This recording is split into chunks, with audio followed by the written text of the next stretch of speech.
What is going on, everybody, and welcome back to the Hangout spot where you already know it's real talk, boxing talk, live from my man cave. It's your boy Johnny, and I am your host for another edition of DHS Live. This time it's the Wednesday night edition. It is Hump Day. Let's get it popping, y'all. Let's get ready to rumble!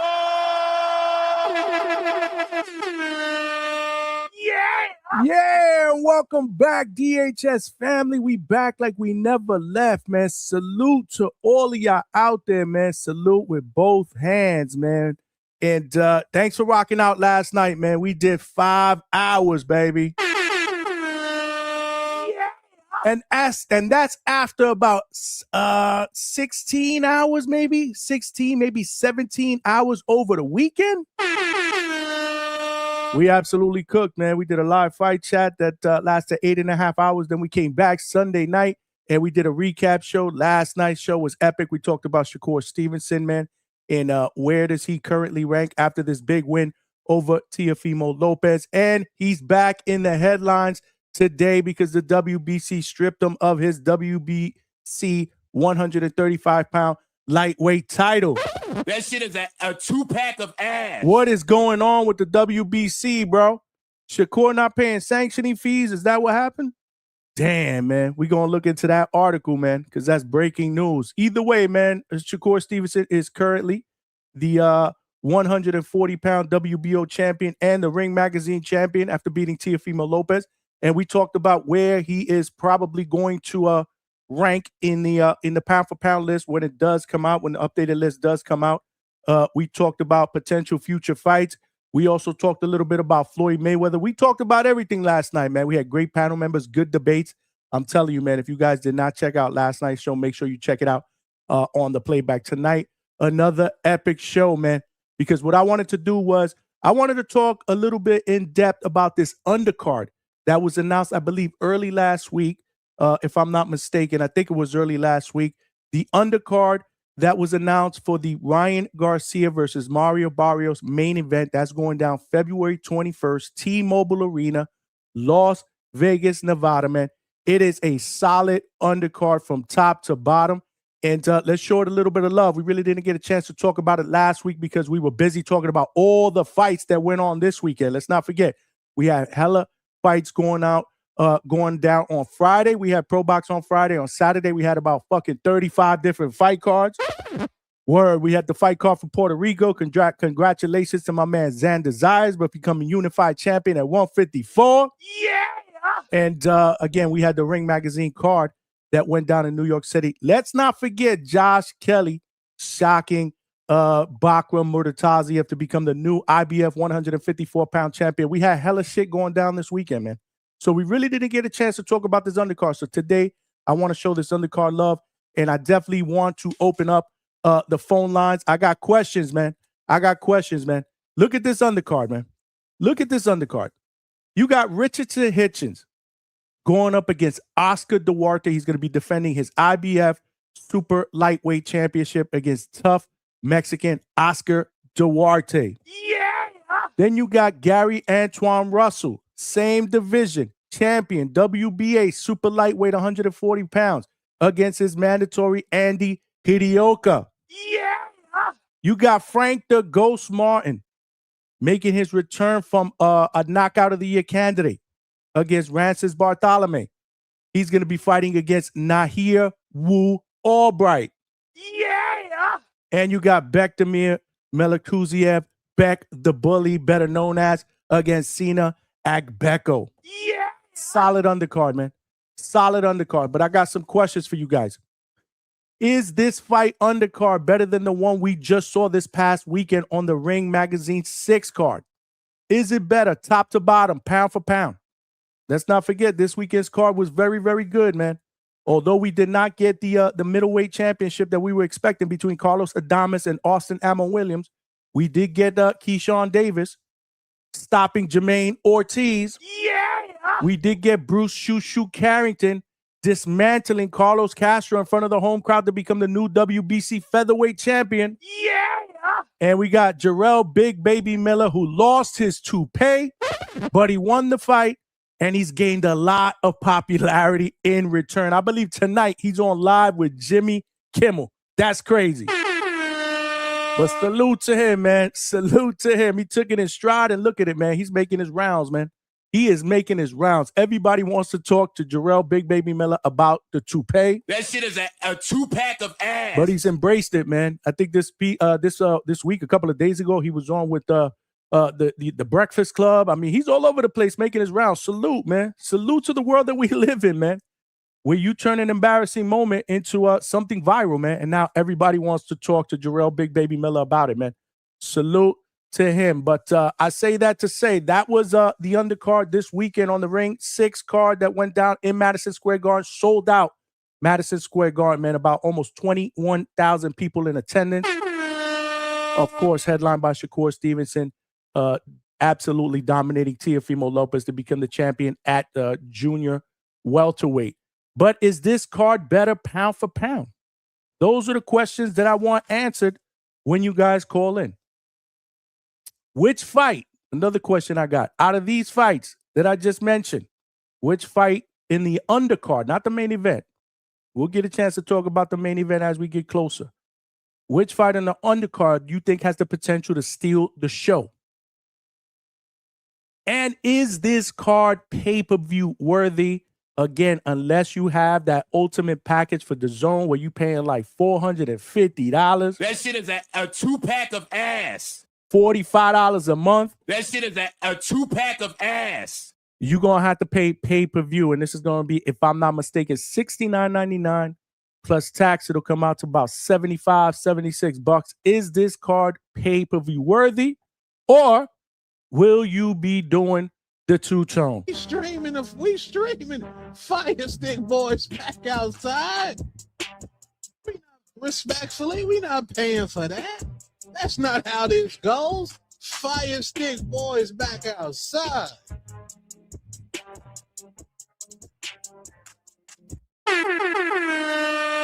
Salute to my brother, Two-Tone, the superstar who's cooking over there on the Hatrix, man.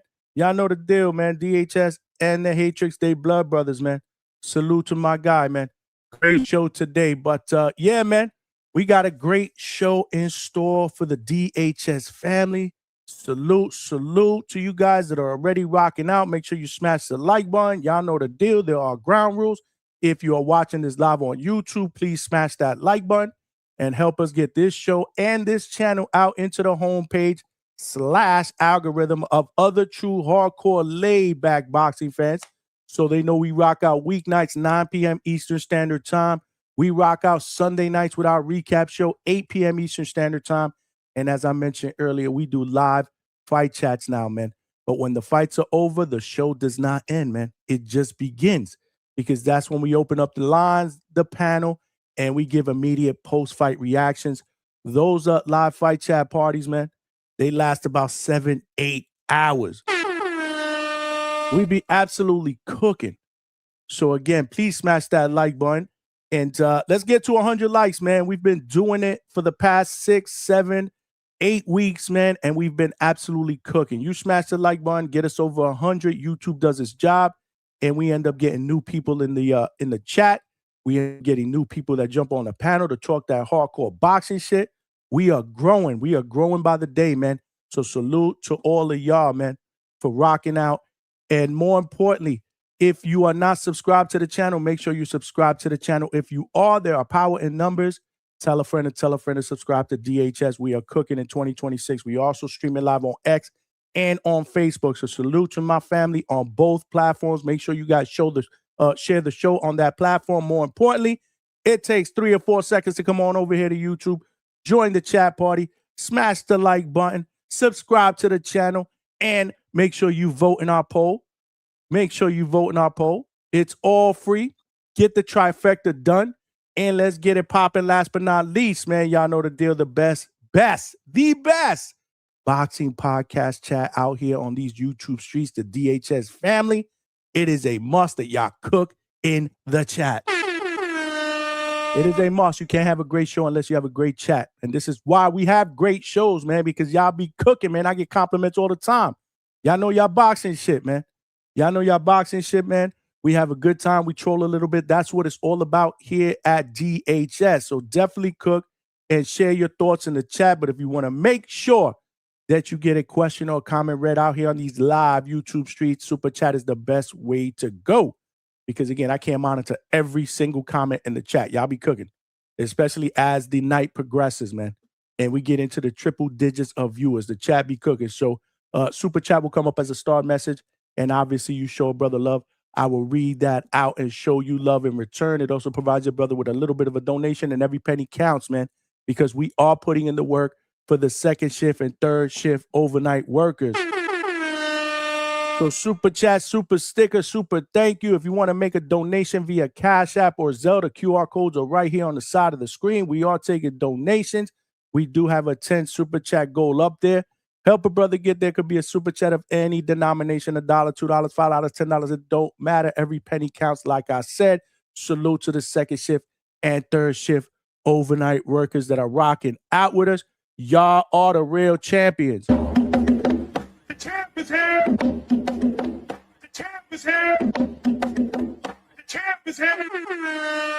But yeah, man, tonight we're going to cook Mike Tyson style, baby. I'm the most brutal and vicious and most ruthless champion there's ever been. There's no one can stop me. Lynx is a conqueror. No, I'm Alexander. He's no Alexander. I'm the best ever. There's never been anybody as ruthless. I'm Sonny Liston. I'm Jack Dempsey. There's no one like me. I'm from Nairclaw. There's no one that can match me. My style is impetuous. My defense is impregnable. And I'm just ferocious. I want your heart. I want to eat his children. Ain't nothing like Mike Tyson, man. That energy getting us started, man. I'm ready to knock out the competition tonight, man. Are y'all with me? Let's find out. Y'all know the deal. In typical true DHS fashion, we got to do our roll call and see who's out here showing us love in the chat. Bright and early. First one in the chat earlier was Young Cam 2X, my guy. Salute, my brother. Salute. He said, salute the hangout spot. This fight is a 50-50 if Ryan is focused. He's talking about the Ryan Garcia versus Mario Barrios main event for the WBC welterweight championship. But you can't sleep on Barrios because he is also good. May the best man win. Let's go, champ. Absolutely, man. We'll get into that fight as it gets closer. Young Cam came back, said big fights ahead this year. Absolutely. We had an epic beginning of the 2026 year, man. January was lit. In fact, tomorrow's show, if we do a show, because again, I will be at the Pro Box Gym tomorrow evening. I'm going to try to get home in time to do a show, but I can't get there until after work, man. But I'm going to try to spend a couple of hours with my guy, David King Garcia, who is now training at the Pro Box facility with Coach Mark Ferre. And obviously, I want to see some of the other fighters that are getting that working before that March card that's going down in Kissimmee, Florida. Salute to the Pro Box Familia.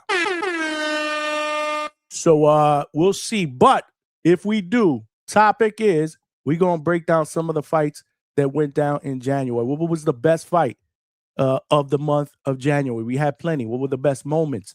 We had a potential knockout of the year already. We had a potential round of the year. And that was early. That was on the Subriel Matias card. Let's not forget, that seems like it was a long time ago. That shit was just basically a few weeks ago. Because of all the boxing that we've seen this past week and a half, that Subriel card seems like it was a long time ago, months ago, but it was only a few weeks ago. So yeah, that might be the topic tomorrow. But I'll keep you guys posted. Malcolm is in the chat early. What's good, Malcolm? My man. He said this card is amazing. Interested in all these fights from top to bottom. Word. Can't wait for you to call it and break it down. We do have a poll up. Will the Ring 6 high stakes, that's what they're calling this fight card that's going down February 21st in Las Vegas T-Mobile Arena, headlined by Ryan Garcia against Mario Barrios for Mario's WBC welterweight championship. Will this undercard be better than the Ring 6 undercard that just went down this Saturday in New York City? You can either vote definitely will be better, no way, Jose, Saturday's undercard was better, or you can say they're pretty much both even. But again, there's questions that I got for potential people that are going to call in and hop on the panel. Alex Vega in the building. My man. What's good, my brother? He said, wow, not a Xander Zayas victory episode? Wow. Thumbing the video down. You would do that. We did talk about Xander. In fact, you know, there's news out there, man, because Devin Haney put out a tweet, bro. Devin Haney put out a tweet. I saw that. Showing Xander Zayas a little bit of love. I wouldn't say a little bit of love. Let me see if I can find that tweet. Salute to all y'all. Make sure y'all smash that like button, man. We got people following in. We only got 14 likes. That shit is a 2-pack of ass. It's free, man. Help us get this channel out into the homepage and algorithm of other true hardcore boxing fans by smashing that like button. This is a tweet that I saw earlier. And if this ever materializes, we're going to be lit. We're going to be lit here at DHS if this shit ever materializes. Devin Haney tweeted earlier, wait, Xander got 2 belts? I like it. I would love Devin to move up to 154 and challenge the Puerto Rican version of himself. That's right. I said it. Yeah. Let's get that squabble popping. Let's do it, Dev. Step up, baby. Step up. I'm definitely with that. Big money in the chat. Salute. Again, man, for the sake of the topic, that's what it is. But we could talk about mostly anything that's going on in the world of boxing. You guys want to talk about that tweet? We can. You guys want to talk about Shakur Stevenson getting stripped? What does that mean for the lightweight division? Because now the lightweight division, which was already in desperate need of being sorted out with Gervonta Tank Davis, who knows where he is right now. It smelled like a toilet full of nasty ass shit, okay? With the shit that he's going through, he is now the champion in recess.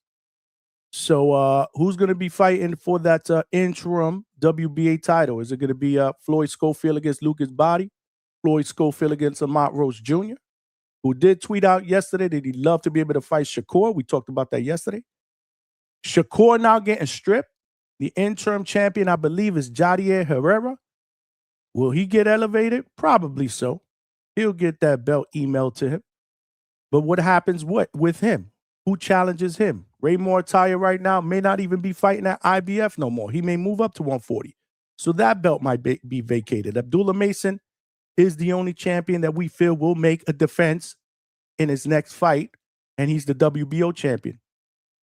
Deontay Wilder crashed out on some reporter in the UK. And rightfully so, if you saw that interview clip. When somebody tells you they don't want to talk about a topic, move the fuck on. Crazy. Some of these reporters, man, they come in there with an agenda.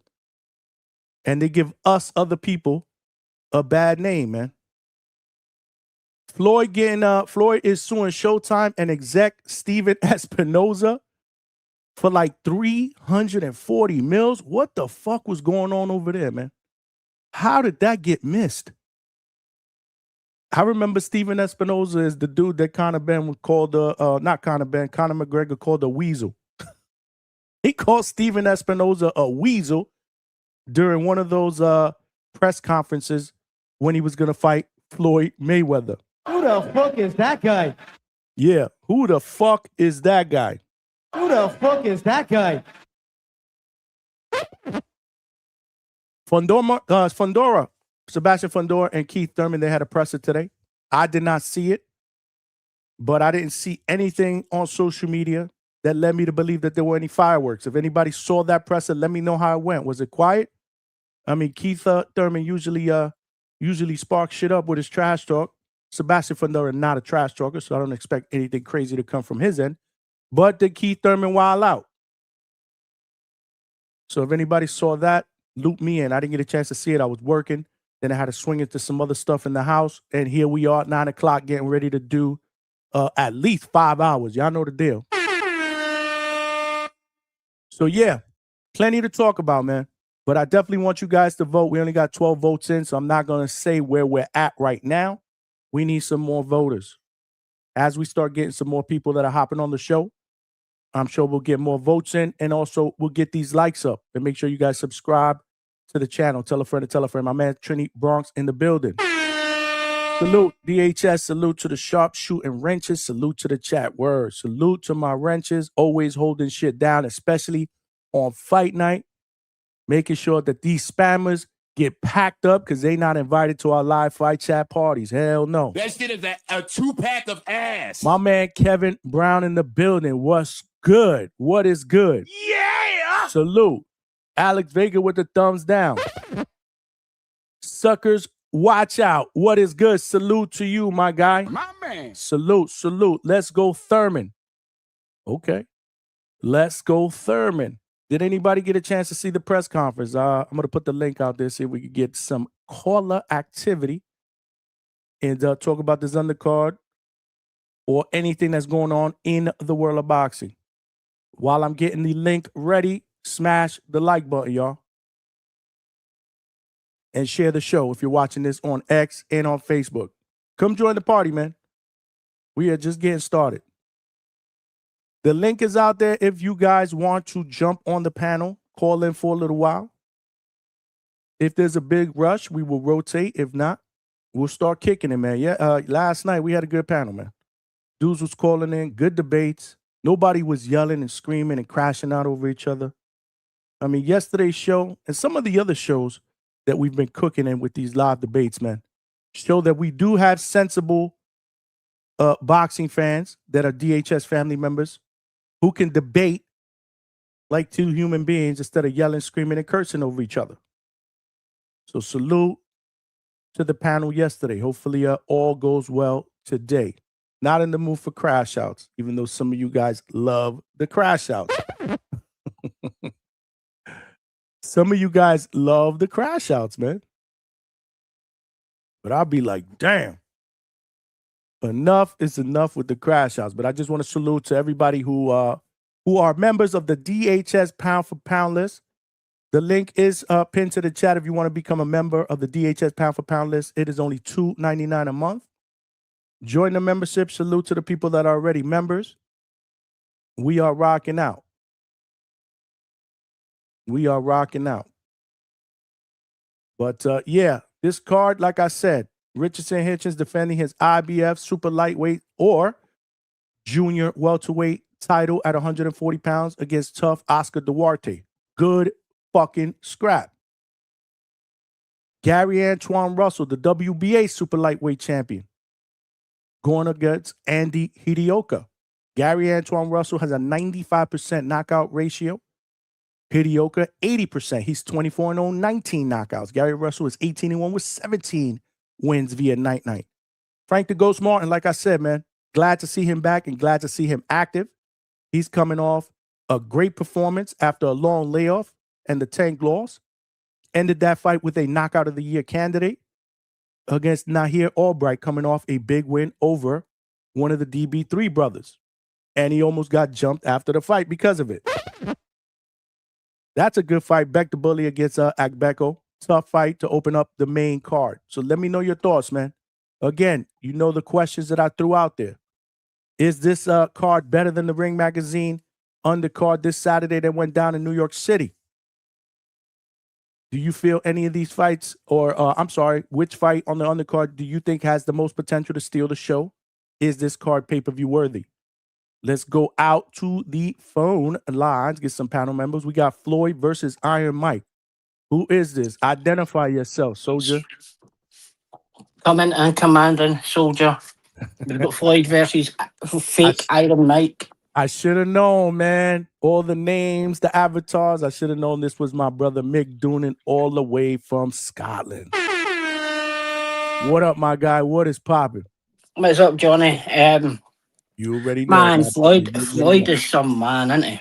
Floyd Mayweather. He's the only man that can talk about fighting Tyson in Africa, announce it against a kickboxer called Iron Mike in Greece, and then put a $340 million lawsuit in on the same day. Damn. What the fuck happened, bro? Who was handling the financials, bro? Where is Leonard Ellaby? We need fucking answers, man. Well, we know what happened, don't we? Like, Al Heyman was taking that pay-per-view money. Damn. That's crazy.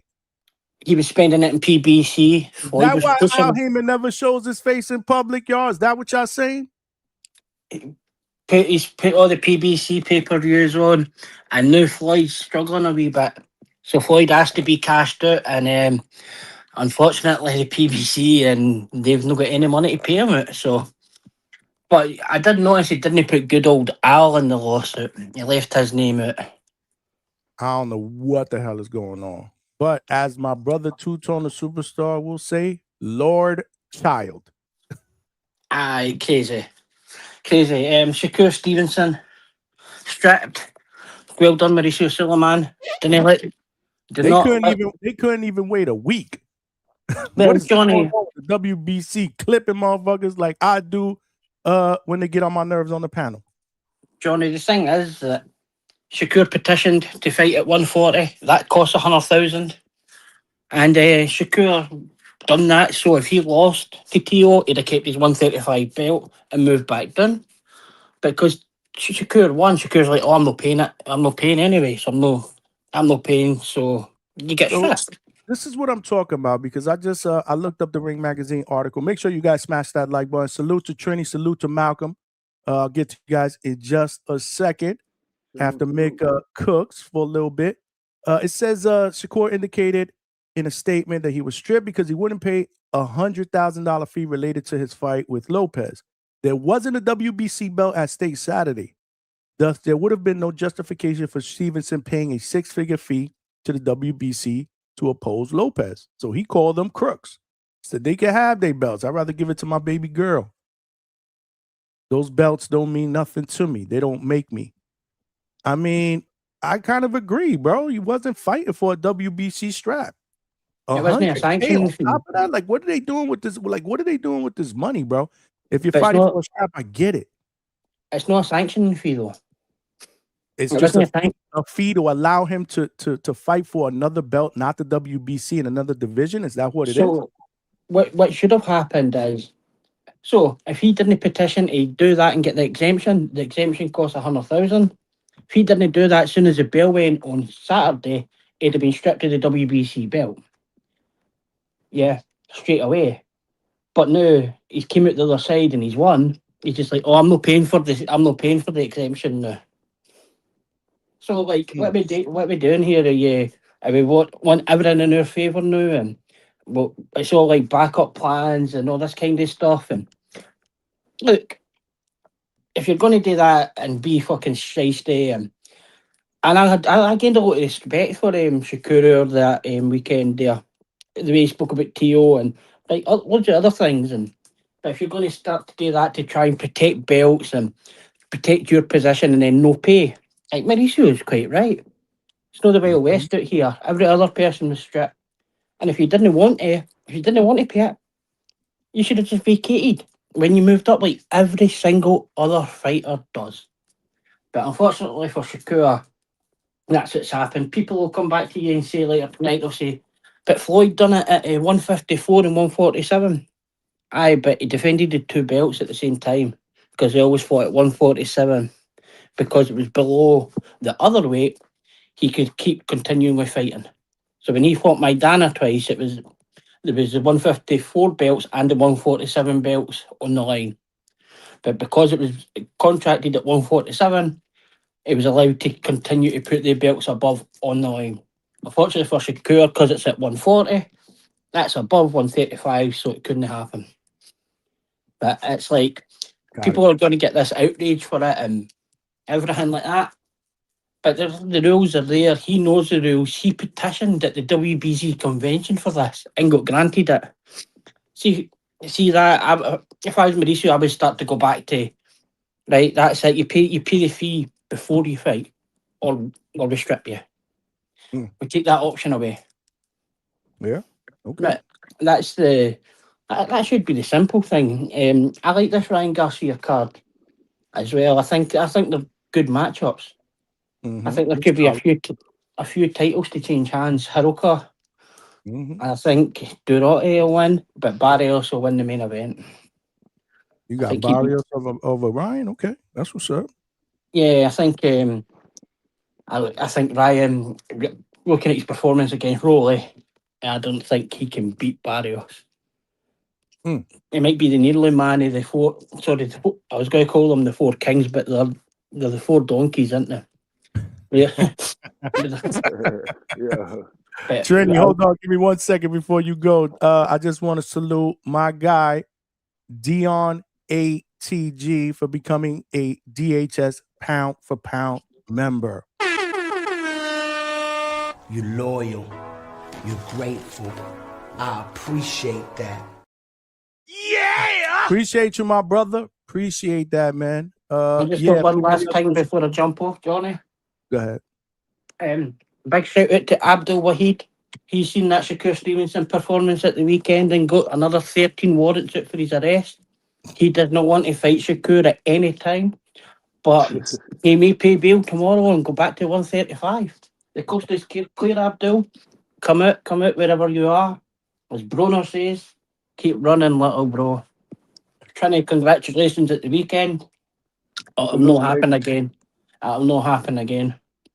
There's only ones and desires. My man. Salute. Yeah, you know I don't really care about the fees and shit, man. Shakur want to be shiesty, is all good. Just stop being shiesty with them punches in the ring, man. Let them hands go. Damn. Word. You ain't see enough on Saturday, champ? Peace and tea. Nice job, man. Went to, pretty much with a jab, bro. Could have stopped there on there, but it was great performance though. And Dev, man, you know Zaya was going for a second bout. They came to you and was like, "Yo, you don't want to go to the island and check out that fight? You chose to go fight the smaller man, watch the smaller man fight."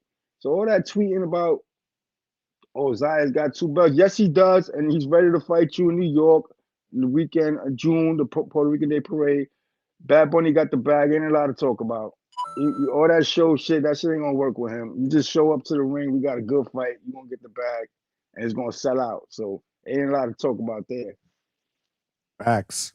Great undercard coming up, man. I don't like the layoff that Russell and Irioka had. They kept pushing that fight back. Yo, I watched the new Anaconda shit with my shorty. The dude that played Ant-Man, it's all right. I was laughing. The dude that played Ant-Man, though, his name in the movie was Griff.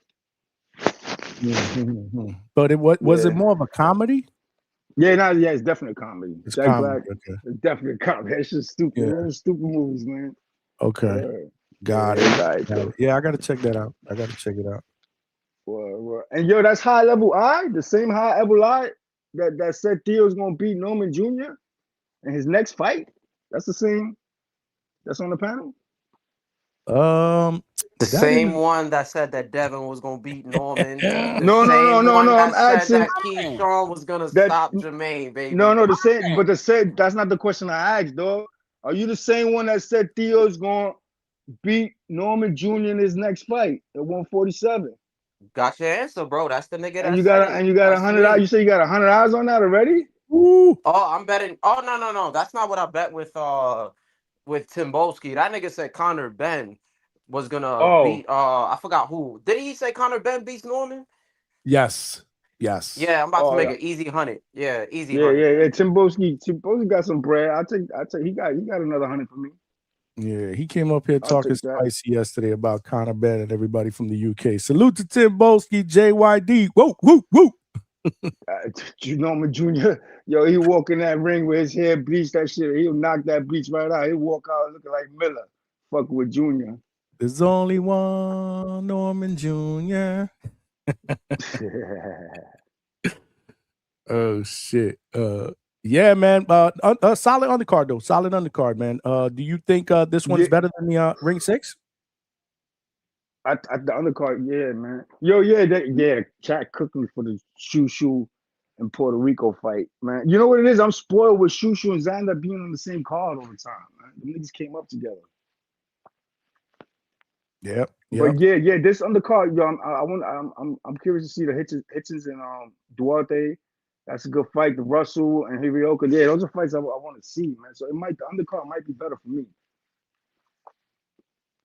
Marissa Alvarez, yes, I will have David King Garcia on. He's been here a few times already, but I'm actually going to see him live tomorrow. Maybe we'll do a quick interview live from Pro Box Gym. Just wanted to answer that Oh question. yeah, I just want to touch on the sleeper over the weekend, man. The Flores Teasley, man. That's our guy, Flores too, right? Elijah Flores, the one that Yes, sparred sir. with Junior and all that. Yeah, that was good. That's an on the low. That might be a rivalry brewing, man. I could see them two sharing the ring again. That was a good fight. A lot of people split on it. I think Flores played around too much in there. I had Teasley winning that fight. That was only Yeah, I 6 rounds. reached You see out what I'm to. talking about? You see how these guys get tested in pro box? And that's not a Yeah, bad loss. They both game fans. Because I ain't no Teasley. I'm a fan yeah. of his now. Flores got a diehard hardcore fan that he's building up. These are fighters that could lose and still gonna have their fan base there. I just hope they get the bag, you know what I'm saying? Absolutely, and he's in good spirits, man.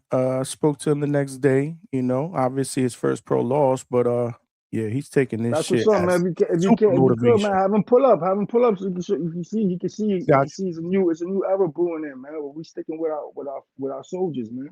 But I'm gonna keep Gotcha. listening, y'all keep cooking. I'll tune in a little while. Stay up, chat. Trini, Stay up on panel. Respect, Malcolm. Wala. appreciate you, Chinny. You see me, Chinny? And Winnie, damn, I called him Chinny. Chinny BX. He gonna roast me for that. I don't know where the fuck that came from. Trini, Chinny BX. El Gallo was in the building. Salute to Trini, who always finds time, you know, to call in, whether he's getting ready for work, going to work, he's at work, hiding from HR. Same thing with Malcolm.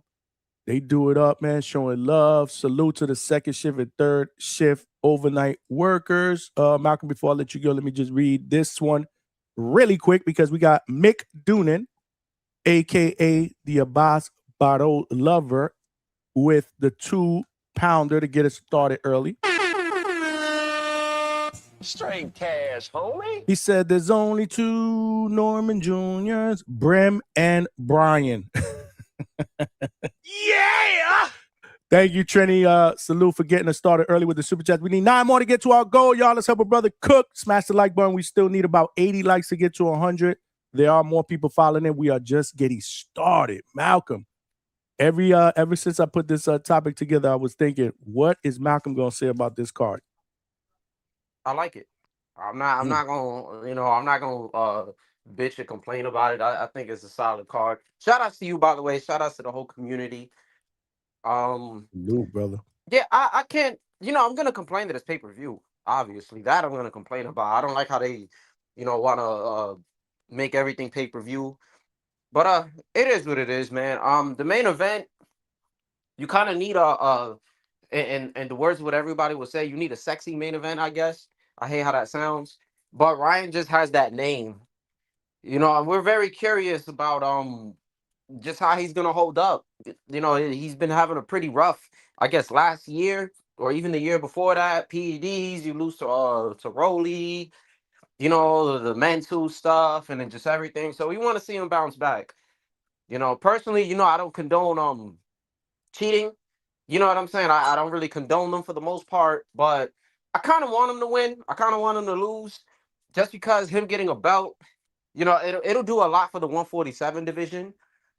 It's big money fights for a lot of guys, and it'll make the rematch with him and Devin much sweeter if they both have a belt on the line. I think he can pull it off with Barrios. I don't think Barrios has too much to offer. I mean, he's a pretty big guy. I don't know too much about the size difference. And Barrios, he's experienced. He's gonna come to fight. That's the best I can say. But I just think he's been through too much personally. I think he's a little worn out. And it's all about if he can take away Ryan's left hook.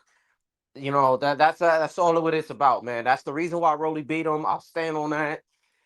If he could take away that left hook, he'd be fine. But if he get clipped by one of those shits, and this is gonna be a healthy Ryan at 147.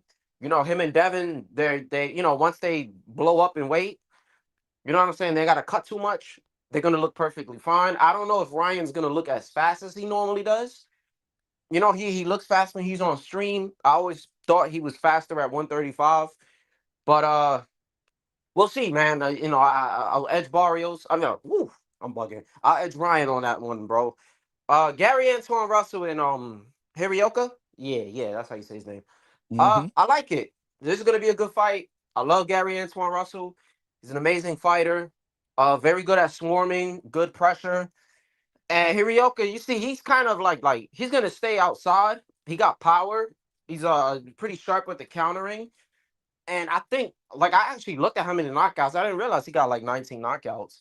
I think his best stoppages, I know it was Baruso, and I think he had Jin Sasaki like a few years ago. Jin Sasaki, yep, absolutely. Yeah. He actually stopped him. I believe it was the round before the last round. Yeah, 11th round, he stopped him, and that was in 2021.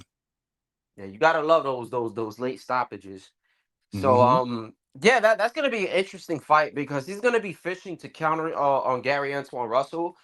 The thing I don't like is that Gary Antoine Russell has been a little inactive compared to Hirioka. If I'm right, or maybe they're around the same time, because this last fight I think was like late 2024. So they're probably around the same, time frame of inactivity. But Gary, what's gonna like fuck him up is it's his IQ. What I mean by that, when you watch him, he kind of doesn't adjust. You could see it a lot when he fought Puello. Like, he was doing good in the beginning. He was kind of overwhelming. Puello got it. He got a little adjusted to his timing. He was able to keep him at a distance, or he was just able to counter and pick his shots right. But Gary just kept headhunting. He really doesn't invest into the body too much. And I think that that's a technical flaw in him. And rushing in the way that he normally does with his swarming style, he could possibly get hit. He going to get hit with some shit. I don't know if he gets dropped or anything, because it also depends on the durability of your opposition. And I don't think Hirioka's opposition has been like the most durable. So I'll say Gary can pull it off, man. Unless somehow them not being in the ring and this fight getting pushed back too much kind of affects his performance. But I'll pick Gary on that. Frank Martin, and Albright. Ooh, this is a good one. Good scrap, right? I saw that. That's a sneaky good scrap, man. I like this. I like this fight for both guys. Malcolm, did I lose you? Malcolm? Not sure what happened to Malcolm. He was fine. Can you guys hear me in the chat? Hopefully it's not me. I don't think it's me. Can I get a sound check chat real quick? Can you guys hear me?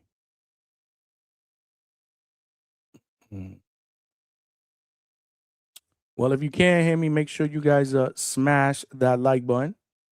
Yeah, I think it was Malcolm, because I see him. Hold on, let me remove him here. And let me bring him back up here.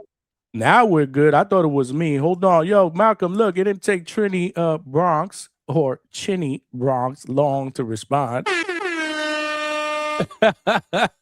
That was an accident, my brother. I don't know how the hell that slipped, but he said, never Chinny, LOL. Flacco with the iron chin, man. Salute Trini with the two-piece, man. Yeah! Appreciate you. We need 8 more to get to our goal, y'all. Malcolm, what happened, bro? Yeah. Bro, my fucking alarm went off. I have like an alarm for 7:50 for me to like leave the gym. And yeah, the shit just went off right now, and it just fucked up my whole it just fucked up my whole sound thing. I was trying. I'm like, oh, I'm gonna have to just get out. But you were on the Frank Ghost Martin Nahir Wu Albright fight, which I like, man. I really like this fight. I like it, man. Yeah, Frank Martin has been looking. I mean, even though it was only his last fight, he looked pretty sharp. The power, the speed, everything, the athleticism. He just looked crispy, Albright is a tricky guy. Got some kind of pop in his hands. Good style. I think he's for the most part, he's a pretty solid against everybody. We seen him hurt Keyshawn Davis. Damn, man. To be honest, man, I don't see any reason why anybody will pick against Frank Martin. I'll be real. Like, I'm gonna be completely real. Like, I'm easily gonna just pick Frank Martin on this fight. I don't really have too much to say on that one. And even though it's not on this card, because I'm missing that first fight, I don't really know too much about either guy. Homeboy that got knocked out in the first round by Gabe Rosado. Yeah, was it him? Are you talking about Beck the Bully? The African dude. Oh, that's Beck the Bully, right? Beck the Bully is the dude that got knocked out by Gabe Rosado. He did avenge that loss, but he got knocked out by Gabe Rosado. I wasn't thinking that, because I know Beck the Bully beat what's his name that we fuck with. The nurse Darius, dude. Fulgrim. The nurse dude, yeah. He Fulgrim, beat yeah. him. Yeah, I forget, yeah, I yeah. always forget Becker Bully's name because his actual name is just some crazy shit. Bektamir Melikuziev. Yeah, Melikuziev. say that 3 times, man. Say Melikuziev. that. Yeah, but nah, it's this homeboy he's fighting. I forgot who knocked him out. That we know Agbeko? of. He's gotten stopped a couple of times. Let me just double check here. You know, he's damn, where is he? Where is he? Where is he? They don't even have this cat on the fight card in on box right. He got knocked out twice. Well, he got stopped twice in a row in 2023, 2024 by David Morrell and There you go. It was Morrell. Iglesias. Oh, hey, Iglesias is a problem, man. So it was David Morrell. Like that's what I remember. Okay. I'm just picking Becker, man. I'm not gonna have too much to say about that because I haven't watched the other homeboy too much. I've seen some Becker Bully. I got fucking he's a junkyard dog. We fuck with him over here. And hey man, you know what I look forward to? Josh Warrington and Lee Wood. We get in the second fight. Lee Wood is my guy. I don't talk too much about it. You know, I'm not a UK I didn't know guy. that until yesterday, Malcolm. When you said that shit like twice yesterday, I was like, damn, I ain't know Malcolm fuck with Lee Wood like that. I do. Like, bro, in the UK, I used to be a big Nassim fan, but I fuck with Galaya Fi and I fuck with Lee Wood. I just don't get on here. The Galaya Fi, I knew. I knew that. But the Lee Wood, I didn't know. I just don't feel the need to come up and then bring up a fighter when there's like no substance to talk about them. That's just me. I'll never be that guy. I don't like to be that guy because I hate when people talk about anything here at DHS. You know that. Nah, I don't like doing that. But yeah, that's gonna be a good fight. You know, I'm not gonna lie. I think Lee Wood is I think he's donezo, bro. Fuck, who did he fight last? Was it Sugar Nunez? It was Kakase? I know he lost. Lee Wood's last fight, I know he lost. I think he got stopped. I think it was against Kakachi. Yeah, because I know I bet for him and my boy, you know what I'm saying? He looked bad. I think Josh Warrington is coming off of a win, but I think Lee Wood has had way too much, accumulation-wise, he's taking too much punishment. The first fight it with was Kakachi. He got stopped in the 9th round. You're right. Damn, I'm good. I still remember. Shout out to Lee Wood, man. But yeah, man, it's gonna hurt me to like kind of watch it because he was losing to Warrington that last fight. I remember that Warrington was kind of putting on a clinic, but Lee Wood is like the comeback king. It just take him one shot, man, and he'll land some shit, and that's how he was able to pretty much get that stoppage win over Josh Warrington. But I like it. It's gonna be a big UK fight. You know, I always like the UK energy. I'm thinking about just flying out to the UK so I can sing "Sweet Caroline." You know what I'm saying? But that would actually be dope. Nah, I'm gonna pick Warrington. I'm not gonna lie. For some reason, in the wise words of Alberto, I see something. I'm gonna like lock in my pick for Warrington, but my heart is with Lee Wood, man, because that's my guy. So that's kind of how I see that going. And I didn't look too much into the Friday card also. And we got fucking boxing on Thursday. This week, right? Yeah, but it's somewhere. Where's Ryan at? It's in Canada. It's some shit in Canada. Didn't one of the fights this weekend get canceled? Albert Ramirez. Didn't the Ramirez fight get canceled? That was supposed to be for this weekend, right? Yeah, his fight got canceled. Damn, that sucks. I forgot why. That was under what card? I think I saw it in the Discord. I didn't know anything about that shit getting canceled until somebody put it in there. I think it was Vega that put it in there. I gotta check. We also got we got fights on Friday, right? From Mexico. Adrian Curiel. Yeah, Hugo's boys fighting. Hugo's boy. Christian Jimenez, Medina. That's for a bantamweight title too. I didn't know there was a title on the line for that fight. That might be a sneaky good fight. Hey. That's on Friday. That's on the Zone too. So if you got a subscription, that's free. Oh, we good. I don't need a 5-stick that shit. And to all my people out there, like seriously, if you're a boxing fan and you complain about action, that's gonna be a fire card. Styles, man. No. I never have a problem watching Mexico versus Mexico, bro, at all. Oh yeah, this shit is stacked with with Mexicans against Mexicans. You talking about the card in Canada that was supposed to be Ramirez was supposed to be on that card in Canada against Lerone Richards. That was for an interim 168 title. You see, there you go for it. I mean, I'm sorry, And 175. 175. That's light heavy. here's the thing, right? I was looking at, I was trying to see where it was going to be broadcasted on, and I couldn't find anything on where it's being broadcasted. I don't even know if they were going to broadcast it, because when I looked at US, it said not available, Canada not available, or maybe it said UK not available, but I couldn't find where it was going to be broadcasted at. Yeah. Let me see. Does it say? Yes. It doesn't say here on BoxRec. Where's Ryan from the 6, bro? We need some answers, man. Where is he? Salute to Ryan, man. I've been seeing a lot of posts on IG, man, that they're putting up of his brother, getting that work in for his with his fight. We need the interview. I told him that we working on it. We are working on it. I feel like y'all been working on that for months, bro. It ain't me. It ain't me, bro. Ryan, it's Ryan. It's funny. He texted me. This was before I got before I got his dad on. By the way, if you guys in the chat or watching out there missed that interview with Frazier coach, Ryan's dad, check that out. That was a dope interview. It's only about a little bit over an hour, but it's amazing. Good conversation. But he had texted me. He said, "Yo, what's your schedule looking like this week?" This was probably like, I don't know, maybe a few weeks before his dad. And I was like, "Dude, I'm on Tuesday, Wednesday. You know the deal. All right, I'm gonna get my brother up here this week." I said, "Let's get it." That was the last I heard. It's official, man. Ryan is out Heyman, bro. Why do you say that? Bro, like, oh, right. Nowhere to be found.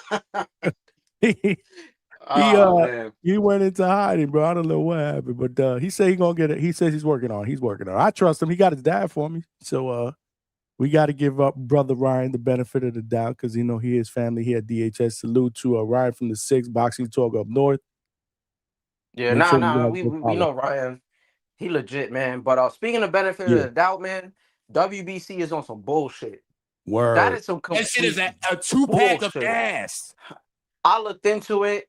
So I'm trying to understand, right? Because Mick brought it up. He kind of explained it. So you basically telling me you got to pay a sanctioning fee for a belt that you're not even defending.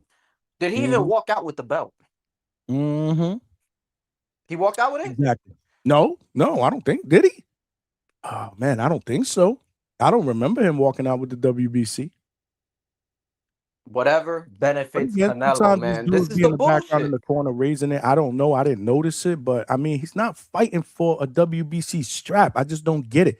Like, I get the whole thing, like cross promotion, right? If you're fighting for Top Rank and you want to go and cross promotion and fight on on a matchroom card or whatever, that's different. You got to pay Top Rank a fee for you for them to allow you to fight across the street. I get it, but I didn't know it was like that with belts. Yo, and then not even a week, Malcolm. Like, did that shit have something to do with their disdain for Bud Crawford? I don't know, but your relationship with one person shouldn't have to do with another. Because this is the thing. We see the WBC. The way boxing is. That's what I'm trying to tell you. It shouldn't, but this is boxing we're talking about. This is what the WBC do. They stay doing this bullshit. Canelo be getting, and I'm sorry if it's coming off as Canelo hate, but he be getting away with a lot of bullshit. When Lomachenko don't want to fight his mandatories, here, we give you a franchise belt. When Canelo bitched about fucking Charlo, I think they also gave him a franchise belt. You feel me? They'll let other people just like stick around. My bad, I'll let you cook right now, bro. They'll let other people hold on, let me finish. Yeah, they'll let other people just kind of stick around. This is why I like the IBF. For the most part, they're mostly strict. But I don't see the reason on stripping somebody for the belt. Like, if you got 2 different belts, it's one thing if you're WBC champ at 135 and you're also the champ at 140. That would have kind of like, all right, you know what? Same sanction, 2 weights. You know what I'm saying? I wouldn't trip. Sure. But unless he's holding up the division and he had a mandatory, then I get it. But meanwhile, you got Lamont Roach who's still holding a fucking belt at 130 and he's doing all this other bullshit. So if somebody can make some sense of this situation for me, please be my guest. Don't know if many people can, man. Smash the like button, y'all. We still need about 65 more likes to get to 100. People are starting to file in.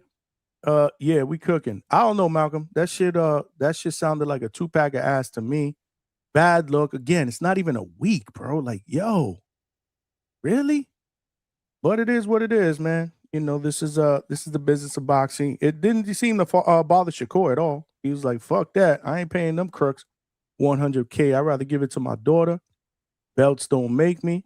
And he got a WBO and a Ring Magazine strap anyway. And they don't charge sanctioning fees or anything for the Ring Magazine belt. So, but this is interesting now. This is interesting. One thing I want to point out before I let Anthony go. I'm thinking, now that they stripped him of the WBC strap, does he stay at 140? Because remember, the what he said before this fight was when he beat Theo and became WBO champ, he was going to vacate, go back down to 135, and allow Keyshawn to cook. But does he stay at 140? Especially now that Keyshawn is talking about potentially moving up to 147 and fight Crockett and then Dev. So this is interesting, man. My bad. Did you see Dev call both of them out? Yes, I saw that. I saw that tweet. He actually said he wants. I love it. He said he want big bro and little bro. I ain't gonna love lie. it. He pack up both my guys. Shit. He could drop the mic. I don't know though. I don't see him packing up Shakur. I don't see anybody. We talked about that yesterday, man. I just don't see anybody beating Shakur anytime soon, man. I had a whole 10-minute conversation about this yesterday with my boy. We was breaking down that fight. I got Shakur though, but it's like it's all over the fucking place, bro. I love it. I don't understand why people don't. Again, there were a lot of people that called that joined the panel. They didn't think that. Doesn't Teo get a mandatory rematch? I have a question. I don't think so, man. I haven't heard of any mandatory rematch or even him trying to talk about exercising it. But I don't even know if he wants that. I don't even know if we want that. I don't, because I feel the fight doesn't play out the same way. I think I've said this from the beginning. I hope it doesn't sound like I'm making excuses for Teo, but I think his father screwed up that fight, to be honest. Teo Sr. needs to step back and move, having your family professionally involved in your career seems to be holding Teo back, in my honest opinion. I don't disagree with you, Anthony, because I said the same thing the day after when we did the recap show. I think, I give props to Teo's father for getting Teo to the level that he's gotten him through. But I think that's more a testament of who Teo is talent-wise. I mean, I'm not a big fan of his father in the corner. No disrespect, but I'll agree to disagree with you. I still don't believe a different voice in that corner would have made a difference that night against the Shakur that we saw. It might have made it more competitive. I disagree. It might, and that's fine. That's fine. Because I feel and I've said this too, like Johnny and Malcolm, I said this too. Well, and people say I don't know the sport. I feel that Teo's father being there, this is why big time trainers didn't want to, they're in there for 2 or 3 days in his camp, but they don't want to deal with Teo Sr.'s ego because I think it was Robert. I can't remember what big time trainer said it. You're talking about Reynoso, Eddie Reynoso, probably. Yeah, Reynoso said he went in there. He taught Teo certain things. Then Teo Sr. comes back and recorrects everything that Reynoso taught him. So I feel I think Teo Sr. is a hindrance to Teo's development in the long run. I don't disagree with that. I think he does need a fresh start, right, with a fresh corner. And I don't think Shakur goes back down. If he's comfortable at 140, it doesn't make sense for him to go back down. Now he did say in the interview with Najee from Cigar Talk, salute to my guy Najee, that he can make the 135, 140 easy. So that was before they stripped him of the title. I'm thinking, maybe he wants to go back down there. And I feel these interim craps confuse fans, to be honest. You think? I think Dalton needs to unify with who's that interim champion in the WBC? Jadier Herrera, I think I said. I thought it was not Rolly. I thought it was Well, what weight division you talking about? 135? 140. Oh, 140. My bad. I thought we were talking about 135. Isak Cruz, is he interim? Yeah, he needs to unify with Isak. Well, how can he unify if Isak is interim and he's full champion? What do you mean? No, because I feel fans are still questioning that he's the champion because of that stupid interim crap that these interim titles confuse fans because more now sanctioning fees. You want payday? You want pay? That's a you sound like Tony Montana.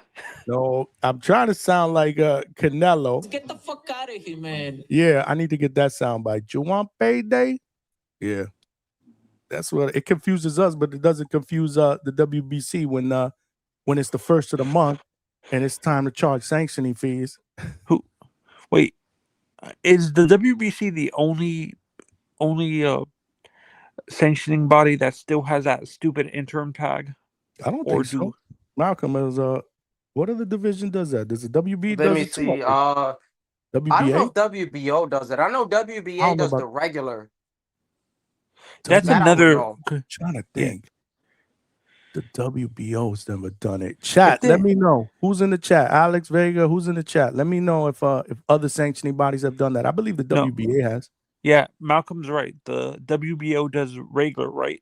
Oh, WBA also does interim too. This is a direct shot at me because that's what I used to call a intern title. Screw you, Vega. Screw you, Vega. Screw you, Vega.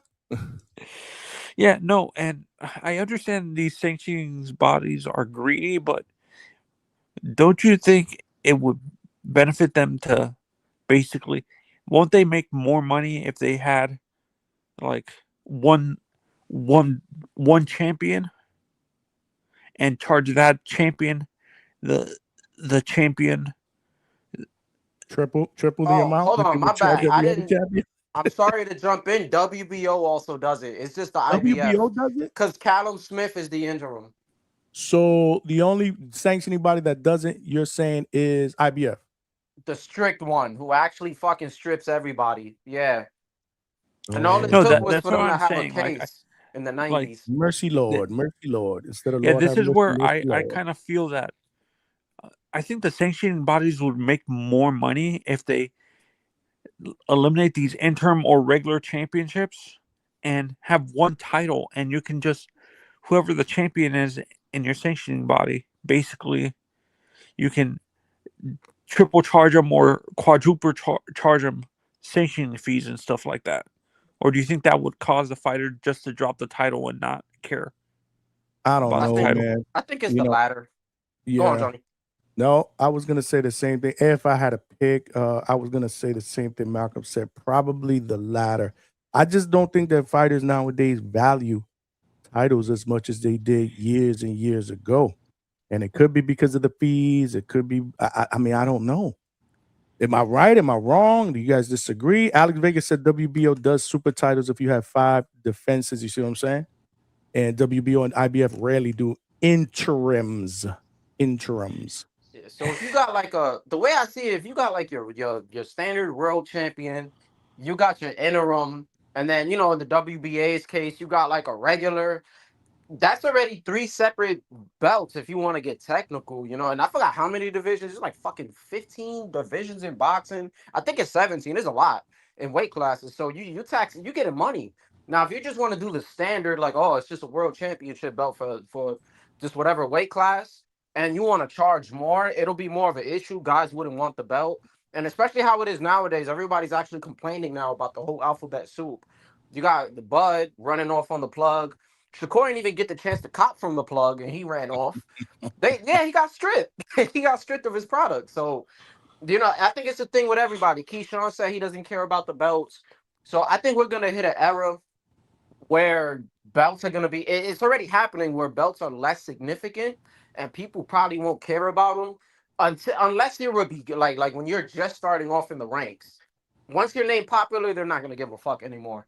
Yeah, no, I feel that that's what they should do with these sanctioning bodies.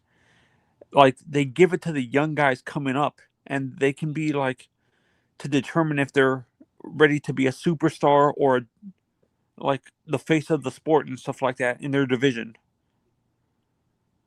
Because I feel, to be honest, I think Bam cares about Undisputed because of the weight divisions not paying so much where he fights and stuff like. I think once you get anything above 122, I feel everybody has this prima donna attitude and stuff like that. They care more about the money than the legacy. I would say it's past. Yeah. What do you think, Malcolm? I think it's past like 130, 135, really. Because 126, nobody really That's where going it gets too into crazy. diva. That's where it gets diva-ish on the diva Yeah, meter. they get a little too crazy. Yeah, the diva meter go crazy, man. The diva meter goes crazy. It's the popular weight classes. You know, even though you got like bantamweight, which is one of the original you know, between that and featherweight, those are like two rich weight classes in terms of history, but everybody just knows about 135 and up because those are the bigger guys. Most American fighters that are notable Isn't flyweight super popular? Like flyweight? Superfly? Not with casuals. They'll be like, oh, he only weighs like 100 pounds. Oh, whoop his ass. He's 5'4". You know, I so was people don't 100 care. pounds in the 3rd grade. That's what I used to say. Yeah, and when I hear that, like, I even hear hardcore boxing fans like us say that crap. I could beat these They 112. should try that shit so they get into the ring with those dudes. Let me tell you, there's this fucking 15-year-old at my gym, and this motherfucker could fight. He would whoop a lot of grown ass men's How big is he, asses, Malcolm? bro. How big is he? He's probably like 5'6", though. And what does he And weigh? you know, I think Bro. it's a cultural thing too. Hold on. Like when you look at the fighters who are fighting from 112, like the lighter divisions from 108 to 118, it seems like it's all mostly Hispanic fighters. But once you get into the because of the body Asian. structure, Or Asian. like, You huh? got a lot of Or Asian. Asians at the lower weight classes, right? Yeah, but once you get anything European above fighters? that, you're gonna see a lot of African American fighters because of the body structure of the fighter. Because they're more broad shouldered and they can naturally add more weight and stuff like that. Is that am I off by saying that? Nah, I think you're right, man. And No. you got to think about it also with the Japanese. If you see that they're all in the lower weight classes, they have like one of the healthiest diets. They eat a lot of lean, like a lot of lean proteins. They got good carbs. Like their food restrictions over there is crazy. So you're a fool, man. What? You're such a He's fool. right though. He's not capping though. They be eating some. They eat like. No, I'm not talking about Malcolm. I'm talking about the comment. Oh, the comment. Oh, this is from Malcolm. We got El crazy. Consejero with the 5-piece. Cash moves everything around me. Get the money, dollar bill, yo. Appreciate you, my brother. He said, I hope Malcolm finds a girl. In parentheses, the one. Preferably a Latina that loves him like he loves boxing. Salute boxing club emoji and the fire. Hey, emoji. you know what else I love? agree with you, El Consejero. Yeah. And You know he what- got to invite us to the wedding and the bachelor party, baby. You know what else I love? Timing people out. The next time he chat, I'm telling nah, I'm fucking with him. Consejero's my guy. That shit is a 2-pack of ass. Yo, we need to get we need to see Malcolm hemmed up, bro. Hey, listen, yo, if I ever I get can't jump on married, the panel because I got a date tonight with wifey. I need to hear. And you know what it is too. Back to what I'm talking about culturally. Look at the fighters that some of these kids looked up to growing up. A Manny Pacquiao, who's smaller. Not Duran. Marquez. Juan Manuel Marquez. Barrera. Marco Antonio. Eric Barrera. Morales. Mm-hmm. Duran. Jesus. Esteban de Jesus. Mm-hmm. Most of these guys were smaller guys. Like Oscar was a rare Hispanic fighter that went up that high.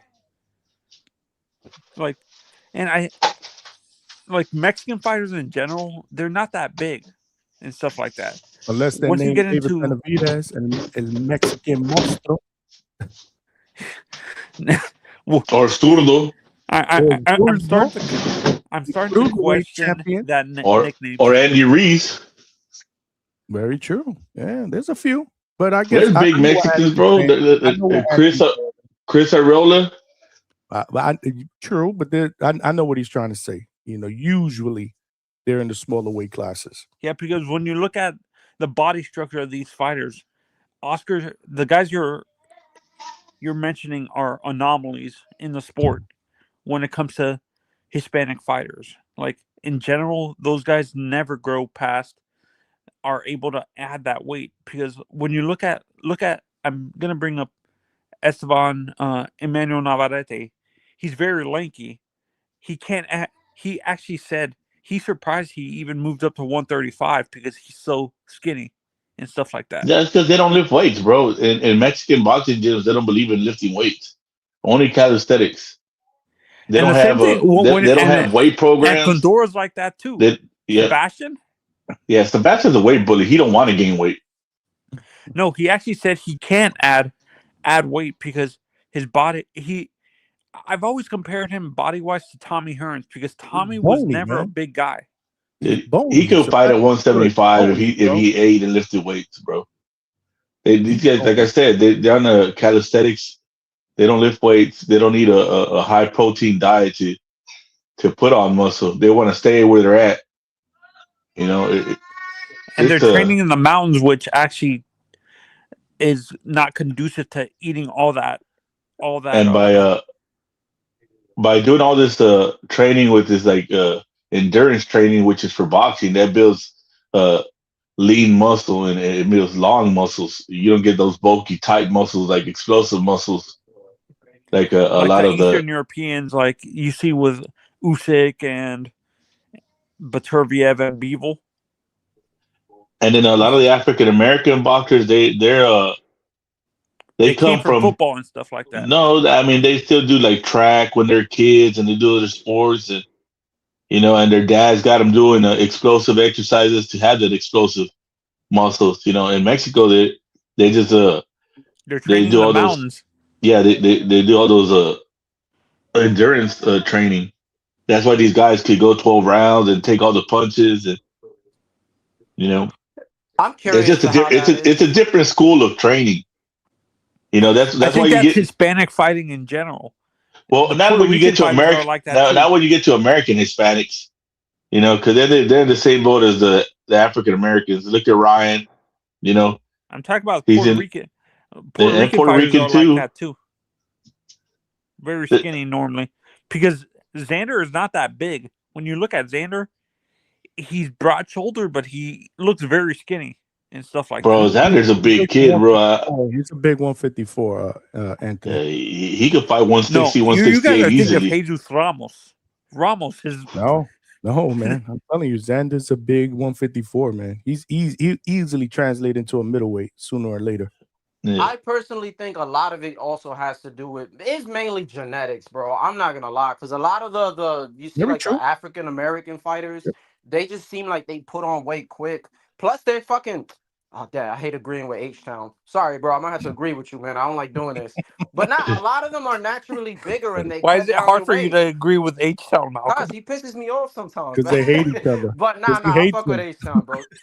Listen, H-Town is one of the original haters. If people don't know, it was him and James Benitez. Bro, he So takes it's- Haiti to the next level. He's hater town. Before you go, Joe, check out this difference in height, bro.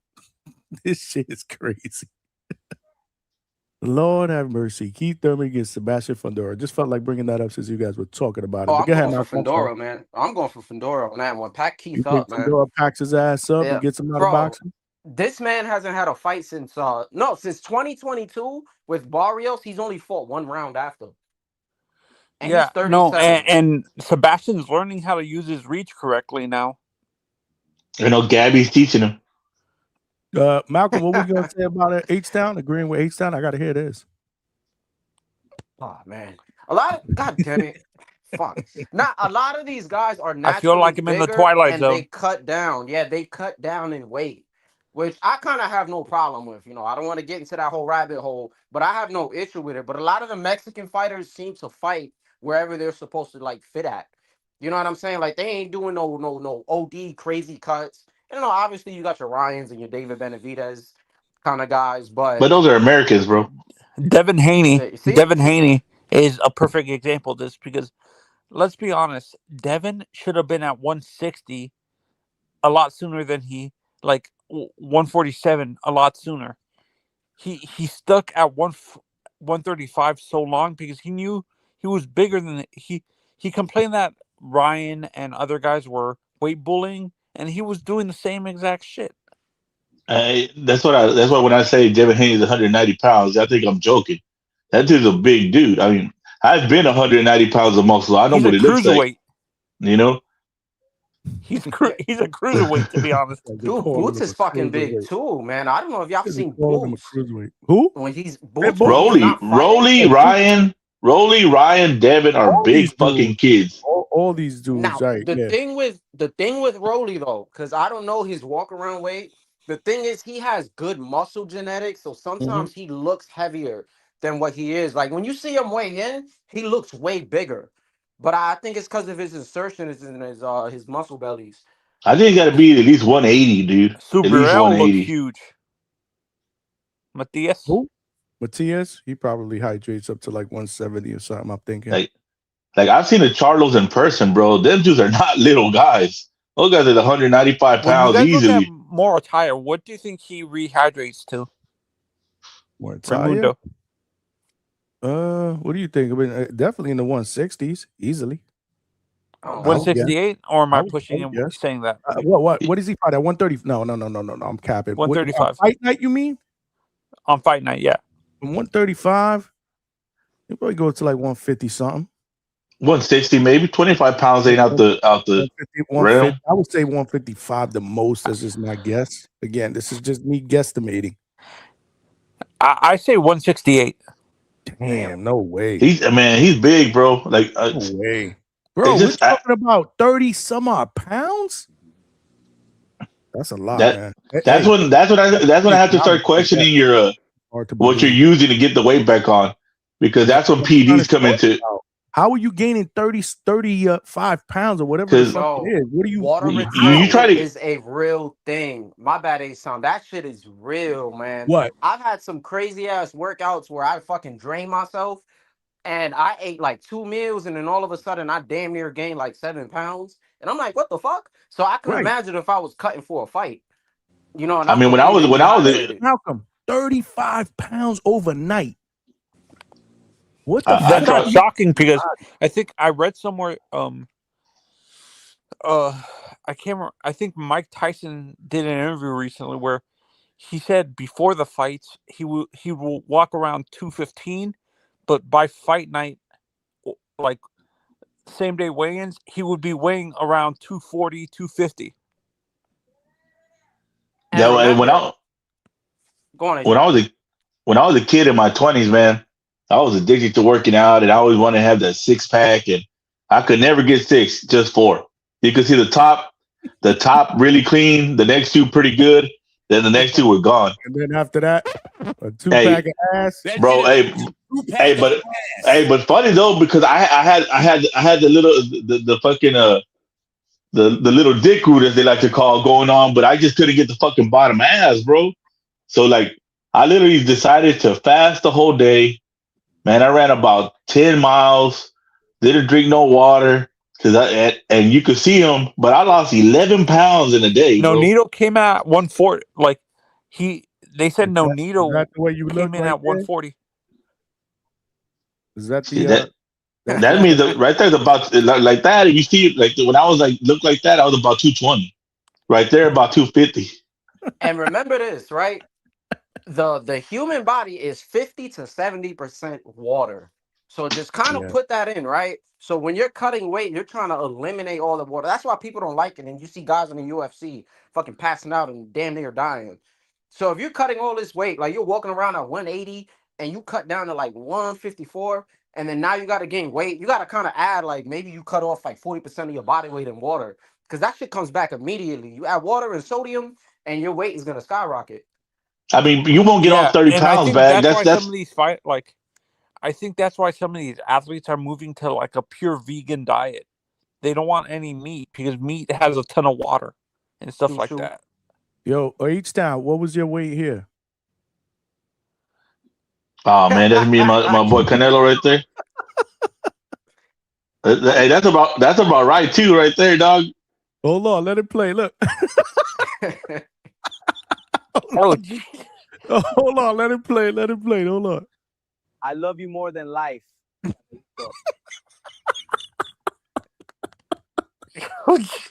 Johnny, yeah. why are you screwing with H-Town like that? That wasn't me. H-Town, you Nah, never saw that? Polo Buck. Yeah, I seen it, bro. When did you? Did I ever pull that up?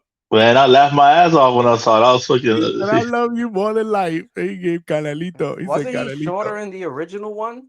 Yeah, I think No, he that- first did it and Canelo was taller.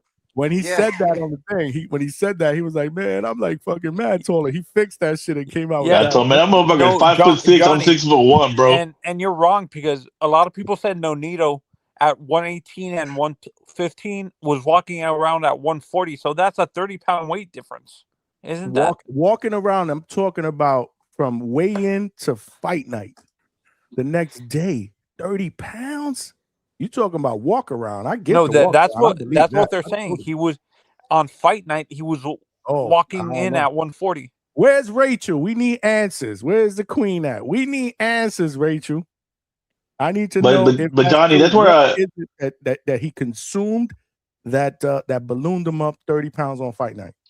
Yeah, I got to know that because that's what I question. Because, like I said, even when I was, back in my heydays, dude, drinking a gallon of water after you dehydrate yourself is fucking painful.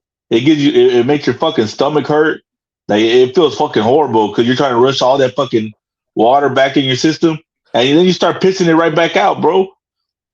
So I don't know how you retain so much water and get all that weight right back on. I see you getting back like 10, 11 pounds back on, but 30? See, Mio said, is that easier to do with a heavyweight because they're big already? You think? Probably. Steak and potatoes, man, or eat some pasta. That shit'll do a number. See, Mio said, no, you're wrong. Nonito at 122, he went to lower at 140. So 20 pounds, again, that's realistic, man. 30, anything over 30 pounds, if that's true. Hey, Malcolm, you're still like 30, right? Yeah, damn it. 30? Nah, yeah. Wait, 30 what? Like weighing 130? Fuck no. No. Your age. You're like 30 years old. Yeah. Yeah, so your metabolism is still pretty I'm only 5 good. years older than Malcolm. I thought he was older than I am. That's why we're trying to get him connected, bro. So your metabolism is still pretty good, bro. Like, It hey, is, but it's not how it used to be. My metabolism used to be crazy fast. But yeah, I can still eat whatever, and you give me a few days, and I'll burn that shit off. and when I hit 42, my shit just went down the drain. It was the opposite. Yep. I wouldn't gain one, like y'all, one by one. I don't want y'all talking over each other. For me, it was the opposite way, Malcolm. Actually, I would be like, I would eat a ton and I wouldn't gain any weight or water weight at all. Like in high school, I was maybe at the heaviest 190, but I was I was lanky. I didn't have any, like, because I ran, I did a ton of ROTC and stuff like that, and we would run in fatigues, and I was on the Raider team and stuff like that. Yeah, my ex, when I was a kid, ran cross country. So if I want to sneak away with her, we'll go run. When I was in high school. But I don't want to. Yeah, man. So like I was saying, Malcolm, like you're still probably good enough where you could like try to take down like just fasting and don't drink no water and try to drop about 20 pounds and then try to drink a gallon of water the next day. See how you feel. That's just gonna feel horrible, bro. I kind of I was trying to cut weight to figure something out while I was training and shit, and I started drinking so much water that I started to fucking I think I was eliminating too much sodium from my body, right? Because I'm trying to like, let me see if I can hit this weight, and I started having what's that shit called, like heart palpitations? Is that how you say it? Where your heartbeat? I started having that shit. Yeah, I said, you know what? I said, nah, we ain't doing this. We ain't doing this, and I kind of chilled, man. Because when I was younger, I could burn that shit off way easier. But it just happens when you get older, bro. Your body changes. It's gonna store certain fat and muscles better. Yeah, I had a friend in high school who went semi-pro for like baseball, and he got suspended multiple times because he drank a lot of protein shakes, and some of the shakes never really told you exactly what was in the shake. So he would get suspended for having like HGH in his system or HGH. Hey, I got a dude that I work with. They got he lost his job because he had methamphetamines in the system because he was doing a pre-workout to stay awake at work. then that shit had meth in it. Yeah, no, it's there's like he got his foreign like his protein shakes were like from China, and the Chinese don't really put a lot of like they don't put how am I gonna say this? They don't label every ingredient and stuff like that in their system. They have So less strict regulations. yeah, so he got caught multiple times with HGH or like uh what Barry Bonds got caught within his system from the Balco scandal. Like But yeah, but not Barry H- Bonds never was identified on that Mitchell report, wasn't he? Was he not? yes, he was on that I Mitchell. don't think so. With Barry I don't Bonds, they didn't really have no crazy evidence. He was just know. kind of guilty from He, association. It was correct. some shit like that. They did him Correct. dirty. Or Yeah, am I correct. thinking Mark McGuire and Sosa? Oh, Mark McGuire and Sosa, yes, absolutely. A-Rod, yes. I think But Seiko named him. That's how he got involved in it. But I don't think he but, ever got caught but he was on formally. that Balco, that whatever list. Remember they had that whole list of all those baseball Yeah. players. Was it Balco? Yeah, it was Valco. Yeah. Balco, right? Yeah, no. I Barry was But they Bonds. had they had track stars, basketball yeah. stars. They had everybody. It wasn't just Yeah, baseball. Marion Jones, baby. Who? Marion Jones. That's why she got stripped of her medals. Yeah. Yeah. No, The world's absolutely. fastest woman. I think Neither- a male track star got stripped of his like medals too. I think it was Michael Johnson or something like that, or No, it was Green. It was Green. Green. Yeah, I can't remember his first name. Roger Clemens was another one that there was suspicion, but he was never named officially on that Balco report. Speaking of the devil, Ryan from the 6 in the building. Salute to my brother. But a lot of people say cheat if you're not. Whoa, hold on. Let me finish this finish this chat, my brother. He says, salute. Where's Coach Heck? Dan Raphael out here breaking news about a yo-yo fight. Word, who he's fighting? Ryan, I ain't see that. Is that recent? Yo-yo? Let me know. Put it in the chat. Who's Yo-Yo? Yo-Yo Hernandez, bro. Oh, the young Cuban? Yep. Yeah, you could go.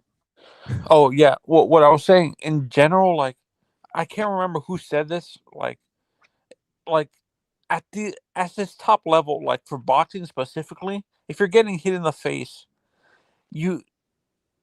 I understand why fans get upset that these fighters get caught cheating, but can you understand why these guys do it? Because if you're getting constantly hit in the face, what are you supposed to do to protect yourself and stuff like What that? you're supposed to do with protect yourself. Learn how to fight defensively.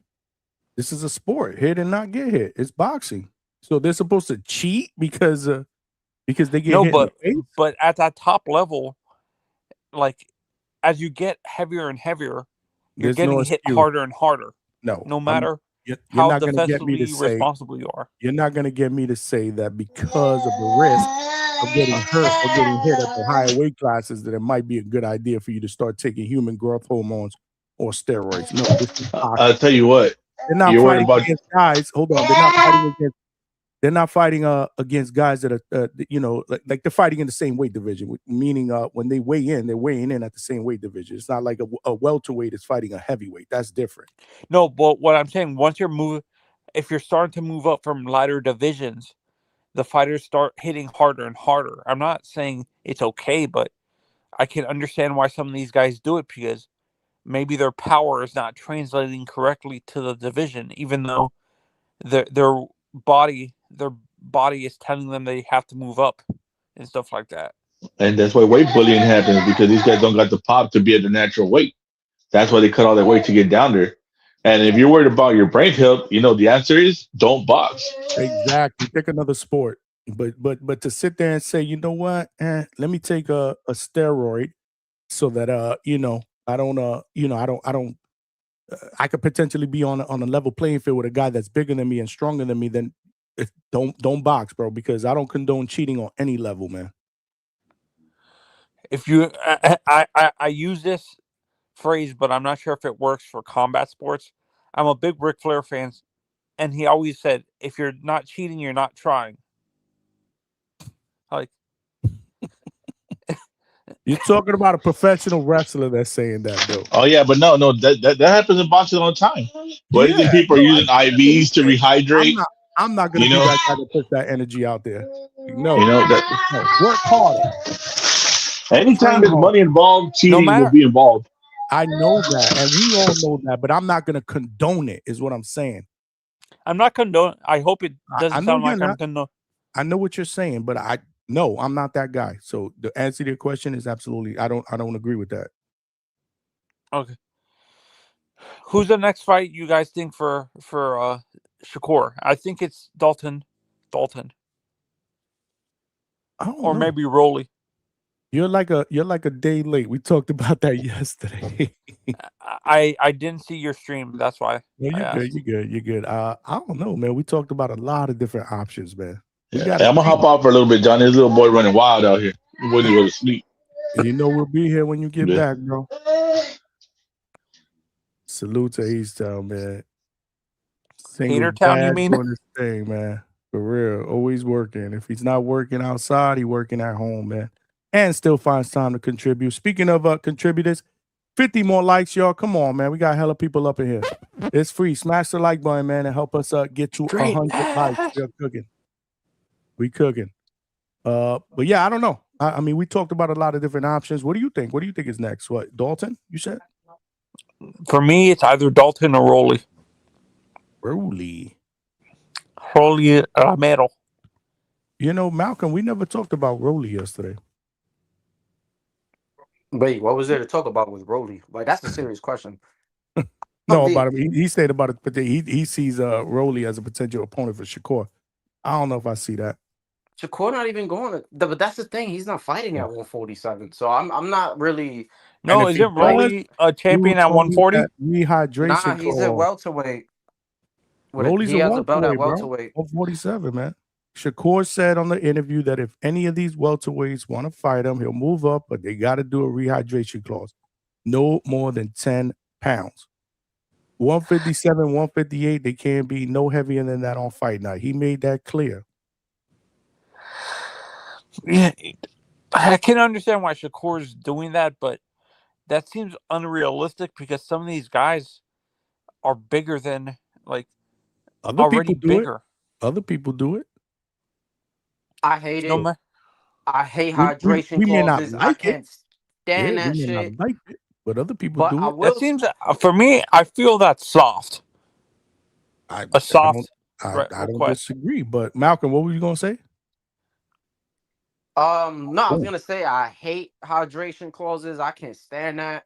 You know, I was having this whole Devin versus Shakur shit, when I was talking to my boy about this and we were breaking it down, I've always said I'm more cooler, and I don't know if you remember me saying this. I'm always more cool with a catch weight because I don't want to limit the water retention in somebody else.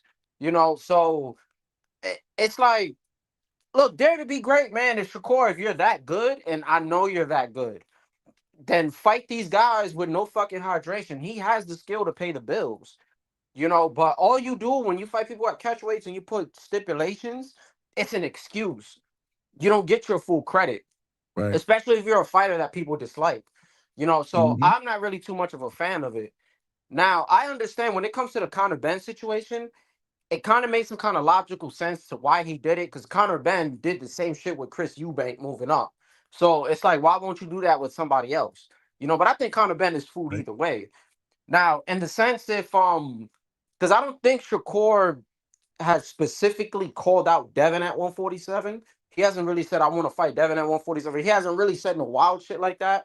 But now that Devin is calling you out and you're like, oh, okay, I already said what I'm gonna say. So you got to agree to these terms. You know what I'm saying? Because you're not the nigga going out saying, oh, I want to fight you at 147, and then Devin's going to dictate his terms. He said he wants you and Keyshawn. So you could be like, okay, if you want that fight, then we're going to have to make certain terms, maybe a catch weight. But I don't like the hydration shit. I hate it. If I'm Shakur, stay at 140 right now. If that fight don't get made, stay at 140. There's way more shit. The WBC going to do you dirty. They're going to continue to probably do you dirty because of this whole Bud shit. And you're already the lineal champ. There's smoke. There's legacy at 140. You know, and then if you can't really get anything, or if it makes sense for you to take one of those 147 fights, go ahead. And to my boy Square Business, no, I didn't kick your back in for you picking T.O., bro.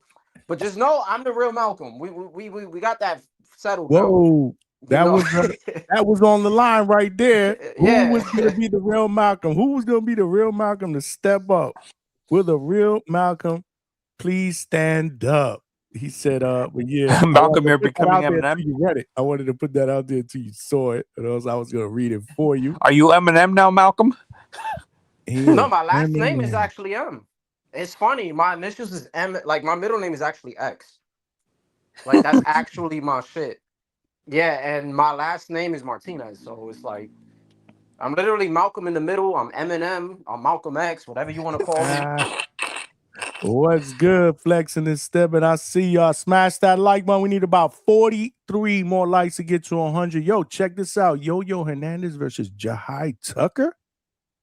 Is that what got announced? I didn't see it. I was on here. We got to check the social media airways. Wow. This got to be hot off the presses. This got to be hot off the presses. H-Town with the 2-piece. IBF does it every fight. It levels the playing field. Oh, yeah, I'm talking about that shit from before. I don't know. I got to look in Twitter. Obviously, if they're saying that Dan Rafael dropped that bomb in top-notch Canada. See, I don't trust anything Rafael says for some reason. What? I don't trust anything that comes out of Rafael's mouth for some odd reason. No. Let me see. Let's look this up. We on the case, y'all. We on the case. Smash the like button, y'all. We do got the link out there. If anybody wants to call in with their opinions, we were talking about the ring high stakes undercard. Is it better than the ring 6 undercard that we saw this Saturday in New York City, Madison Square Garden? Can you show me the card?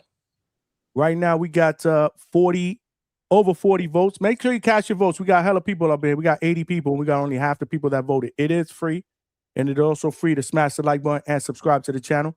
42% believe it's pretty much even. 40% believe it will be better, so 42 to 40%, and then 19% believe Ring Magazine 6 was better. So that's 43 votes in. Oh, I didn't talk about Hitchens and Duarte, right? Nope. I'm wildin'. I only got 5 minutes, Johnny. You only got what? Oh, you can hear me? Oh, shit.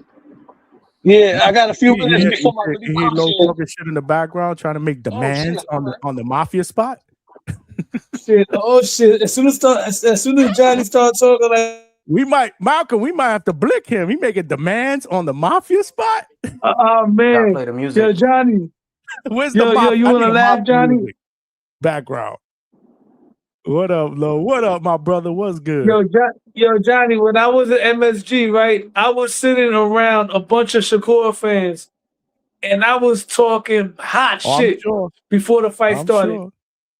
Bro, after that fourth round, them saxophones started playing in my head. Hold on. Let me put niggas were getting louder. Is this what started playing? The saxophone. Look, I put your saxophone post up. All the saxophones. They was getting ready to clip you, bro. Mafia style.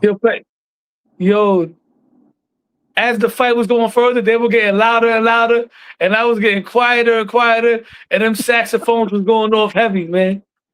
Yo, what's good? Saludos. But yeah, as far as Shakur, I was, Ness was on some nonsense today, but I didn't want to call him because I would have had an argument with him. He was talking crazy. He had the nerve to say that Devin Haney would be the A side. No. Even though he did pay-per-view, we're not going by pay-per-view numbers, and his numbers was trash, right? Shakur Stevenson sold out Madison Square Garden along with Teofimo Lopez because he's a dance partner, right? They sold out. Shakur has 2 fan bases, bro. Shakur has single-handedly took the hip-hop fan base. He's the hip-hop fighter, and guess what he also is? He's also the Puerto Rican fighter as well. Puerto Rico, yo nunca Shakur Stevenson right now. Bro, there's people that I know that don't even know about boxing is talking about Shakur Stevenson now over the weekend. You feel what I'm saying? Wow. Yeah, people in the hood that I know talking about Shakur Stevenson. Shakur Stevenson is going to be the A side. Now, am I a fan of a rehydration clause? No, I'm not. My thing is, if Shakur is gonna go and fight Conor Ben next, then Devin Haney should be the next fight. If he's not gonna go to Conor Ben next, I could understand that he just made a jump to 140. I feel he should fight Richardson Hitchens. But here's why I feel like throwing up right now, because at the end of the day, though I'm rooting for Shakur, I'm tired of the buddy stuff. But I'm gonna be real with you. I'm kind of like understanding why him and Keyshawn won't fight each other, but stop being friends with everybody else. Fight Richardson Hitchens. I think Richardson Hitchens and Gary Antoine Russell would be his toughest fights at 140 pounds. And I say that respectively because Gary Antoine Russell would bring the aggression and the output that will make it uncomfortable for Shakur. And Hitchens will be another chess match because once again, most slick fighters don't know how to fight coming forward, but Shakur's the kind of slick fighter that he's dead center that he's not coming forward. You're going to have to come to him. So everything that Hitchens does good, Shakur does better. Now, like I said, if Shakur wants to go to 147 to fight Devin, then I can understand why. Then I could say do Conor Ben first. And I was watching an interview with him and Najee, right? He said something that was real important. He said, how you going to beat me, right? I got Keyshawn Davis I'm working with. Most of the guys I'm going to fight are not as good as Keyshawn Davis. I got Bud Crawford training with me. All these people he's sparring with and vice versa. So he had the Avengers, right, against Tio and his dad drunk. That's a big advantage. And with that being said, you can't knock him for having that type of guidance on his side. I don't see anybody beating him. And he's definitely the king of the young four kings. And he's the A side against Devin Haney. I don't care what type of narrative Ness or any of the Devin Haney fan base try to paint. Shakur Stevenson, El Shakur, is the A side. And Keyshawn Davis is a hell of a problem. When I look at Keyshawn Davis, he kind of reminds me of Bud Crawford in a way, not in skills. Bud was better, but something about Keyshawn, he doesn't look like he got special effects, but he's packing dudes up. He knocked out what's his name? Jermaine Ortiz. He knocked out Gustavo Limos. And I might have to pick him against Debo, but I might not, because at the end of the day, I really can't pick against Debo unless it's a then why don't you call him then, faggot? Come on, Pardon me man. for cursing. Yeah, man, it was my fault. Yo, Yeah, That's niggas be, not a niggas good be, word, bro. Those are the words. my that get you fault, flagged, bro. my fault, man. People just be commenting on me calling in, man. But you know, I don't really see anybody beating Devin Haney unless it's Shakur, unless it's a focused, motivated Tio with momentum, and a focused, motivated Tank that's active. Other than that, I don't see anybody else beating Devin unless he goes up to 154 pounds. I hear you, man. I hear you. Oh, you know, there's a lot of people that there's a couple that agree with you, and then there's some that disagree with you. With I guess the A side, people are saying that they believe that Devin is the A side, not Yo. not Shakur. Nah, I think Devin's the A side. I'm not gonna lie, and I'm a Shakur guy because I don't really know too much about who has it when it comes to the pay-per-view numbers. But a lot of the A side shit also has to do with popularity. But I mean, Shakur's getting a big buzz right now, but Devin in overall is more popular. And when and the thing is, he's really hated. You know, I think Shakur is liked more than Devin. But when you talk about popularity, a key thing is following. And I think Devin damn near has twice the following on social media that Shakur does. Yeah, you're right about that. But you know, there's different levels of popularity. Social media popularity, it also has to equate with boxing as well. And Devin does have the boxing aspect. People know Devin. You know, believe it or not, Bill is the one that really has the fan base. So because of Bill, they root for Devin. You know what I mean? But like I said before, when Shakur, a lot of people know who Shakur is right now, man. Bottom line, they just do. You know, and pay-per-view numbers is not something to argue about in this situation for who's the A side, because Devin Haney's pay-per-view numbers are nothing to brag about. This is not like Shakur's going against Ryan Garcia. Ryan Garcia with momentum will be an A side. You feel me? But Devin Haney, in my opinion, all right, look at it this way. Devin Haney can't fight anybody, right? They won't even pay for him to fight Lewis Crocker, which is a shame. They will not pay for Devin to have a unification fight, but they'll pay for Shakur to fight a bartender. And two fights ago, he fought a bartender. The Irish kid, Oh, the Irish Pat, guy you fought mean Patty. an electrician. Same thing. No, but you got to think, bro. Also, same shit. He said Devin, If you and they Nate low key they blackballing him though, bro. You know Eddie Hearn gonna do that shit. So Bro, if you and that's an Nate- arguing point.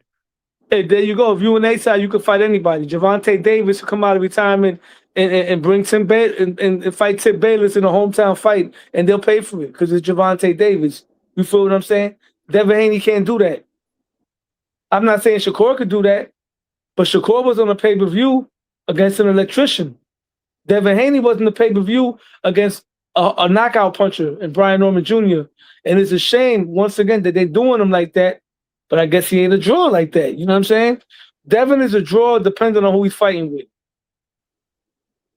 They're not going to pay for Devin to fight anybody, bro. And as far as T.O., real quick, I'm going to bring it to T.O. because T.O.'s still relevant. He's back in the gym. Shout out to him. The man is headstrong. We're not going out like Errol Spence. For T.O., if he's going to go to 147, if there's a tune-up fight that I feel they would fund because nobody's really paying for tune-ups nowadays, promoters, I think the Kambosos fight is the closest thing to a tune-up that they would pay for, being that it's a history fight. They have history. He lost to Kambosos. I think that's a good fight for him mentally, and that's a good fight to acclimate him gradually to 147. We can do this like a 144, 145, like when Danny Garcia was jumping up. And then if you can go in there and wipe out Kambosos the way that he should, he could either get a title shot at Ryan Garcia, Mario Barrios winner, or possibly get a crossroads fight against Brian Norman Jr. Or maybe even Devin, depending on how he beats Kambosos. Because in boxing, one thing we all know, Malcolm and Johnny, people have short-term memory, bro. Let's not forget, a few fights ago, Devin Haney was ridiculed throughout boxing, throughout social media. And then it got worse when he had that fight with Ramirez. But then he came out there and overcame the odds. And now he got the reputation as the boogeyman of boxing, Debo. You feel me? So right now, everybody's writing T.O. off. But we can't forget T.O. was here before he lost and he came back. All you got to do is come back and spark somebody, outclass somebody, go in there and fight a dangerous Brian Norman and 12-0 him, or possibly Richard Coleman him. You know what I'm saying? I know that's your man's in him, but Brian Norman would get destroyed by T.O. I'm sorry to say that, but it is what it is. Or a Kambosos, or probably upset a Keyshawn Davis. He'd do that in his next fight. He's back lit again. You know what I'm saying? He's back in discussions. That's why we need Tank back in boxing. I would love for Tank to come back and knock out Lamont. Who? Tank. I don't man. want him back, bro. Nah, bro. Like he makes it exciting, here's the bro. thing. He makes it exciting, though, right? And my fault if I cut you off, bro. He makes it exciting, but the thing is with me is, let's just say he fights one of these big fighters we want on a fight. It could be fucking Devin. It could be Shakur, whoever. If he loses, I see the excuses. They're gonna say he got a foot out. He's not really locked in. He's been through so much. So that alone kind of like to me, that's what's going to kill it. Because I know if anybody beats him, they're not going to get any credit. But he is an exciting fighter. He has his fan base. I'm not going to lie. Everybody goes crazy in the fucking stadiums. You feel me? In the arenas. But it's just because of that one thing. But I'm not saying coming right back into a Devin fight or any of those guys. If he comes back and gives us for Tank, the tune-up can't be too weak. It got to be either Pitbull Cruz or Lamont Roach. If it's either of those two, and he can beat them definitively, knock them out or whitewash them, whatever, then remember, people ain't paying for nonsense no more. He want to make all that money, you're going to have to fight your contemporaries. You're going to have to fight Devin. You're going to have to fight Shakur. If T.O. bounces back, you're going to have to fight T.O. You're going to have to fight these guys. You're going to have to fight Keyshawn Davis. You know what I mean? You're going to have to fight Richardson Hitchens. So there's no more nonsense. Tank is already pushing 40 years old right now, right? 38, 37, 35. I'm trolling right now. But Javante Davis is already the oldest one out of that group. We can't call him a young king no more. He's 31 years old, 30 years old. He come back. All we want to see is one tune-up, and that's against Cruz or Lamont Roach. If he knocks either of those guys out, you can't say nothing about it. If he fights any of the top guys and loses, there's no excuses. And me personally, I don't think Tank loses to that many people, bro. I really believe in my heart, Tank, with everything running well on all cylinders, beats Devin Haney. At first, I thought he beat Shakur Stevenson, but that's 50-50 regardless, because Tank still got that knockout shot. Him and Tio is 50-50 if it's 100% version of both of them. Tank beats a lot of guys, bro, at the end of the day, man. No, I got Shakur beating him. The thing is with Devin, he would have beat him if he would have fought him at 135. Even after the Regis fight, I was like, damn, I think fucking Tank can still pull it off. But right now, hell no. There has to be some kind of stipulation because there's no way he's gonna fight him at 147 with like no stipulation whatsoever. And I think Devin is improved sharply. He's faster, he's stronger, he uses his jab better. The check left hook look crazy now. The right hand is very sneaky. People don't realize Devin got a good right hand. So I think Devin does better now. But had it been before when we wanted to fight, I would have had Tank. I still got Tank. I'm not sold on Devin's chin yet. You know what I'm saying? When he fought Brian Norman Jr., he didn't really take too many punches like that. You know what I mean? Brian Norman was hitting him a couple of times when he was moving out with the jab, but Devin, don't get me wrong, and I don't want to sound like I'm shitting on Devin, but Devin don't box like Shakur. What Devin does, because Devin got low-key power on the low. Devin got surprising power. Like, Devin will clip you, hit you with a good shot, knock you down, probably rattle you, and then he'll get in his groove, box you, then tie you up and don't throw that many punches and just do enough to win the fight afterwards. And now you're already timid because he already hurt you with something. You know what I mean? I don't see that happening with Tank. Tank got a hard chin, bro. You know, all right, Shakur, I can see Shakur doing it because Shakur is more consistent throughout the entire fight. But I got Tank knocking Devin. Like I said before, I got Tio beating Devin if Tio's on all cylinders, fully confident and everything. And I got Tank knocking him out. How do you got Tio penetrating that jab, bro? I'm gonna tell you why. Because when Tio fights right-handed fighters, right? Like when he fought Barboza, he had a jab in that fight. If you watch that fight, he was shooting double and triple, quadruple jabs all night. He was moving in a circle, boxing, using the jab. He was being slick. He was countering. Devin Haney, as great as he is, he's not Shakur Stevenson, bro. With Tio's stat against southpaws is very overrated. When people call him a southpaw killer, that's very overrated. And once again, I got to hold my fighter accountable. Because against Lomachenko, he beat Loma, right? I give him credit for that. He beat Lomachenko. He had Lomachenko scared to punch with him. He had him down packed, right? When he fought what's his name? Sandor, he beat him, but he beat him because he was more aggressive. Sandor was still doing a lot of things. Jermaine Ortiz went in there and survived. If Tio would have cut the ring off efficiently with Jermaine, he would have stopped him. Give you an example. When Jermaine, as a southpaw, circles to his right, Keyshawn was meeting him with that left hook, stopping him. Tio was doing the opposite. Tio was trying to shoot the right uppercut when the southpaw circling to his right. You're missing, bro. You feel me? Now, against Devin Haney, he's going to use the jab with Devin because he's a conventional fighter against a conventional fighter. So the jab is there more for a conventional guy to jab. And when Tio jabs, he puts his head off the line and jabs with his head off the line while Devin shoots the straight jab. You feel what I'm saying? And plus, once again, these two guys are very familiar with each other. If Tio keeps his head off the line, he can shoot a counter underneath that jab and rock him. I believe he can beat Devin. I don't believe he beats Shakur. No matter who's training him, it'll be a better fight, but he ain't beating Shakur. Low. Yeah. I ain't My gonna guy, lie. Low. If that fight ever happens, I'll gladly bet 100 with you. I'll gladly bet 100 with you if that fight ever happens. One thing I don't do, Malcolm, because at the end of the day, bro. Huh? You hear me? Yeah, yeah. But he said he don't bet. I don't bet on boxing. Oh, okay, you don't. All right, that's for sure, bro. Yeah, I don't bet on boxing. Yeah, that jab, bro. That jab is his kryptonite. It's a style thing, bro. The thing is, Tio, unless he learns how to fight coming forward and he can press the action, he is not gonna beat Devin. Because Devin could just keep him out the on the outside, and it's gonna have to force. Tio's gonna have to force to lunge in.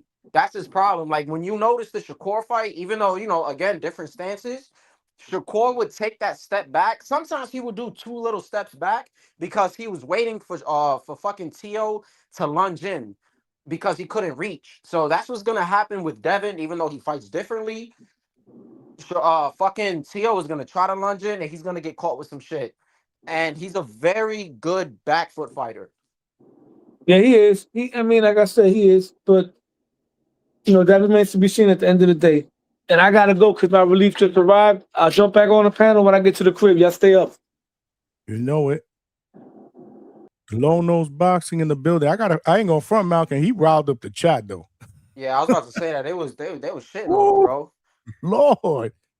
Until he threw that F-bomb in there. I liked it though, man. I liked it. What, the F-bomb?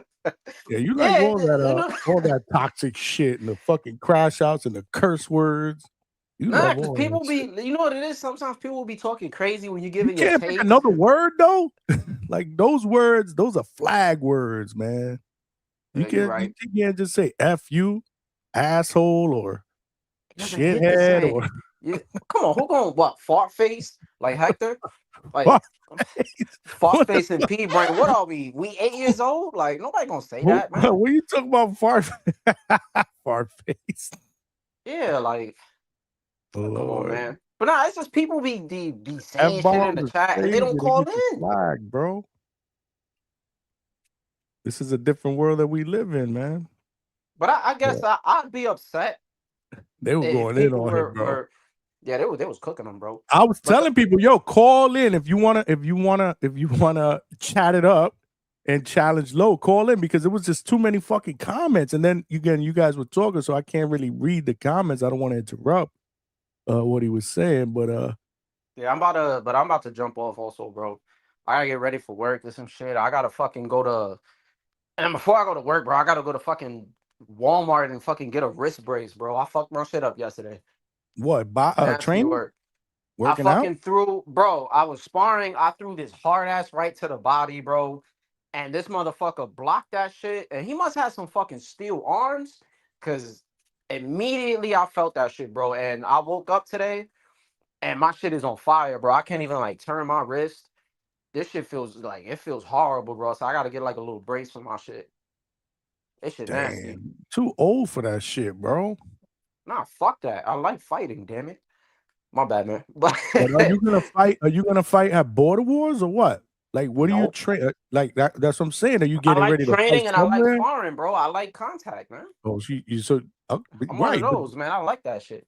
But I also know you're competitive. So are you gonna be fighting somewhere as an amateur? Like, what's the end game here? Like, what's the end game? Somebody was telling me, they're like, yo, you should be trying to get a fight in Max. And I thought about it, but the problem is, bro, it's between working and everything, that shit is draining. Cause like I literally get out of work at night and I go to sleep at like probably 9 in the morning or sometimes 10 if I can fall asleep to get up at 5. And then sometimes my body just feels all fucked up. I go to the gym and then after the gym, I have like an hour to myself. I go to work, I study. So I'm trying, bro. I'm trying to figure it out. I just got to see how my body goes, man. But I'm getting older. But I like sparring. Straight up. Like I like sparring. I like punching people and I don't like getting hit back. Nobody enjoys that. You got any clips that you can share? So at least I can see a little bit of your work. I won't show it I mean, if I get some sparring, if I get some sparring and I can record it, I'll put it up. I'll send it to you. I got no problem with that. Man. We gotta see that work, bro. Yeah, man. Show that shit off. Be proud of it. Shit, I wish I was young enough to be able to do that shit. You are, man. Stop it. You're not old. I'm old, bro. I don't got the time for that shit either, bro. I barely got the time to sleep, man. I tell you, man. Sunday night, we did, what was it, a 7.5-hour show almost after 8.5-hour show the night before. You proved my theory right. I always knew it wasn't a time thing. It's like Johnny don't mind being on till 4 or 5 in the morning. He just doesn't. He can't go past 5-6 hour shows. That's all it is. Tough. But nah, man. Salute to you, bro. Salute to the DHS family. I'll tune in. Tomorrow's ladies' night. Or you No, we're pushing for next Thursday, the 12th, so we could be a Valentine's Day edition since Valentine's Day is Saturday. Oh my gosh! All right, we gotta be dramatic here. You know, that's nice. I know. I fuck with it. But yeah, shout outs to you, Johnny. Shout outs to the DHS community. And to stock chasers, I see you in the chat. Shakur will fuck this nigga up, bro. That's all I'm gonna tell you, bro. Just know that. Never bet against Shakur, bro. Good fight, but Shakur gonna pack that nigga up, and then we gonna talk about it after. But shout out to everybody. Salute to my brother Malcolm, man. Again, man, always showing love. He's getting ready for work. Speaking of work, salute to all these second shift and third shift overnight workers that are rocking out with DHS. Y'all the real champions. The champ is here. The champ is here.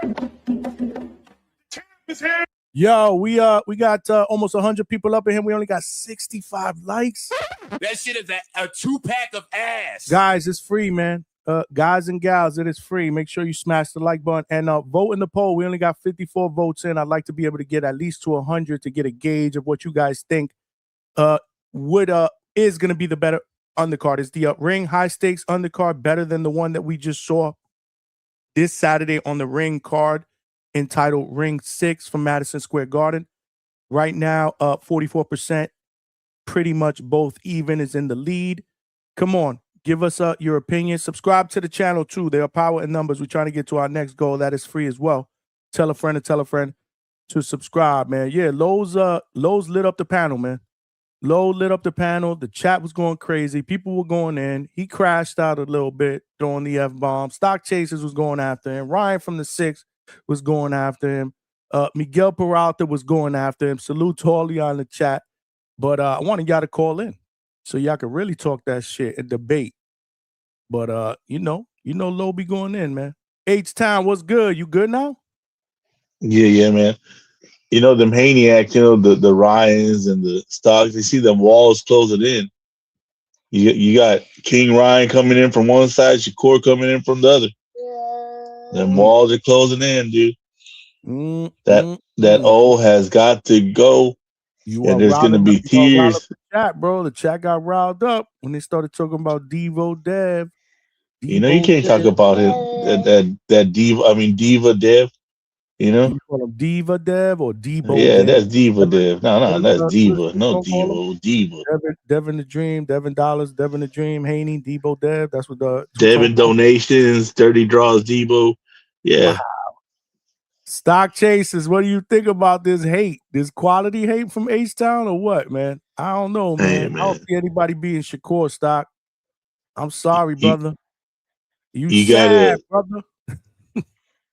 You got the DHP ringmaster, Nestor Gibbs, already hollering for 900 day VADA for Ryan.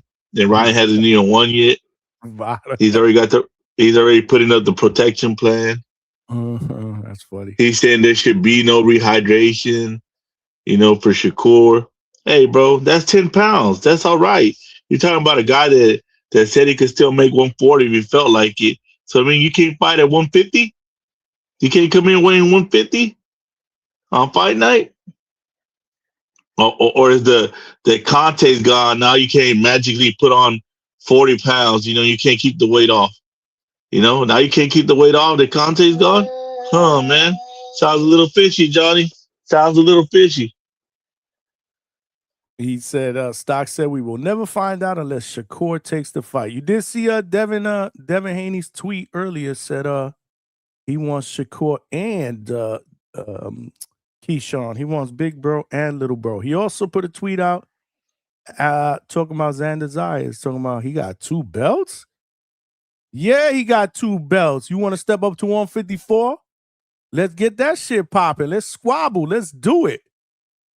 You have Devin the Dream Haney against the Puerto Rican version of Devin Haney. I love it. Yeah, I said it. Might be a little premature, but that's all right. We could say that. We can have a good time with it. That's what we do here at DHS. H-Town, what happened, man? You got kicked off? Man. Yeah. No, Xander beat the shit out of Devin, bro. Damn, you're going to rile up the Xander. Hey, Xander Zayas is a problem, bro. He made me a believer. That kid's a problem. Younger, faster, stronger, bigger. I'm glad you're giving Xander his credit after this win, because you weren't giving him credit after the last one when he won the title, bro. I mean, when I see a dog, I gotta respect the dog, and he was a dog in there. I'd like to see it, man. I wouldn't mind seeing it. Don't know if that happens. What is yeah, you riling up the chat, bro. You riling up the chat. Hey, but Ness is already throwing over a protection plan for that too.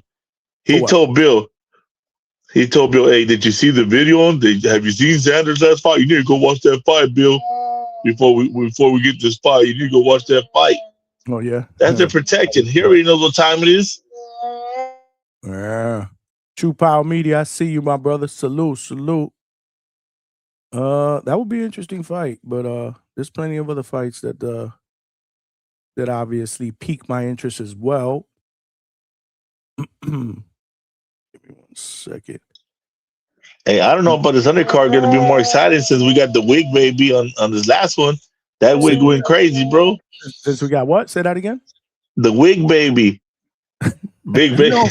He's actually on Jimmy Kimmel tonight, man. Salute to him, man. You know, viral moment, and now the popularity is off the charts, man. Was on the Breakfast Club, was doing interviews. He's on Jimmy Kimmel late night. That's how you do, man. Shit, that's how you do. He's on all the big podcasts. He hit up Mason Cam. He hit up Shay Shay. The only person he ain't hitting up is his homeboy Ness. I met him one time too. I actually got his number. I ain't reach out, but yeah, he's a cool dude. I met him a while ago. He was at a Pro Box card that I was covering here in Plant City. Good dude. But I'm glad he won that fight because it would have. Well, obviously not. Obviously, people aren't even talking about the win. They talking about the hairpiece. That shit is gangster, bro. The world that we live in today. What are you gonna do? Who's this? Claymore? It is the one and only. What's good? What up, Clay? Chilling. What's good up, A-Shawn? What up, Clay? Down in the building, or Hate Town. They calling them Hate Town in the chat. They cooking you in the chat, East Town. It's all good, bro. You know, I really don't care. The peons, you know, they're gonna speak. They got voices. They got keyboards, so they're gonna use it. You know it. What up, bro? That's what it is. Man, I'm chilling, man. I'm just watching the news unfold, man. You know what I'm saying? Like, oh, man, you know, like, Mauricio, I don't know, bro. Sometimes he makes me feel like he's not as sharp as you would perceive him to be, just because he wears suits and ties and he seems to be able to articulate himself well. The moves he does seem to be so counterproductive at times to his own movement. It's just weird, like, you know what I mean? And especially in the atmosphere that we're in right now, as far as Zuffa boxing and the argument being made on these sanctioning bodies and, you know, just all the things that are circulating in the space. Well, why would you put your company in the crosshairs of scrutiny like this to strip Shakur Stevenson of his title a few days after he just put on a masterclass? He's telling the world that he plans on going back to 135, or at least it's a legitimate option. And you don't even reach out to him to communicate with him some sort of like parameters, like, listen, we need you. I don't know what you could have done, but to make it look like that, I just don't understand what the end goal is. Like, are you going to a petty war? Do you care? Does Mauricio Suleiman care at this point about what people think about the WBC belt? It's a good question, man. I said that before. This man couldn't even wait a full calendar week. You know? He should have gave him till May, bro. 3-4 months. That way, you know, by that time. That's that Bud Crawford grudge, man. Carrying over to Shakur, man. That's what that's all about, bro. But Bud ain't doing him no favors, bro. I mean, it shouldn't be that way, though, man. If you're wielding the power you have that way, then you're destroying the credibility.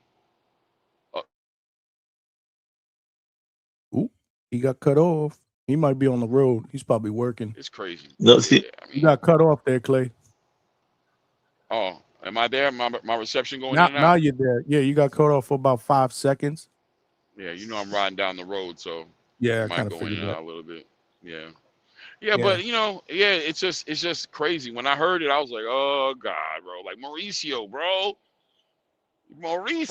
bro. I mean, what did you guys think? Am I crazy? What did you guys think when you saw that? Yeah, I thought it was a disgrace, bro. I Because said it earlier. Yeah, I'm like, yo, what the fuck is going on, bro? This man hasn't even, it's hasn't even been 72. Well, yeah, I guess it has. It's Wednesday. It hasn't been even been a full calendar week. I mean, it sounds like an emotional move to me, if you ask me. Yeah, and and then what you're gonna do now? You're gonna go on a tour. You're gonna go on Ariel Hawani. You're gonna go on these shows. You're gonna sit there and explain it. And bro, nobody trying to hear that shit no more. He's starting to give me Oscar De La Hoya vibes. You know what I'm saying? Like when I hear Oscar De La Hoya talk, it's just 100% bullshit coming out of his mouth. And it's in Mauricio, it's the same way. Like when he's talking and he's doing all these interviews, like the money goes to the Suleiman Foundation to pay for CTs and funerals and help fighters. It's like, what the fuck, dude? Nobody believes you, bro. Fighters have been asking for years what the hell the sanctioning body fees are for. So why is it coming out right now? Like you got all these excuses. Nobody is aware of none of this shit. I mean, Nobody a couple cares. fighters did come out and say that they did help him. So I'm sure some of it goes there. But my thing is, when did the Cepeda Shakur happen? What was that, June or August? 7 When was months that? ago. Count back 6 or 7 months ago. So whatever that looks Okay, like. Yeah. so 7 months ago, and then let's say Shakur takes a month off. Then he won't defend the belt roughly in a year. You know, so I mean, you can't use that as a viable excuse that you're not going to defend the belt in the calendar year, so we're going to strip you. But you have to wait for that fucking year to get here. At least. You know, wait for it to be a fucking year. What Bro, I I'm don't gonna tell you what I understand. believe. No, I'm sorry, What I man. believe is the 135-pound division got a new generation of champions that's getting ready to come up, and he wants to be part of the conversation. Shakur was a great conversation at 135 when Gervonta Tank Davis was there. Gervonta Tank Davis is dealing with his issues. Now you have a whole new breed coming up. You got Floyd Schofield Jr. probably getting ready to pick up a belt. You've got Hadia Herrera sitting on an interim title. You got Abdullah Mason sitting on his title, and you've got Raymond Mortaya, you know what I'm saying, probably trying to make a decision as to what. Oh, you can't hear me? No, I'm talking to the Okay. chat here.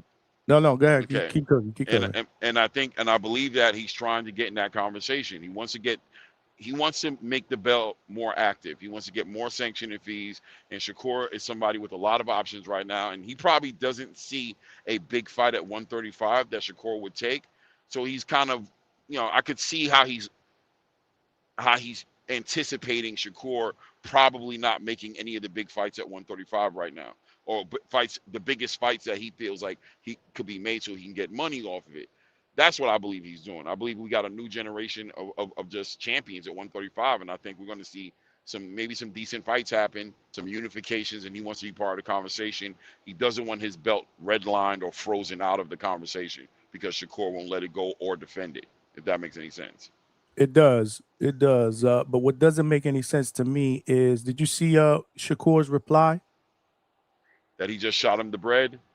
Like, my thing is, why are they trying to charge him a $100K fee? Like, I get the whole thing. Make that make sense to me. I get the whole thing that promotion companies will obviously charge their fighters a fee to go across the pond and fight on another promotion company card. I get that. But I mean, this wasn't a WBC belt wasn't even on the line for this. So why trying to charge him $100K, man? Because you're not defending their belt and making them money when you could be at that point. You decided to make money somewhere else. $100K though?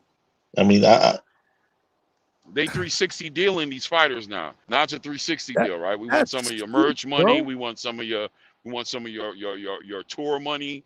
We want some of your commercial money. We want all. You know what I mean? They 360 dealing them. They are turning the sanction. Well, and that's another thing, right?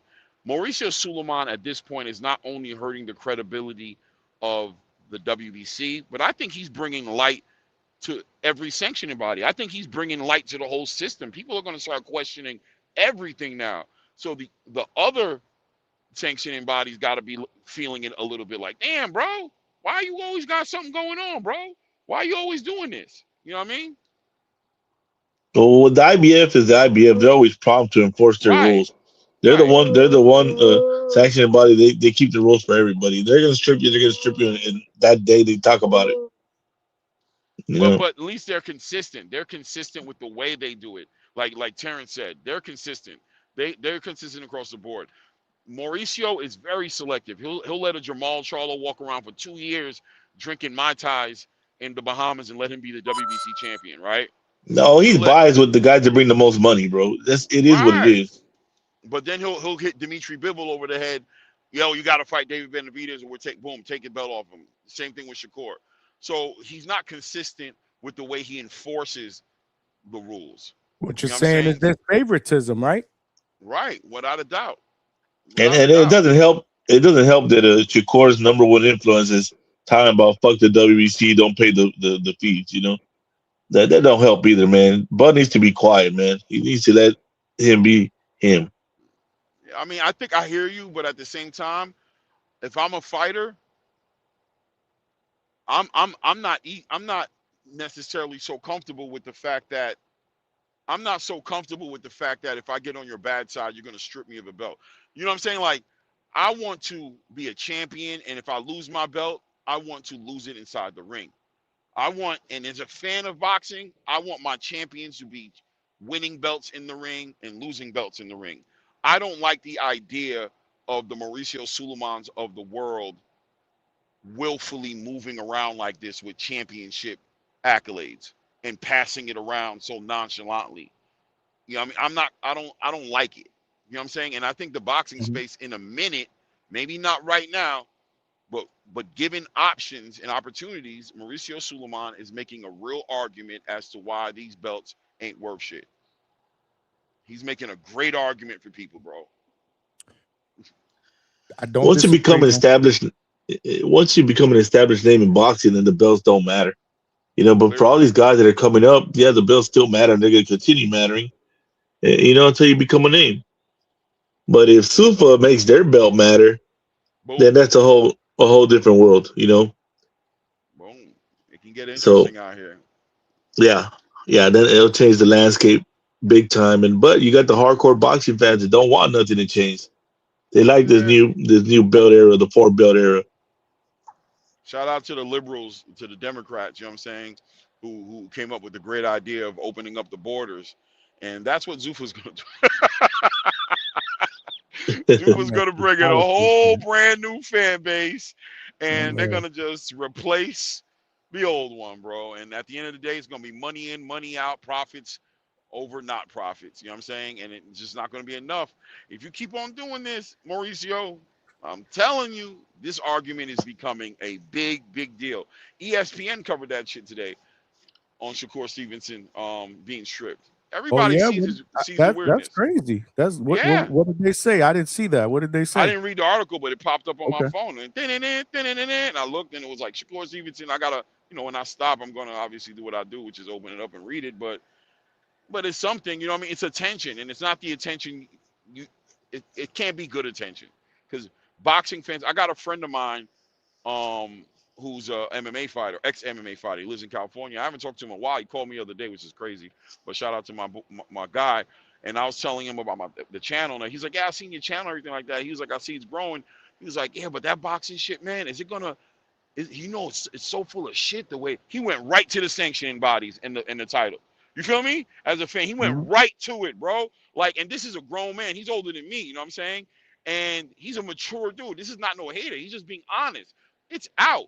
It's circulating in a space, you know what I'm saying, about the lawlessness of this sport and why it's so hard to follow. You know what I'm saying? Because it don't make sense. Everybody's a champion. Everybody, you know what I mean? Like, everybody's got some sort of a belt. And like I said, when Mauricio Suleiman does stuff like this, he brings light to the sanctioning bodies in a negative way, to himself, obviously, but I believe it's also shedding a negative light on the WBO, IBF, and WBA, just in general. They just want to make sure that things are running the right way and that people who are supposed to be, look at Ryan Garcia, motherfucker came off of a loss, you had him suspended, you banned him, so he wasn't even on your rankings, and all of a sudden he's getting a championship fight on the back end of a loss. Shout out to my guy, whoa, hold up, Clay, hold up. We're here for that on this channel, man. You know, one of our guys, one of our biggest boxing minds in this channel, he's about to fight for a championship off a loss. So we don't disparage that. Damn, Who's that's You that? know, nasty. Who you Who is talking it? about? Yeah. you know who? Who? Oh. Vega. Oh, salute Vega. Salute Vega. Hey man, So yeah, respectfully, we you know what I don't. mean? You know, when you're a star, you're a star. You Yeah, know, yeah, yeah, for sure. you know, But you shout got to out to respect Vega, the you know what I mean? star. But even my guy Gary Antoine Russell, somebody who I support and I think is a great fighter, come off of a loss against my guy Alberto Puello and walks right into a fucking championship fight for the WBC, of course. No, not the WBC, WBA. No, Sorry, this I'm was the bugging. WBA. I'm bugging. Yeah, Puello had the WBC. I had a little brain fart there. But regardless, you know what I'm saying? It's not the first time that they're doing these things. All the sanctioning bodies Fundora, are doing come it. on. Fundora. Yeah, Fundora coming off of a loss, you know what I'm saying? Now he's, you know, I mean, you guys just, I don't know, bro. You know what I mean? I just watch Didn't from Cool this Boy point. get a shot for a belt right after he Yeah, lost to it? he Man? blew weight. He blew weight, was stripped of his title, and walked right into an interim WBC title fight with Oshaki. He sure did. You know what I mean? Yeah.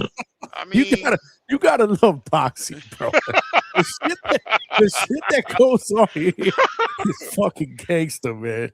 yeah, I mean, bro. wow, you can't make shit up. Now that you I break mean, it down like that, man, it's crazy. it's a star-driven sport. You can't help it, man. If you're a name, you got your privileges, and the bigger your name is, the bigger your privileges are. Man, it's You crazy, know, bro. It's look at crazy because it Charlo. takes away credibility from the champions. It makes like a shout out to Bruce Carrington. You know what I'm saying? He did such a great job, worked his way up there, but he has a belt around his waist, you know what I'm saying? That's just got so many bad politics behind it, man. I just hope that Turkey gets behind him and gets him a unification as soon as possible so that he can start getting in the conversation of getting a lineal belt, man. Because at this point, these belts, they just not holding the weight they used to, man. They just not, man. Yep. the thing, Hard to disagree. the thing is crazy that This shit's a mob. Ryan said this yeah, is a yeah, mob sport. yeah, And it's what it sanctioning is. bodies are, I say it all the time. What do I say each time? The sanctioning bodies are the fucking cartels, bro. Yeah, bro. It is Especially what it is, bro. WBC. You got that brand, and then you got a spot. You know, Crazy, man. that's why I Yep. keep trying to tell people it's not about race; it's about money. They don't care what Yeah, it color is you about are; they race. care I don't about think it's green. race. Yeah. You Yeah. know, Well, but you know, a yeah, lot of people shoot it to is the race about thing color, real the quick. color You know, green. It's Nope. about the color Nope. green. that's it. Yeah, 100%. That's it. 100%. They're Race they're they're people not just, mad at yeah. they're not mad at Bud because he's a black man. They're mad at Bud because he didn't pay the money. Yeah, they're mad at him because he made a whole lot of money and they thought they was going to get the next convention paid off with his money. You know what He I'm said saying? the Yeah, The next next president. convention They were paid like, off. what about they the presidential suite in Thailand? Who's going to you pay know for it?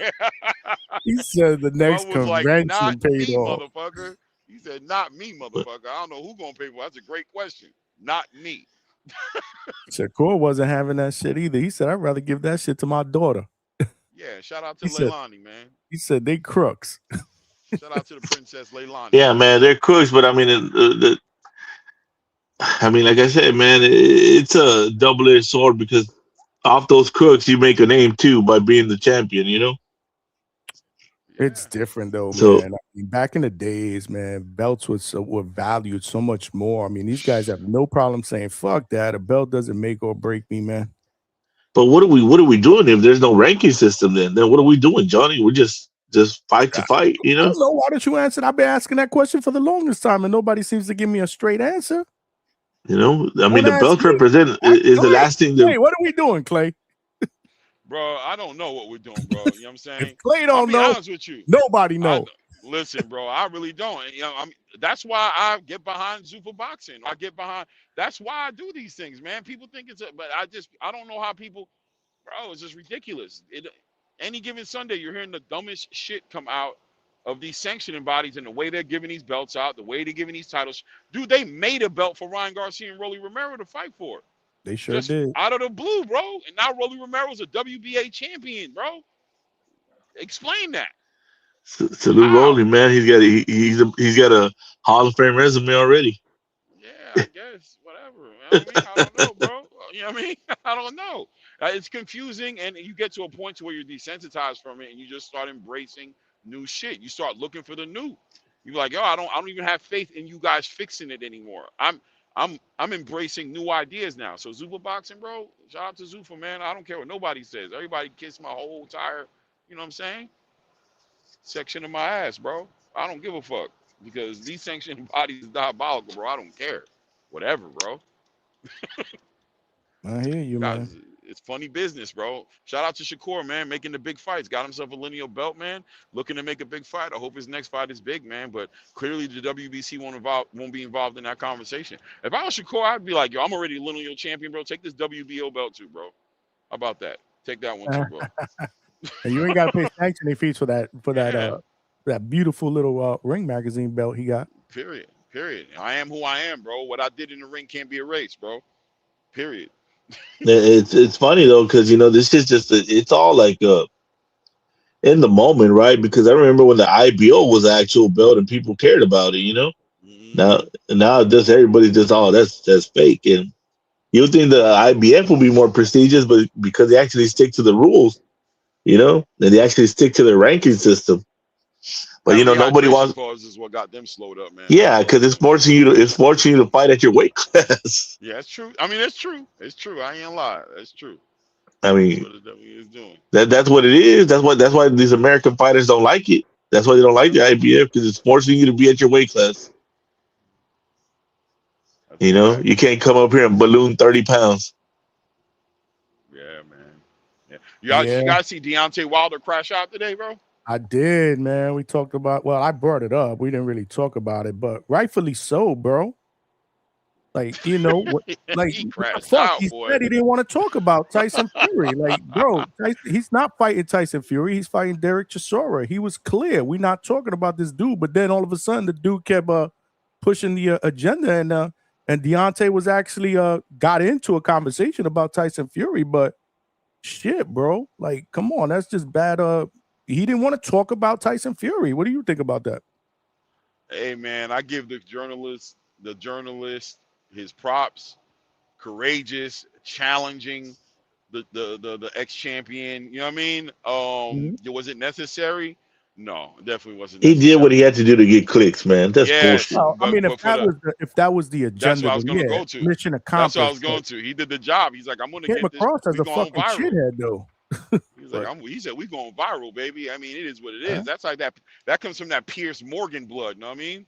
Those motherfuckers, they still with that. Those journalists over there are with that. They confront people. I've seen you. That's just shock journalism, dude. Yeah. I mean, listen, man, Deontay, take a lesson from this and don't let people get you out your skin like that, bro. You got to be able to maintain yourself because you also did not need to go into that situation. You got frustrated. Like Chris Eubanks, Senior. He gets confronted. He maintains himself. You know what I mean? He's getting confronted, but he shows that he's aggressively like in disagreement with the narrative. But yo, bro, you kind of made it hot in there, bro. Motherfuckers got scared, bro. Security popped up. You stood up. You know what I mean? You went kind of hard, bro. Deontay wasn't playing, bro. He really allowed this dude. He allowed this dude to get under his skin. Yeah, for sure. But hey, he's got to stick to his ground too, because if he was saying we not talk about it, but realistically, he started talking about it. Just get up and walk out. Just get up and walk out. Or you know what? Just stay silent. Like I said, we're not talking about it. Are you going to ask a question about Derek Chisora? But he actually engaged in the conversation. Exactly. You going to talk about what I came to talk about, or am I leaving? Let me know. Shout out to Kodak Black. You know what I'm saying? Kodak Black got into that situation with Ebro, where Ebro was confronting. When Kodak said, "Are we done? Are we finished? What are we doing?" He was like, "You can leave." He was like, "Bet." Got up. Yo, I hate Ebro, bro. I hate Ebro, dog. Ebro's an idiot. I know. But you remember that shit, right? When Kodak just walked out of there, like, "Yo, bro, yeah, we good, man. I'm not doing this with you. I got real problems out here. I'm trying to deal with a case. You know what I mean? That could put me in jail, and you playing with the case like it's here for clicks. So stop playing with me." Well, I mean, Ebro went ahead and told Little Yachty that he wasn't going to be nobody in the hip hop industry, and he'd be gone in a year. And now look at it. Yeah, bro, it is what it is. You know what I'm saying? But Deontay crash out. It is what it is. It's gonna go viral. It is what it is, bro. I think it adds to the mystique of the fight. Him and Derek Chisora brings some notoriety to his name. The fight is happening in the O2 arena. So look, bro, Makes the fight a little bigger. No? Yes? What do you guys think? Yeah, you know, absolutely. Why not? Yeah, absolutely. Any publicity is good publicity, right? Now more people are more they're intrigued. Again, it had nothing to do with him and Chisora though. Like, That's a fact. they kept showing damn, I say when I always say it fast, Chisora, and he was just sitting there smiling like, what the fuck? But is it also fair to say and safe to say that England don't give a fuck about that damn fight? You know what I'm saying? That dude is like, hey, bro, I'm gonna be real with you. Don't nobody give a damn about you fighting no Derek Chisora, but you know what they do give a fuck about? Is it just England though, Clay? Is it just England? Hey, man. Hey, you know what? For once, that fight ain't on our shoulder. It's on their shoulders. They don't. Man, y'all better respect Chisora. Chisora's gonna end up beating the shit out of the Wilder. No, he probably is, but nobody's taking the fight. It's an insignificant fight. Right. It means nothing. If Derek Chisora wins, he's retiring. If Deontay Wilder wins, I mean, it's not significant. It's not a significant fight, bro. It is what it is. I'm gonna watch it. I'm a fucking boxing crackhead, bro. I'm gonna fucking watch this shit like everybody else. But you know, listen, the guy in the room doing it, and plus they've been all friendly with each other. Derek Chisora and Deontay's all weird. They're not even overly friendly. Overly so look, friendly. Get I don't like that shit. I don't like that shit either. Y'all know I like that shit to get spicy. Yeah, bro. So he made it spicy. Shout out to the journalist, bro. He made it spicy. This video is gonna be going viral. They're gonna be bringing it back up over and over and over again until this fight fucking happens. And you know, you got to credit that guy, man. I know he was a little shook though, because I was shook for him, low key. Yeah, bro. He was like, I'm a Fury fan. I'm not a Fury fan. You almost got your ass packed the fuck up. Bro, yo, he definitely did, bro. He went in. did. He went in on Wilder.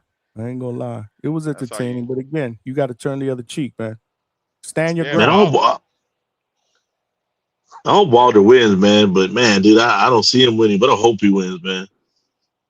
If somehow he comes back as the old Wilder, if the Wilder who fought, you know what I mean, who should I say, Victor Ortiz, maybe not Victor, Luis Ortiz, sorry. If that guy comes back, then possibilities are endless, bro. If he can set up that right hand, he can throw it with them bad intentions. Nah, man, we don't need him to set shit up. We need him to go in there and just fight.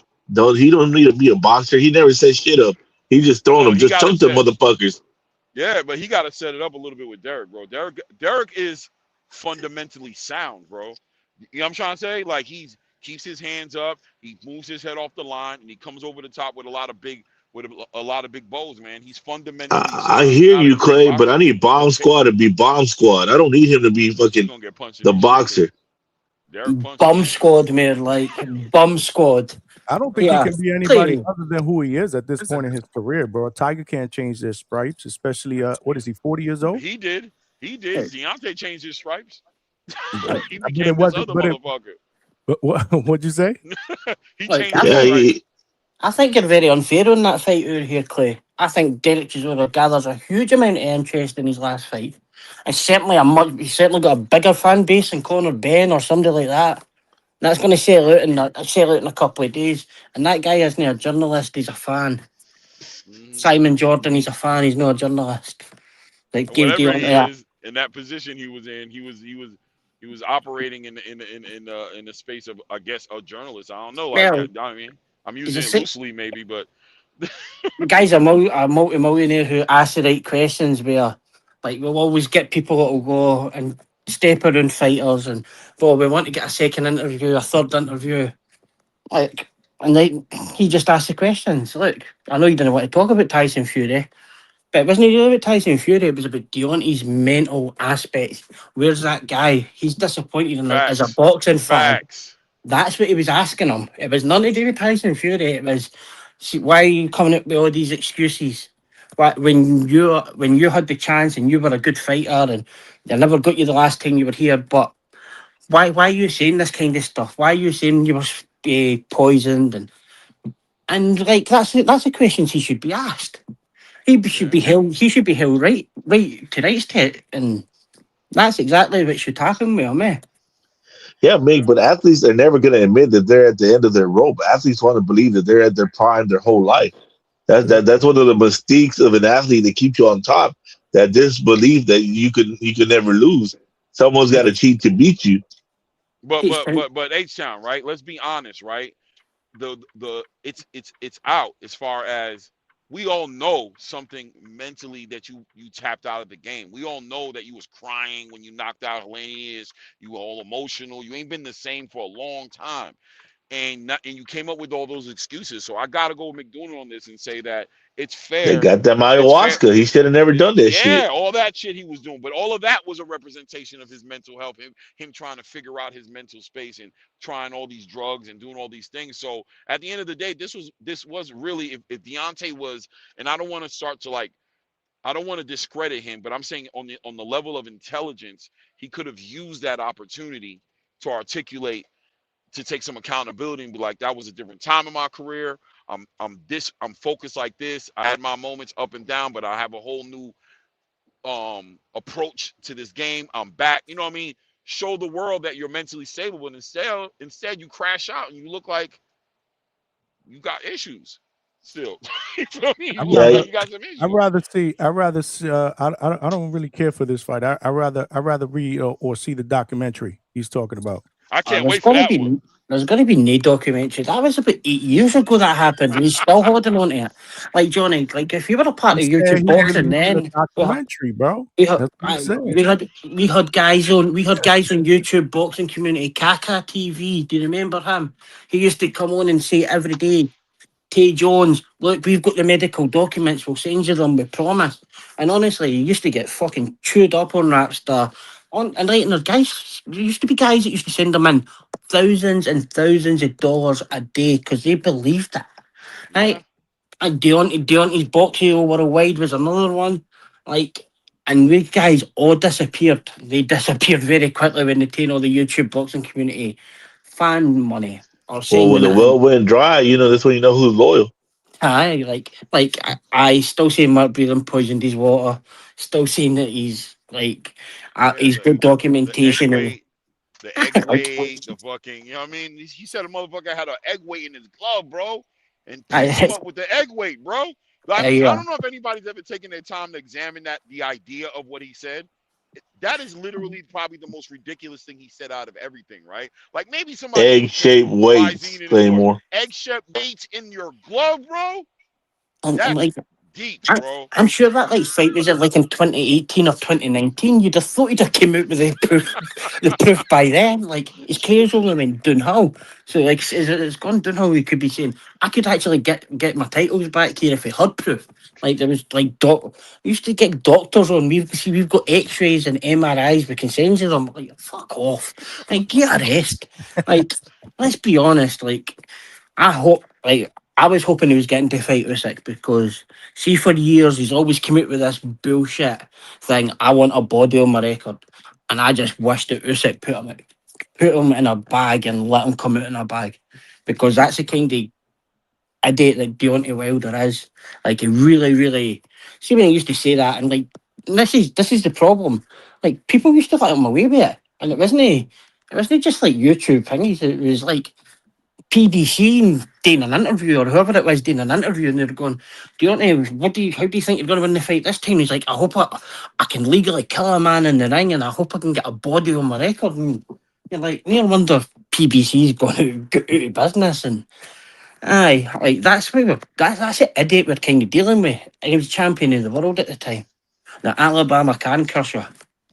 Look, when you're when your career and your boxing this persona is a violent man, you should never want to find out why you're a violent man. As soon as you start trying to find out where you're a violent man and understand that anger you got in you, then that anger starts going away.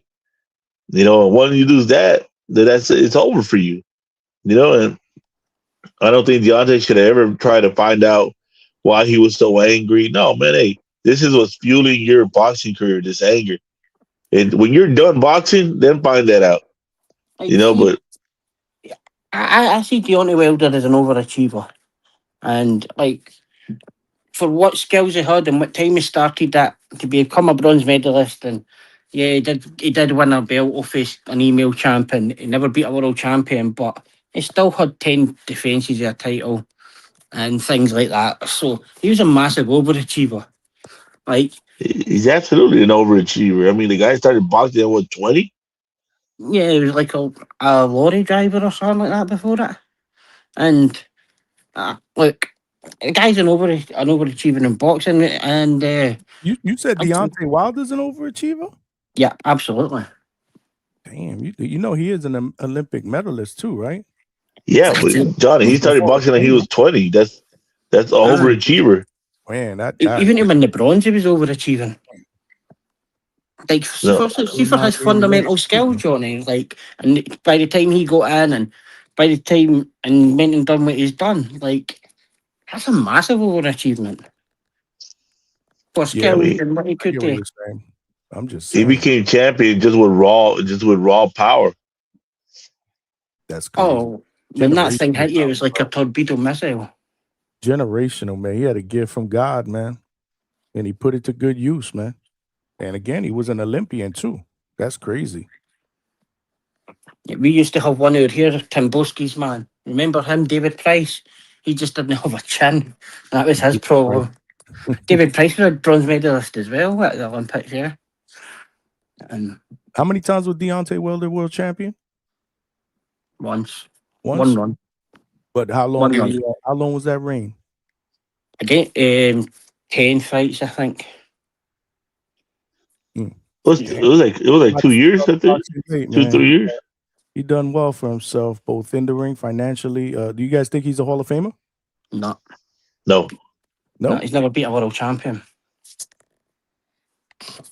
What if he beats Chisora and finds a way to be a world champion either, Johnny? Nah. He didn't let me finish, and then gets that Usyk fight. He packs Usyk up. Was he a Hall of Famer? I think so then. Yeah. I think so then. But I'll try and win the Powerball or something like that. I mean, sadly, when you beat a guy, you don't get all his accomplishments. That's not the way it works. You know. Well, but I mean, that's what I'm trying to tell you. Hold on, what's Wilder's record?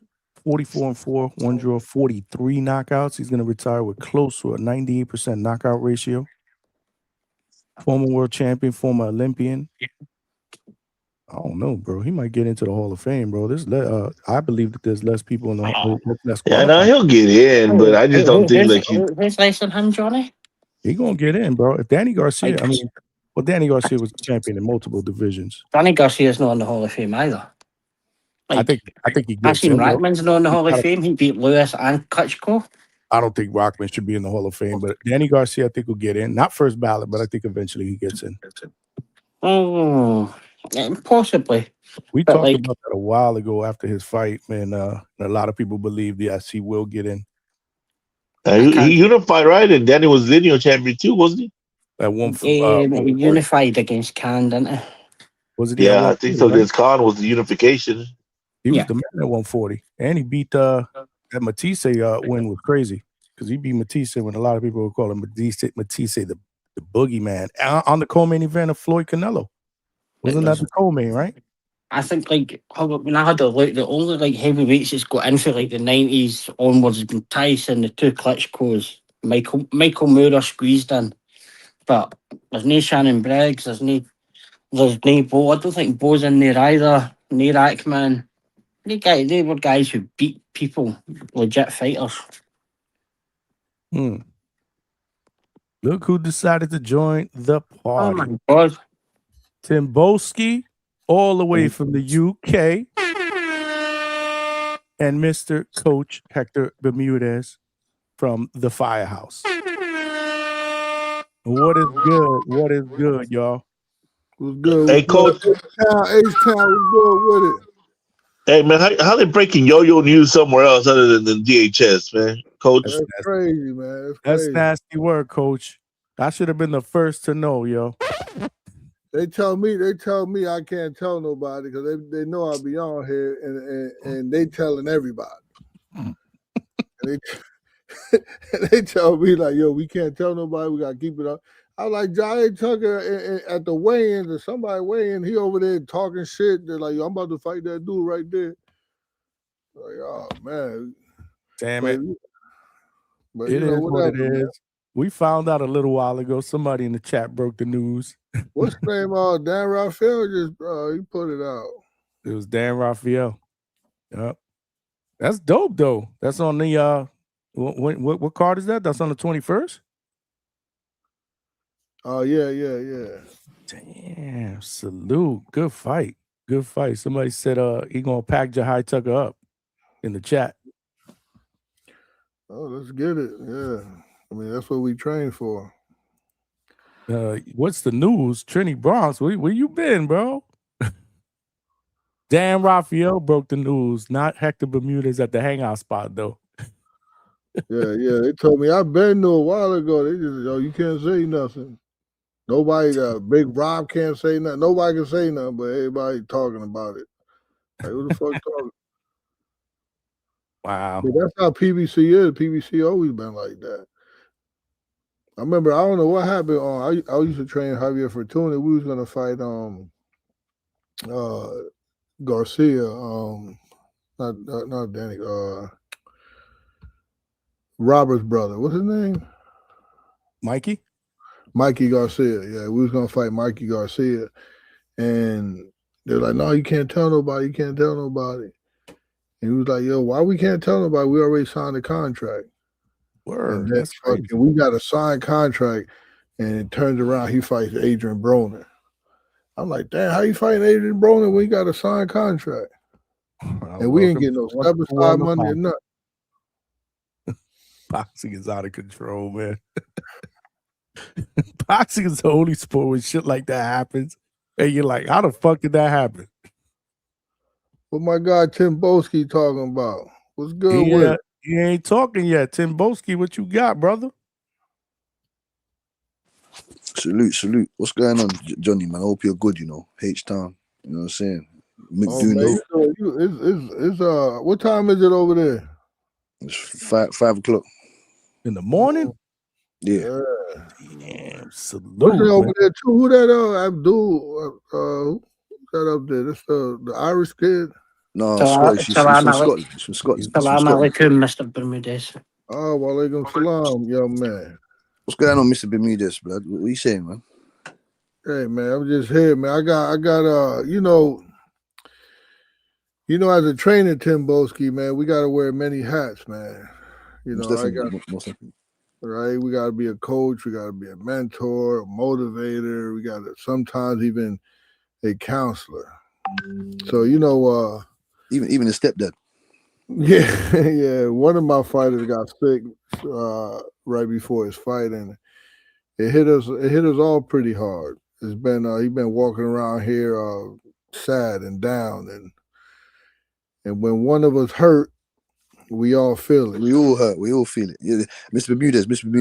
That's what I'm saying. That's an important. People don't know the emotional side. You know what I'm saying to you? Because they do understand that because boxers get punched in the face for a living, they think that they don't have any brains or they don't have any emotional feelings. You know what I'm saying? They think they're robots or something.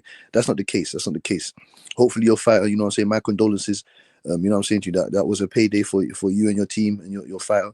Multiple other situations will occur, you know what I'm saying, in his boxing career. But yes, Mr. Bermudez, man. Hopefully you can come back from that stronger than ever. You know what I'm saying to you, and your fighter can, come back, looking to provide what he normally provides. A great show.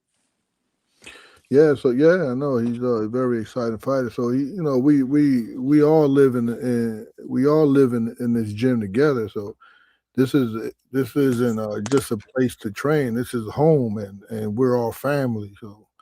So while I'm helping him heal, and stay grounded, I've also got Scoob, Avius Griffin, and Thomas Blumenfield fighting, and they all fighting in early March, and got another kid, Rodrigo Marte, fighting at the end of this month. So it's a lot to balance, but that's part of the calling, right? I wish it was just about doing mitt work and game plan. That would be easy. But here at the firehouse, I find myself managing emotions, rebuilding their spirits, and keeping hope alive. But that's when you put yourself around the right frequency, Mr. Bermudez, i.e. Johnny, you know what I'm saying, from the Hangout spot. You put yourself around the positive, the creative frequency. You understand what I'm saying, Mr. Bermudez? Because we all walk in different lights in life. I'm sure you know this, being an OG in the game and a astute student of the game. You understand this, right? So, like I said, man, it's all about just putting yourself in the right predicaments, staying around the right frequency, making sure your family's well and healthy, man, because that's the most important thing. Health is wealth. Yes. As long as he still has his mental and his faculties is all right, then that's the best thing you could be asking for. Yeah, man. Hopefully he gets better soon, man. Yes. Hold on, we got a super chat. I got to get better at these. Money on the flow. Money on the flow. Damn, we got Darian, the Barbarian. I know that he changed his name with the $2. Smash the light, tap the piggy bank, and call in. Appreciate you, my guy. Appreciate you. We got Jerry Soriano, my guy. Your lender for life with the $2. The two fighters that couldn't make weight, both DR. They weren't. They did make weight. They were just sick, right? I don't know. I don't know about homeboy. My guy made weight. Yeah. No, he just got sick, man. He's still dealing with the elements right now. Not sure about El Caballo Bronco. How's he doing? Do you know? No. You ain't act Broadway Joel when you was over there the other night. I was in the chat giving you a hard time. I was like, yo, what's going on? I thought it was a Spanish speaking channel. Yeah, The guy with the beard. I need him to talk Spanish. That's what I was saying. I don't know if you saw me in the chat messing with you. So you know, a couple of people say that, but you don't. Maybe Tim Boski and my man from Scotland, H-Town here, Big Money, was good with it. Big Money got his camera on? What is going on? Now he got his camera on, but he ain't got his damn mic on. I'm pulling a Johnny move right now. Whoa, I gotta put you on the big screen, champ. Money. Peace. What's going on, everybody? What's good, Big Money? What up, my man?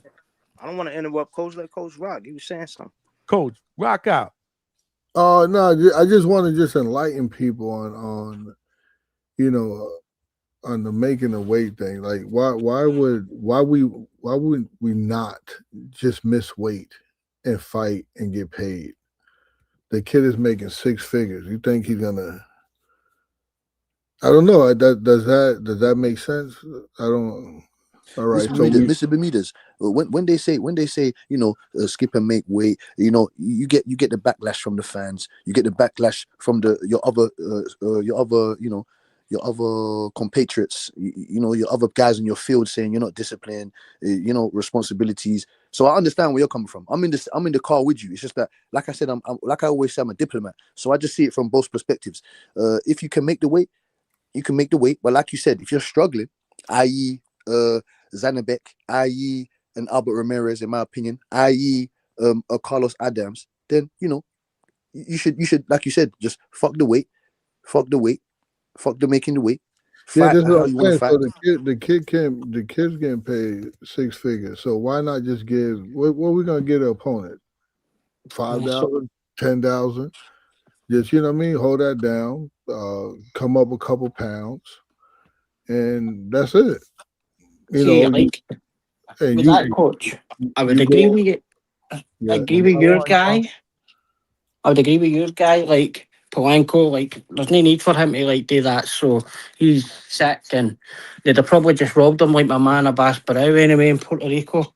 But Adames is kind of for something different, though, isn't it? It's like he's a champion. He's a champion. He gets to that stage that. There's been a few. Willie Baldo Garcia done it as well. Missed the second day weigh-in. And in a weight card, being sick. And as a champion, I think that people look at it different because missing weight means losing your belt. So it's easier to pull out sick for a champion. But Polanco's not a champion, so it doesn't make sense for Polanco to pull out. But somebody like Brandon Adames or Carlos Adames, sorry. I don't know the rules. So he gets to keep the belt if he did that. Yeah, he's still a champion. Yeah, but if I guess I don't really know. So he still gets to keep the belt. It's up to the sanctioning body, I believe, but they could strip you too for missing weight, especially if you missed it multiple times. Aye, but if you're sick and sick the day before and didn't even go to the weigh-in, then you've technically no missed fight. The fight's cancelled the day before. So Carlos Stanes didn't go and try and make weight at all. It was cancelled the day before.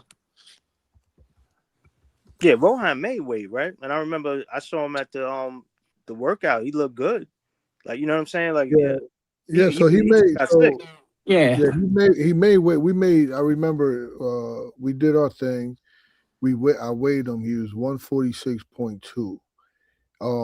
And it was almost midnight, and then he lays down, and I give him a cup with ice chips. Who that? I That's give cool. a cup with some ice chips so he could get right until the next day. He'll lose another pound overnight. So 16 ounce bottle is a pound. So he got up to a pound to play with. But he's dried out.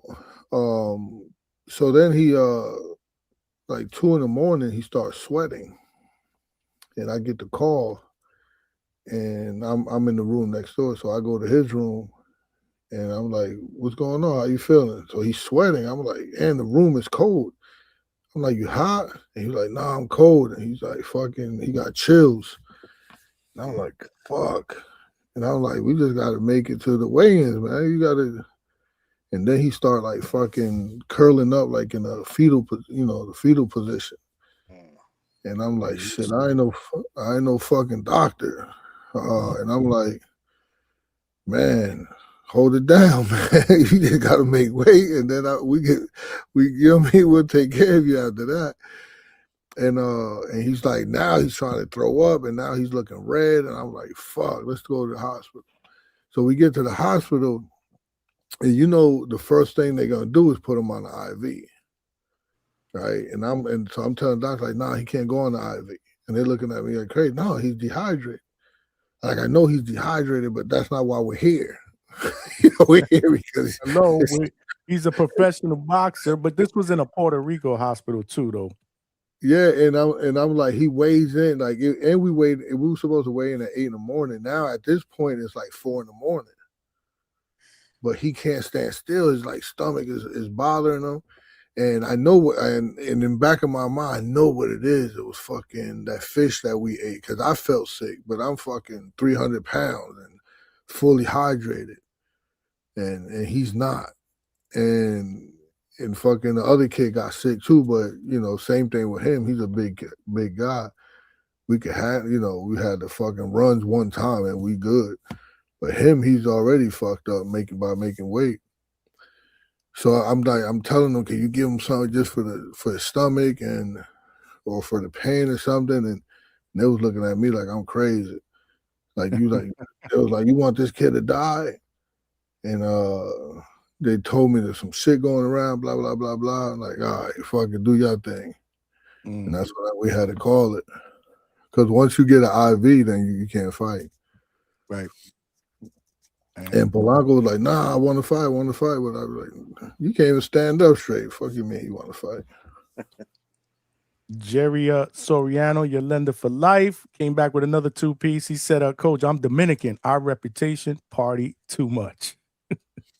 Yeah, but I don't know what that means. You could be Dominican, you could party, you could be a drag queen. I don't give a fuck about that. But when you have a fighter that lives in the gym, he's fully dedicated. He don't party. Yeah, and we've gone over this with Rohan before, where he doesn't party. He's dedicated to his craft, and he sends all his money to his family. So this is not your typical Dominican kid. This guy's a guy trying to be a star in a sport that involves absolute sacrifice. Yeah. He's been living in the gym in a little fucking room, investing his money, because he could easily get a fucking house over here. He got sponsors. He got he's all right, but he stayed like cash money. He stays broke, and he invests everything he could. Former Sends it Olympian. back home, right? Sends it back home. Yeah, but which I kind of don't agree with that. I need him to fucking buy property in the U.S. You know. Hector Hey, said, trust me, that came across my mind. he said, Hector Rivera said, Pepto Bismol, coach, or little Robitussin. No, actually, coach, a little Vicks. Yeah, A fucking Sprite, bro. A Sprite, he would have been all right. Vicks, McDonald's probably man. would've Should tore put him some up. Vicks on his chest. He would have been fine in the morning. Made weigh in. We just needed like 4 hours. I was like 4 hours. We just need 4 hours. But not actually, you know, it wound up being the right thing because it was food poisoning and he still was fucked up. Even after like he was hydrated, he was still even yesterday. He tried to work out a little bit yesterday. He still felt like a little woozy. Day by day, everything happens for a reason, man. Yeah, and that shit is people different because I got over food poisoning in 3 days, but then my brother, it took him 2 weeks. I mean, he just couldn't get over it. Yo, I thought he caught the Scovid out there, yo. Shout out to Tuto. I was like, don't tell me Rohan caught the Scovid out there. What the fuck, man? But I'm glad. Hopefully he's feeling better. He's good. He's up and around. What's going on? Yeah. Today yesterday he tried to work out a little bit, but he cut it short because he didn't feel too good. Today he got through the workout today. I mean, he's back in. You know, he's like to tell the guy that says he's Dominican, like he's back in the gym, you know, and he wants to fight. I'm thinking about doing something. I'm thinking about like getting with his sponsors and maybe we could get him a fight outside of Top Rank because he has to fight. He has to fight. He hasn't fought like in 6-7 months. You don't want to waste that camp. Huh? You don't want to waste that camp. Yeah. We're gonna see if he can fight. And man, I don't know what the fuck going on in PR, but in Puerto Rico, that shit full of Dominicans. Hey, can he be ready in 3 weeks? I heard that, coach. You ain't capping. I heard the same thing, man. My family lives out there, and they said the same thing to me not that long ago. Yeah, here 3 weeks sounds about right. That's about the time we need to just make the weight. Yeah. Man, we had to call Ryan Garcia see if he could get us a spot over there. Coach, Hector Rivera said the Chevy Red juice was needed. Yeah, she got a detox juice. Yeah. He was up there the other day. We put up the website. She got some people that clicked on it. She got to send me a sample though. I got to check it out. We spoke about you that day. We know that you rave about it with your fighters. You're a customer. Yeah. That's why I don't fuck with her because I needed her and she didn't send it to me. But she yeah, got the site up and running, cool. though. Isla Sips, y'all. She got the site up and running with music and all, man. They was calling what were they saying, y'all? she got the snack pack over there. They were going in on. They call it Chevy Conte. But yeah, so I was saying in Puerto Rico, man, that's full of Dominicans. And I was just surprised because I haven't been there in years. And then it was when Udi Cedeno came out, it was half full and it was like going crazy. By the time Polanco would have fought, man, that place would have been popping for him. They got a sellout though, right? It looked like it for the Xander fight. It was close to a sellout. Yeah. That was 18,000. Yeah. Wow, that's what's up, man. Salute to Xander, man. Love that performance. What you think about Xander's performance? Hey, I didn't really get to see it too much. I saw the first couple of rounds. I was actually what I took from it a little bit as I was peaking because I still went. I helped out Basil. I don't know if everybody know Basil. Basil's a cut man so he needed my help and I helped him out. I wrapped a couple of guys' hands and I helped somebody do cuts. But as I was, going back and forth, I was peeking. I was actually surprised how easy it was to hit him. We all know the best punch in boxing is the jab. So as on the other side of it, your best defense should be to block a jab. And Abbas jab, every time I peeked over, every time Abbas jabbed, it was getting through. And I was surprised how simple that was. And I was surprised how he didn't know how to like smother Abbas. He was just like moving and moving and moving it. And yeah, I was surprised at those little things. I was like things like that. I'm like, you can't be Haney. I don't think you could beat Polanco. Like with those little deficiencies that he had, you got to get that better. All right. Hold on a second. What we got? Oh, no, we read that one. I guess Hector Rivera was out there. He said he saw you in PR. Oh, is that the guy, Hector? You the guy from Worcester? Yeah, he's Hector, are you the guy? I think that's Jermaine Ortiz people. If it's him. Yeah, man. Did you get a chance to see Shakur's performance against Tio? Did I speak? Did you jump on the panel after that fight? Yeah. You jumped on Sunday? Yeah, I was on here. We broke that down. We spoke about the Puerto Rican maestro getting busy. No, were you on here? Yeah. Damn, I don't even remember. I don't even I remember think you being here. my last Instagram post was Oh, that's right. That's right. Yeah. That's right. Yep. That's right. Damn. We do a fucking 7, 8 hour shows. I don't even remember what the hell happened 3 shows ago, bro. Damn. That shit was like 24 hours worth of shows. 24 hours worth of shows ago, probably, or close to it. I think I left 3 times in Big Money, and each time we're getting us the outros, and every time I've kept clicking on, I'm like, how is he still live? I'm hitting click back on. He's like, he's been trying to go to his bed for about the last 3 hours.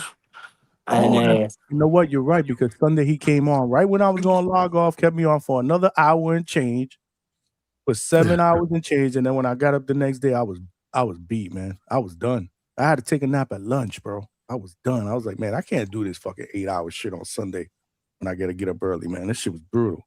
I was tired as fuck. So you're right. You did come on Sunday. I forgot about that. I totally forgot about that. Rafael Leonard Sterling all the way from the UK with the 2-pounder. Rafael sources making Hernandez versus Tucker March 28th. We just talked about that, but it ain't March 28th. Is it March 28th, Coach, or is it February? I don't know. It's the undercard or something. It's the 21st, I think. I think he said what, for Ryan and Barrios? Which one is that one? That's in Vegas. Ryan Garcia against Mario Barrios is in Vegas February 21st. In fact, the topic of the show is the undercard, because we really didn't show it any love last week when it got announced, because we was talking about all the fights that were going on this weekend. So I just wanted to kind of get everybody's thoughts on the undercard. You So ain't is showed it no love Vegas? today, man. Huh? We hardly talked about it. Of course. This is what we do here at DHS, bro. We shift. And then when Coach comes, we really shift. Like, he takes us in a totally different direction. When was the last time that Coach jumped on and he actually contributed to the subject, to the topic? Yeah, actually, I never did. He never does, bro. He's just not a good dude, bro. But it's a high level of conversation. You know what I'm saying? So, I'm and enjoying it's on this. boxing. No, I'm enjoying this. Obviously, it's a breakdown of what happened this weekend, with the fights at Rohan. But so Coach, you don't even know the date. What's going on? Is he right? Leonard Sterling is usually on point. You sure it ain't in March? I mean, shit, I could just make a phone call. I'm actually in the middle of film study, and I'm in the middle of taking my notes down and coming up with the plan. And can you text Big Rob for me, please, and find out the date? At least give us the date here at DHS, even though you didn't drop the news here. I mean, we'll call him. Let's FaceTime him. See what. Let's talk to Big Rob, man. Smash that like button, man. We got over 100 people. How we got over 100 people, Big Money? We still need 60 more likes to 100. Yo, what's good with it? I got Big Rob on the phone, man. Tell Big Rob I said what's up, man. He can hear you. What's good? What's going on, Rob? Chilling, man. Talk to us, bro. Dan Raphael's breaking news out here that ain't breaking at the Hangout spot first. What's popping with that? Man, listen, you know, we get some information. A lot of times we get told we can't speak on it. You know what I'm saying? That's what I told. When that happens, man, you know, I think about the fighter first, you know, because shit, I know we over here working hard. So we can't afford something like that stop us from getting a fight or something, you know. And I've seen it happen, so, you know, I don't want to be victim to that, you know. But I guess at some point, you know, we'll have a little more power. All we got to do is probably win 3 more. And then we'll be able to talk whatever we want to talk, whenever we want to talk. Okay. All right. So you're not all right. So you're not ready to let the cat out the bag. I get it. Because now well, I'm saying, but I think it's out. But I don't know. Do you want to elaborate on it? Because right now the question is the date. From the looks of it, they're saying it's supposed to be the 28th. Because at first they told me the 21st, so that's what I'm saying. Like, that news is even news to me right now. You know what I'm saying? I know the Fundora fight is on the 28th. And they told me the Fundora Thurman fight's the 28th. Correct. Yeah. And I got told the 28th. So you don't know anything about the 21st, which is the Ryan Garcia Barrios fight. No. I'm talking about 21st of March. Oh, March. Okay. Yeah, because that's March.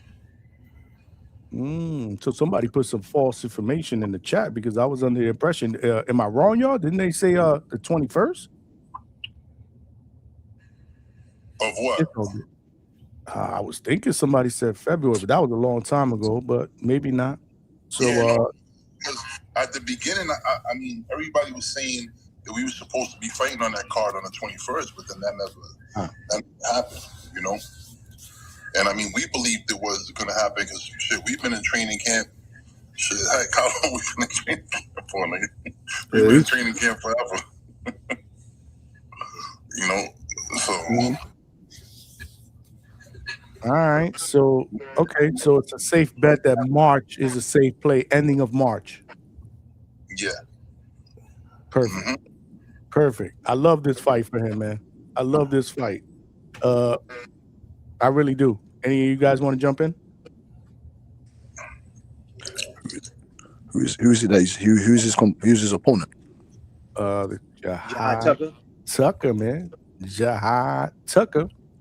Okay, salute to you, sir. Victim. Next victim. Salute to you, sir. Salute to you, sir. I'm sure that I hope you're well and healthy over there. I'm sure you saw Jahad Tucker's last performance, correct? Oh yeah.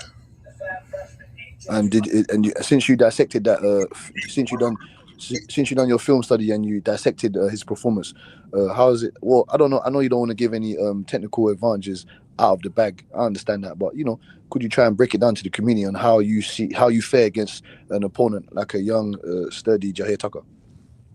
Well, the game plan ain't finished yet. I'm almost finished with it, and we're doing a film study in detail. So I got all my notes. I just got to put all together the workout and all that accordingly. But you know, I mean, I'll tell you one thing, that Yo-Yo's going to stop the head movement. He wants to move around, and Yo-Yo will feint that out of him, will feint offense out of him, and he just can't bite on his head movement and go right after him. He wants to counter, so sometimes we're going to have to counter the counter, stuff like that. Simple things like that. I mean, But yeah, we'll control the head, we'll control the movement, we'll cut the ring off. And at the end of the day, the game plan ain't finished yet. I should be done by tomorrow, and with the workouts. But you know, at the end of the game plan is beating the shit out of him. Coaches, Jahad Tucker was he the one that was this the only option, or was this the only guy that had the nerve to sign the contract? Well, there was 2 guys. It was your boy. What was his name? What was the other dude? Osley, I think. Yeah. That makes sense, yo. Isley, and then something happened there where he didn't cross the line. But honestly, to be honest with you, they mentioned the names, and the answer was whoever takes it. You know what I'm saying? So I don't know if one said yeah, one said no. I can't speak on what other people did, but I just, we told them as a team when they came back with the name. I spoke to Hector, and everything that when they come to me, I run it by Hector anyway. So he knows I'm gonna say. I just told him, listen, whichever one of them take it, because at this point, we've been dying to fight. I mean, I wouldn't call Yeah, it. well, Yo-Yo being an avoided fighter. Go ahead, Aisha. I said, yeah, well, Yo-Yo being an avoided fighter. I mean, at this point, you're just happy somebody's signing the dotted line, But go ahead, Big Money. Yeah, no, I was just gonna say, and salute, Big Rob. I was just gonna say, I'm with you. I'd like to know more about the Osley's decision, like why he made that decision. But something tells me it's just that they don't want to see him get derailed, not this early, because there is that possibility. Yo-Yo is not the kind of guy that you get in there and think that you're gonna have an easy out. Much less you're probably not gonna win. We saw what he did with Kyron Davis. He was playing with that dude. It almost seemed like whatever game plan there was, he didn't really need to stick to it because it was getting easy in there for him. So with a guy like Jahai, I could see that being an interesting challenge because Jahai, he got long arms and he's very awkward. So I definitely would like to see what Yo-Yo does with a guy like that because he's not going to sit still like a Kyron Davis and think that he's going to tough it out and trade with you. You know what I'm saying? He's gonna try and dance around. He's gonna try and do a lot of weird movements and hope that his awkwardness kind of offsets you. So I'm looking forward to this. I want to see this. I'll try and speak slow so that you could understand me. Obviously, Yo-Yo's highly rated in all of the sanctioning bodies. Janibek, by what I've been hearing and seeing, they're saying Janibek is going to be trying to push through his contamination. But we've still not got a result of that. I was hoping possibly he could be stripped and then you would target one of their belts after this fight. I would say that's the plan, Mick. He may want to answer that if he heard you. Did you hear him? Yeah, I heard him. I mean, from my understanding, I think that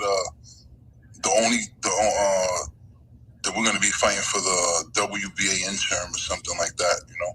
I mean, I wish it was more than one or whatever. You know what I'm saying? Or one of the vacant ones because then we get moved up to champion. But right now, we're just going to take whatever they give us. You know what I'm saying? And we just keep it moving. We're always just going to worry about what's in front of us. So that's Landy Lara's belt. That's his one. So it'd be the interim for his full belt at 160. Is that correct? Yeah, I don't know what he's. So that would be Lara's belt. Would he be the full champion there? You took it. You answered the first question, Rob, but you was guessing. You was hoping that's what he asked. Let me get it. I don't know if this is what you said. You're saying that Lara has that belt. Yeah. So if we fight for the interim, I guess we'll be like maybe his mandatory. I guess that's how that would work. Right, okay. That's the way it's supposed to work, but these sanctioning bodies be picking and choosing who they want to move forward. Right. No, I appreciate your answer. Thank you. You're welcome. Also, who's Lara with? Who promotes Lara?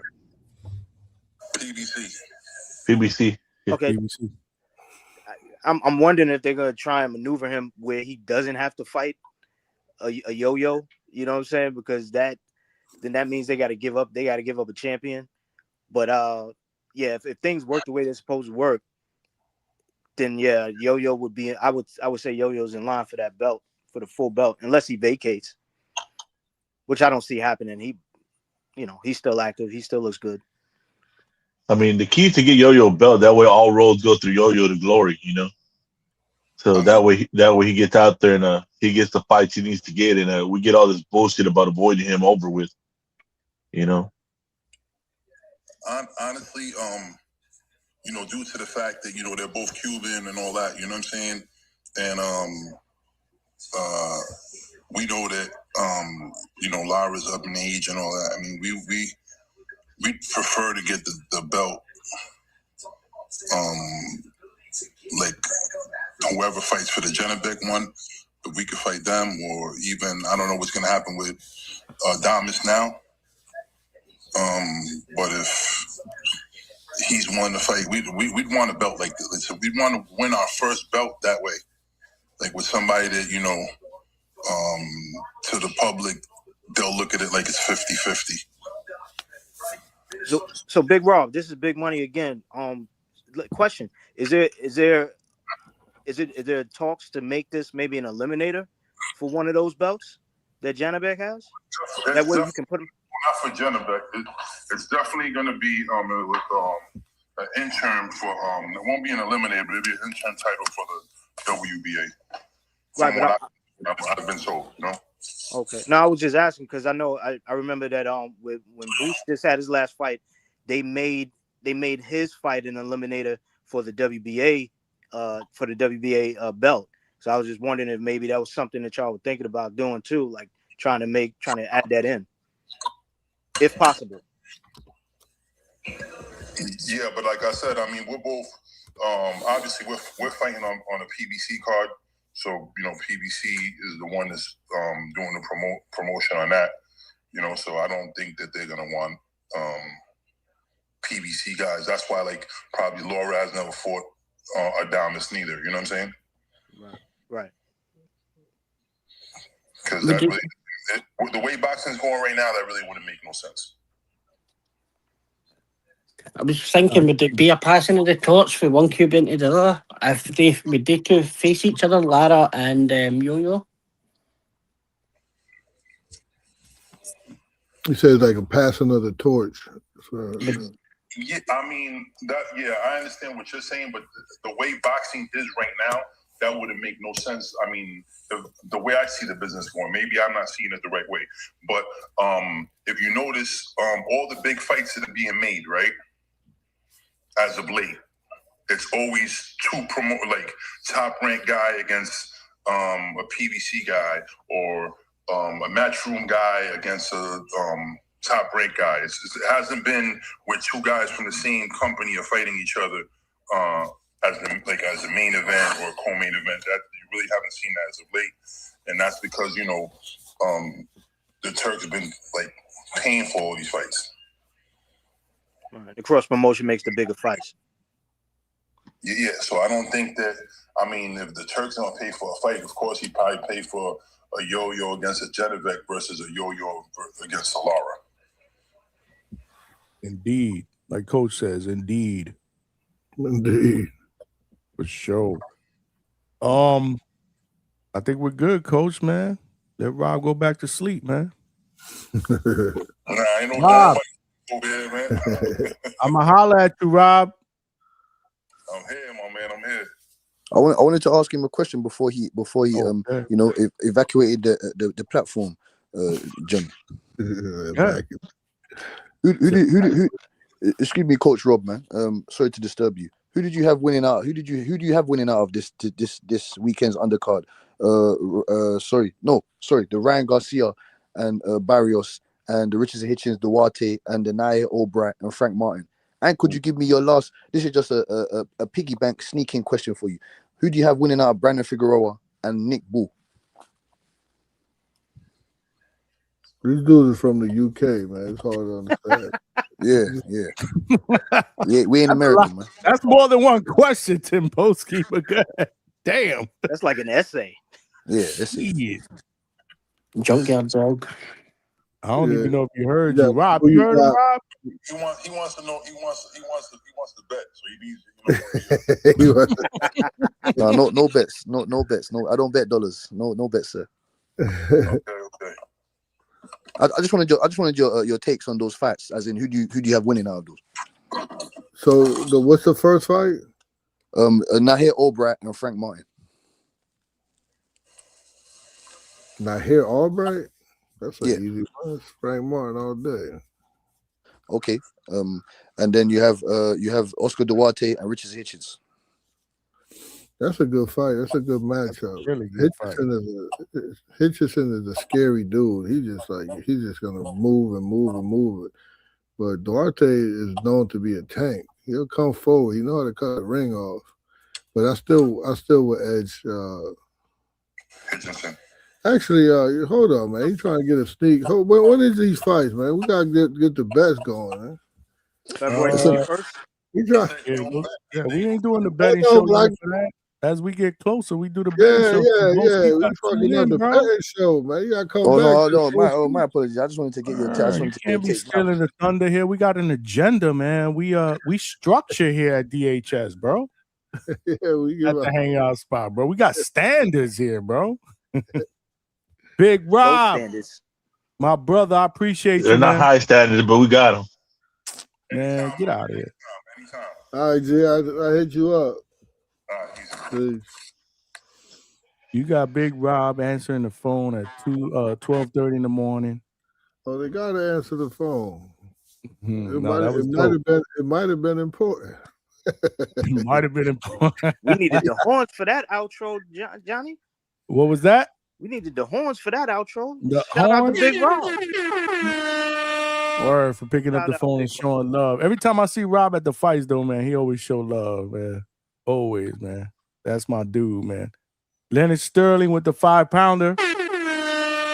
He said move date. TGB had March 21st hold in Vegas. Matchroom had March 28th on hold for Boots versus Ortiz. We know that ain't happening.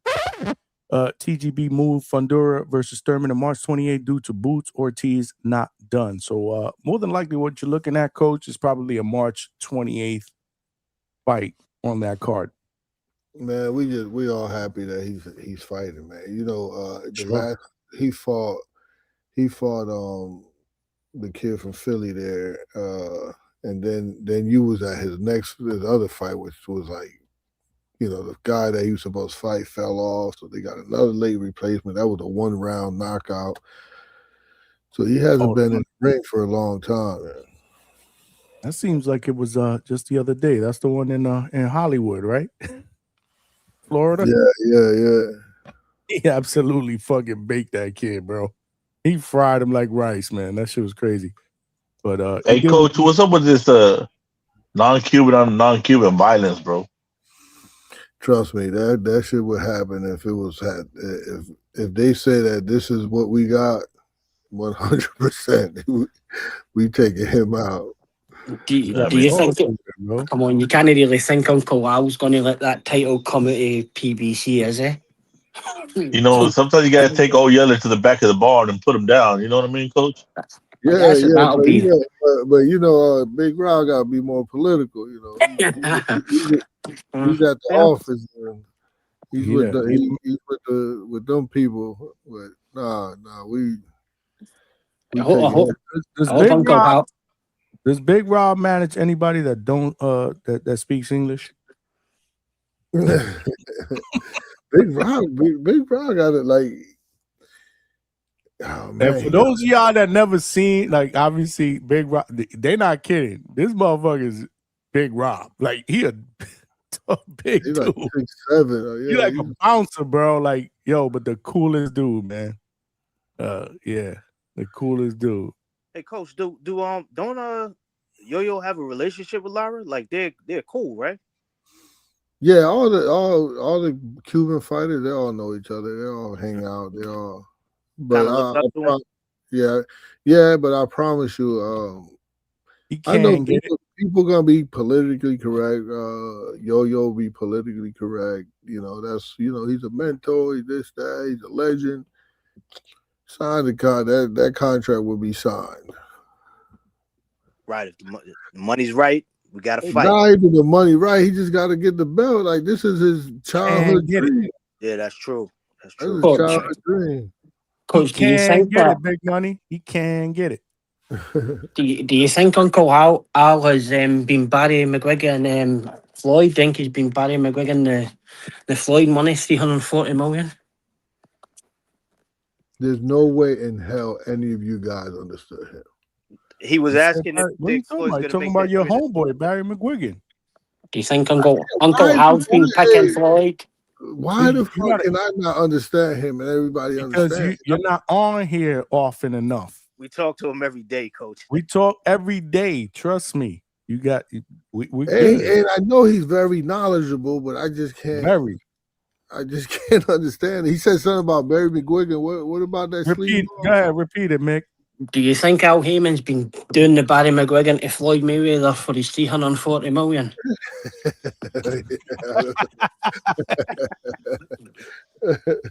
Mick, why don't you tell us how you really feel about Barry McGuigan?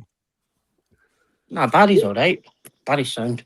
But Barry's sound. Floyd, I mean, me and G1 are hunting and Bud Crawford for his 3%, Shakur Stevenson for his 100,000, and we are going to be putting another target on Mr. Al Heyman, the mystery man. Yo, Where's seriously, Floyd's y'all should be in hobby, bro. Where's Floyd's 340 million? Where is it? It's probably actually $34, and Floyd's just not be able to count it properly. But Look at Coach's faces. He's Coach is struggling right now. he's got no idea what's going on.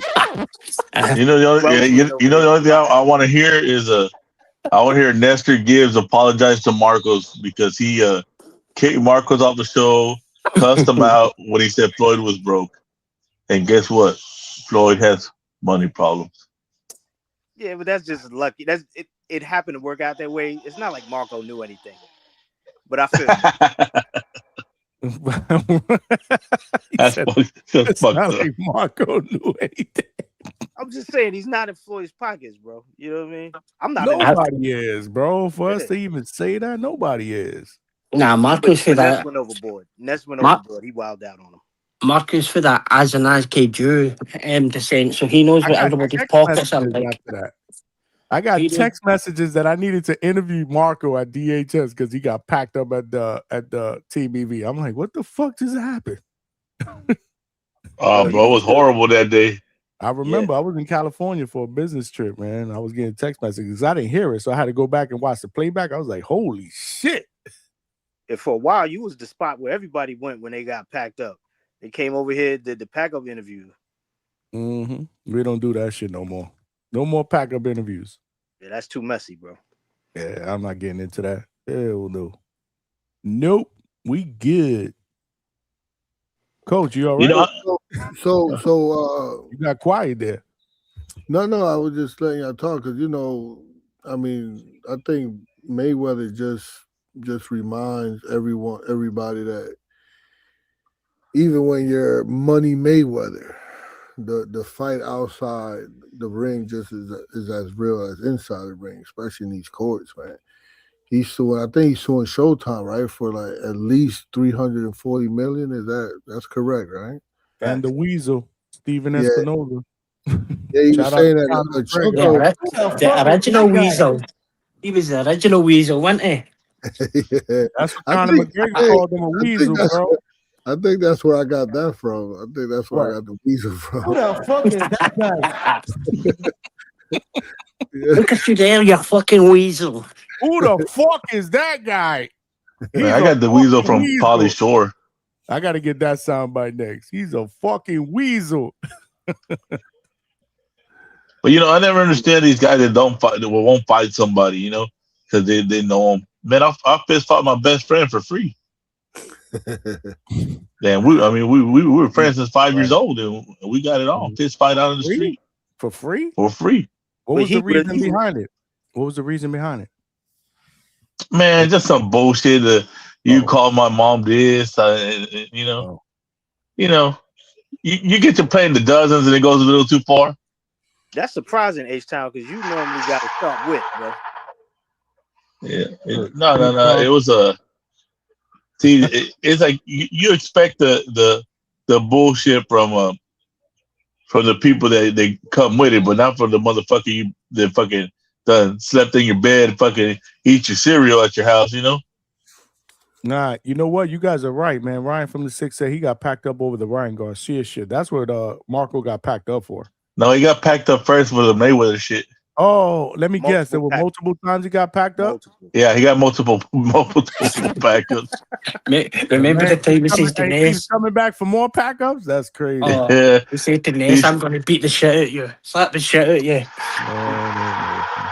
He's Ness been went glutton for absolutely. punishment. You know? Who the fuck got the sound bites in the background of the cheers? That's I thought it was a plane taking off or something. who the hell is that? Who the fuck? Oh, hold on. Who the fuck is this, bro? Who the fuck is that guy? What the fuck? That wasn't a plane. That was a starting a helicopter. We're going out on the hunt for Mr. Wahid. Stay down, stay down, hands on your head. Said, pack coach up. Malcolm said, pack coach up. Send that $50. You got to sit. Nah, not for coach. Coach is special. You got to send $100 to pack coach up. Yeah, let him get 50 apiece, bro. Wow, look who's in the chat. My sister's up in the chat. Chevy Red. She must have heard when you said that she wasn't around when you were ordering the Isla sips for your fighters. Yeah, she owed me a bag. She got to send me a batch too, man. I got to check it out, man, because I'm a tea guy. I love tea. Tip, we know Yo-Yo's fighting Jahai Tucker. You're late to the party. Yo, what's up with that, man? I haven't seen Tip in a minute. He hasn't jumped on here in a minute. Hey, Tip, what you think about that? Yoann Lee fighting Tucker. What you think about that? He's a Jahai Tucker guy. That's his boy. I'm thinking. I mean, Tip. I like the eye too, but Where's Jaleel Hackett? We got to get him on the show, man. That's your guy, man. I'm sorry, Big Money. I cut you off. My bad. no, I was just saying I like Jihad too, but this, Yo-Yo is a different type of, that's different, bro. Different type of pressure. He came here. So Jahai Tucker came to my gym here, and he sparred with he sparred with. I was joking with Rohan the other day because he sparred with Yoann Lee and he sparred with Rohan, and he did like 5 with he stayed in for 10 rounds. He did 5 with Yoann Lee, and then he did 5 with Rohan. And everybody was looking at the father like, yo, you is a fucking nut, yo. This man just got washed up by Yo-Yo, and then he gets washed up by Rohan, and he's like, yeah, we'll come back tomorrow if you want it. And I was like, man, your son gonna be brain dead by the time his career is over with. Damn. Because I was telling her, I was joking with Rohan. I was like, man, that man came here, he did 5 with him, 5 with you. And he was like, shit, anybody could do those type of 5 and 5. Just getting beat up from corner to corner. Yo, Coach, Tip said he like Jahai. Exciting fighter. Yeah. Top notch. Cannon said Jahai in trouble. Not Tip. Tip said he like Jahai. Tip, you gonna bet on Jahai Tucker? You gonna come up? Tip's a betting guy. So I wonder if he's gonna put his money where his mouth is. Coach, do you think? Hey, tell Tip to call in, man. I got these motherfucking headphones for you, man. Get rid of them purple shit. Yeah. Shit. Coach, you got new headphones for Tip? Yeah, you got a new pack of white beaters too? What are you saying? Call in. Who you got, bro? You just say you like Jahai. So what is it? You like Jahai? You picking Yo-Yo? What is it? Because if I read you like Jahai, I'm thinking you picking Jahai. Call in. You might get a new set of headphones, bro. On the house. So, Coach, what about Rohan Polanco is Zuffa boxing? I'm not saying anything to do with Zuffa, but Zuffa would give him a title shot and maybe just get him a new tracksuit, and maybe Top Rank's not treated him properly. And I swear I'm not on a 5% fee like Reyes boxing. How many times did he ask you if Rohan Polanco could go to Zuffa boxing in that interview? Mick, you know you're gonna have to repeat that like 3 times because Coach didn't understand a word you said. You know, I was even gonna ask Coach Mendes, do you understand what Mick's saying, Coach? I want to. I promise you, Mick. I He's really trying, want bro. to. I'll speak slower for you. I understood everything he said, Do but I the want robot voice, Coach Mick. to When you go practice. ask him again, Johnny. You ask him. Exactly. No. I want you to ask him because he's got to get this shit down pat. This will be like the exact interview. Coach, I am not saying that the sanctioning bodies have treated Rohan Polanco badly, but what about Zuffa Boxing? What about Top Rank? Does Top Rank treat him well? What about Zuffa Boxing? Can we get Zuffa Boxing there? We've got a wee Reyes 5% fee out in that interview. I think if Reyes asked you one more time about Rohan Polanco and Zuffa Boxing, I think you were going to end the call. He's trolling. He's trolling. So when you ask Coach a question, it can't be that long, Mick. It can't be that long. You got to break it down. I'm gonna give him the cliff notes. Rohan Polanco is Zuffa. There you go. Go, Coach. So I don't. Rohan has a promoter. He's with Top Rank. Yeah, that's what I'm saying. You think Top Rank will let him go to Super and he pays 10%? Do Top Rank treat him well? Well, you see the opponent that he was about to fight, and he was getting 6 figures for that guy. Like, they're treating him really good. I just don't like the fact that it took 6 months to get another fight. But think about the opponent that we was about to. He would have smoked that dude in 2-3 rounds. And you're funny to say that now. I said the same shit, and you were like, I don't know. That was a fight, though, Johnny. But I said the same shit like 3 weeks ago, and you was like, I don't know what you're talking about. You gotta give the opponents respect, man. We keep it a buck here. You know the deal. What about the Zuffa tracksuit, though? Do you know like the Zuffa tracksuit? I like him. So, Coach, I'll ask you just one last time. I swear to God, Clay or Ramirez didn't tell me to ask you this. What about Zuffa Boxing for any of your fighters? Yeah, actually, I called up and I got 3 guys for them. Excellent. Reyes, you're on 5%, Reyes. Anthony Velasquez is one of them. Nice. Man, Reyes is. I saw he put a post out too that he's gonna get a fight announced soon. That's what's up. Yeah. I want to first try out the Zuffa before I go that route. If Zuffa take him, then that fight date will be off. But if Zuffa don't, then yeah.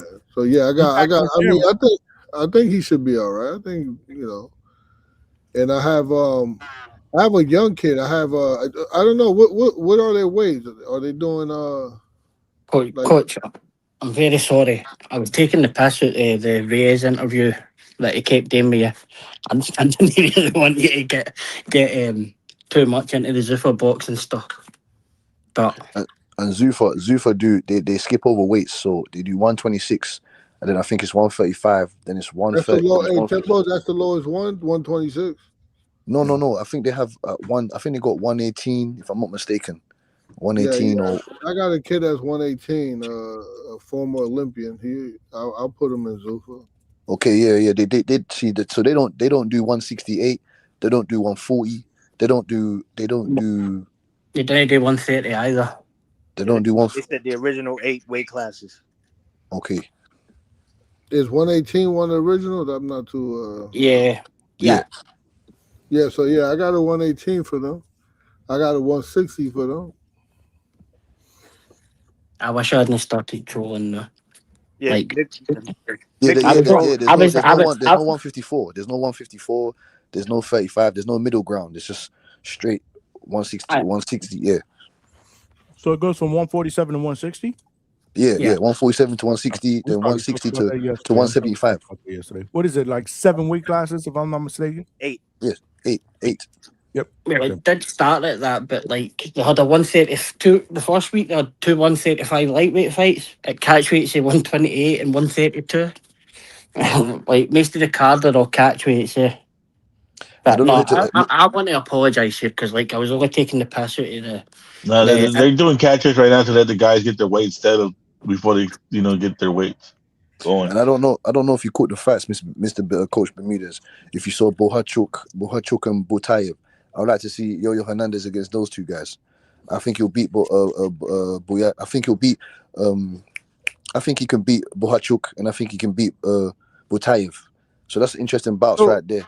So someone say something about 10%. Like you could give 10% to the promoter and go to Zuffa? Nah, coach. He was trolling. He was trolling. I started your trolling with your Reyes interview. How many times did he ask for Rohan Polanco to go to Zuffa? How the fuck you understood that part? Yeah, Coach Bermudez is lost, man. Doesn't understand. But you ain't understand anything else he said, but you understood that part? Nah, because I'm interested. I think Rohan is ready. I think Yo-Yo's ready. I think they just ready to fight anybody. So yeah, I'll put them up against anybody. Whether it's Zuffa's motto is you have to fight. So that's not a problem for someone like Rohan. Yeah, let's get to the meat and potatoes, Mr. Bermudez. Mr. Bermudez, I want to see Rohan Polanco in there against multiple guys. Do you have any timeline of how many fights is he gonna have this year? Do you have any timeline of when he can when he's gonna be a title contender, or when he's gonna get like a quality fight that we really want to see him in? Like I told you, I want to see him in there with Curiel, Rocha. I want to see him in there against Shakram Giasov, Brian Newman Jr. I want to see him in there with multiple guys. Keyshawn Davis talking about moving up. Can you guys beat Keyshawn Davis? Yeah. Rohan is special. Rohan, like the last time you saw Rohan, it was very difficult fight with Quentin Randall. He's gotten better from there. His defense is really, really good, and he got really fast hands. And we've been just working on cutting off the ring. So I will put him against anybody. Things happen in the ring, but I would love the Haney fight. Polanco loves that fight. He always said that guy would not beat me with just a jab and holding me. So I would like that. So how does I told you I don't want you to let a couple cats out the hat, Mr. Bermudez, but he says he won't allow Devin Haney to jab and hold him. We've seen multiple guys struggle with that type of system that Devin Haney presents. How in the world we saw him struggle against Quinton Randall. Everybody struggles with Quinton Randall, to be honest. He's got awkward, very unpredictable kind of style. You know what I'm saying to you? Very, very crafty. He struggled to knock him out, Tim Bolsky, because there was at a point where someone like Quinton Randall being crafty, and the thing with Top Rank that's interesting, they'll give an opponent a long time to train. Like so he had all the work, Quentin came really ready. His coach told me he was really, he did his strength and conditioning. He did a sparring with actually he was sparring with Tellez. He was sparring with a lot of good fighters. He came really ready. That was the best Quentin Randall. And then Rohan beat the fight out of him, and then he went into survival mode. And someone with long arms like that going into survival mode, that's what he struggled with. He struggled to get the knockout. He pushed for it, even left his feet, was like desperate to get the knockout, but he couldn't get it. And that's what he struggled with, because the scorecards, he showed that he didn't struggle. Okay. That's a great, interesting. That's an here. Cam, my man Cam said Rohan versus Tiger Johnson would be a good fight. Somebody got back feed, man. Y'all gotta mute your mic. Somebody got back feed. I don't know what it is. We got somebody in the back that wants to jump in. I'm gonna have to drop one of y'all because I ain't getting like 7, 8 people up there. Drop me back. I'll go, Johnny. Coach, one last one. Shakram Giasov is going to take step aside money, so Rolly Romero will defend his belt against Conor Benn. Shakram Giasov is also the mandatory.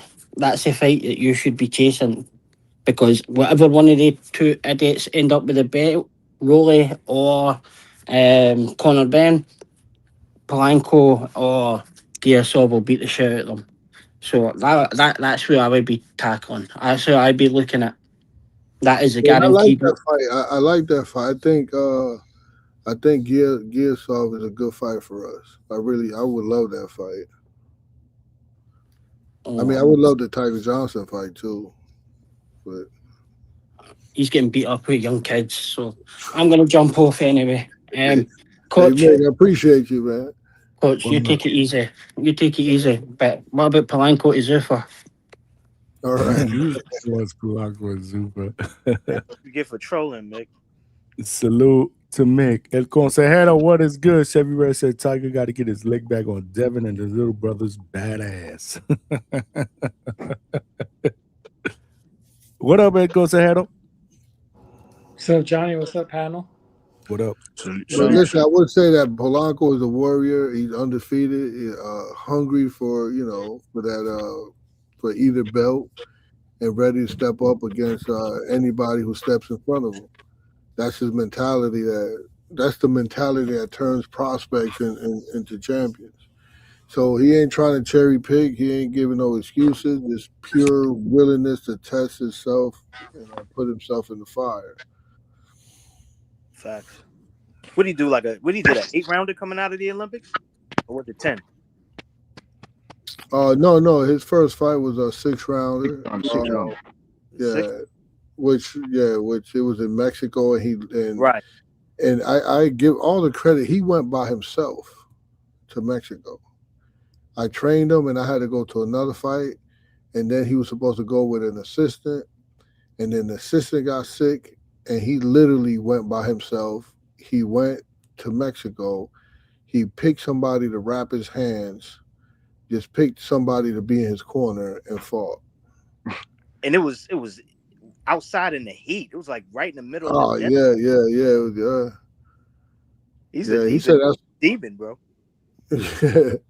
Treacherous stories, boy. There's some fans they don't know the underground stories of these guys, man. This guy went all the way to Mexico by himself, he said, in the middle of nowhere, in the middle of Guadalajara, you know what I'm saying, to fight in the hot, Yo, they had sun. the fans sitting under the shade. He was out in the heat, but he handled that dude though. Hey. Yeah, and I do have experience too. Yo, how the fuck we still don't have 100 likes? Y'all got over 100 people up here. We need 9 more likes, man. Smash that like button. We are still cooking, man. And Consejero, what you got, bro, for Coach? What's good? Yeah, I just came in to ask the man of the hour, Coach Burnham, a question. Damn, Coach Burnham. Chop me up. I mean, I don't think you can even say it, Coach, but I'm just gonna try anyways. What's going on with the Blumenfeld? Is he a Zuffa guy? Oh, actually, that's another guy that I would have for them. Yeah, I That would mean, be an awesome platform because he's ready to fight too. I know you mentioned like not in this not in this show, but you mentioned prior, right? Like you need to not baby him, right? So like, let's get him in Zuffa. Let's throw him in there with the Wolves. Yeah, and he fights at 35. That's a weight class they have, right? No, there's no 35, Coach. There's only 40. No, sorry, there's 47. So it's from 30 to 47. So there's no lightweight? That's part of the original weight class is lightweight, huh? No, there's none of that. That's why I said they just skip weights. So from 160 it goes to 175. So from Rayo, so Rayo Venezuela fought at 147? No, he fought at 140. He fought. 140. There's no. Did he fight 130? Was it 140? No, was 140. 140. Okay, yeah. No. Was it 140? But they said there's no 140 on Zuffa. No, there's He no fought at 130. 130. He fought at 130. There's no 135. He fought at 130, and he said he felt great. Okay, yeah, that's what I was thinking. He didn't fight Wow, 140. He fought Venezuela 130, went down to 130? Yeah, he went down to 130, right? Yeah. No, he can't make a 130. He said he made it great now that he has all the nutrition and all the. Rayo Venezuela. Ooh. He fought at 130. No. He fought 135, but then he did fight at 130, but he blew the weight. That's what I'm saying. He blew the weight, like you said, Coach. The guys just blow the weight. So the fight was scheduled for 130, but there's guys waiting at 135, 134. Somebody in the chat said 134.5. Yeah. Yep. And the opponent came in at 135. Yeah, So but it wasn't a 135 scheduled fight though. He can't make no 130. Yeah, but I think his opponent's the one that blew weight, and then he just didn't try to make the weight. Yeah, they said you wrong, H-Town. Nah, sure, because I thought his opponent's the one that blew the weight, and Ryan just decided not to make the weight. Diego came in at 134.5. Sorry. Yeah. Diego, he was at 135. Diego was at 135. I just There's Googled no it. more 130, man. They saying in the chat. 135. Yeah. Oh, so they're at 135, not 130. 135. So if they got the weight, if they got a 135 weight, yeah, I could have Blumenfeld. sworn he said 130 on the telecast. Man, he was drunk. That's what I was thinking. That's what I'm thinking. They live all said that fight was super. Was it? Sorry, a light. It was 130 fight. So I don't know. Maybe they got that mistaken. I don't know. They've done that a bunch of times. So De Los Santos fighting at 135. Xavier, yup, that's right. He making his Coach, but debut. I mean, Thomas looks like a big kid, man. Like, Yes. how? I mean, what are your thoughts on Callum Walsh's performance? And I feel like, Thomas Blumenfeld can be Zuffa's, white knight, man. White knight. Wow, like it. Try to wash his food, bro. Yeah, I mean, yeah, exactly right, Coach. What's your assessment on that fight, man? I mean, obviously, Tell him how you really feel, H-Town. I feel like Blumenfeld can easily take out Walsh. Nah, he fucked. That's a fucking Walsh at 160. Huh? Yeah. no. Blumenfeld's a 35 pounder. 135. No, he's moved up to Callum Walsh because there's no 154. He's up. He's moved to 160 now. Yeah, he's a 160 pounder.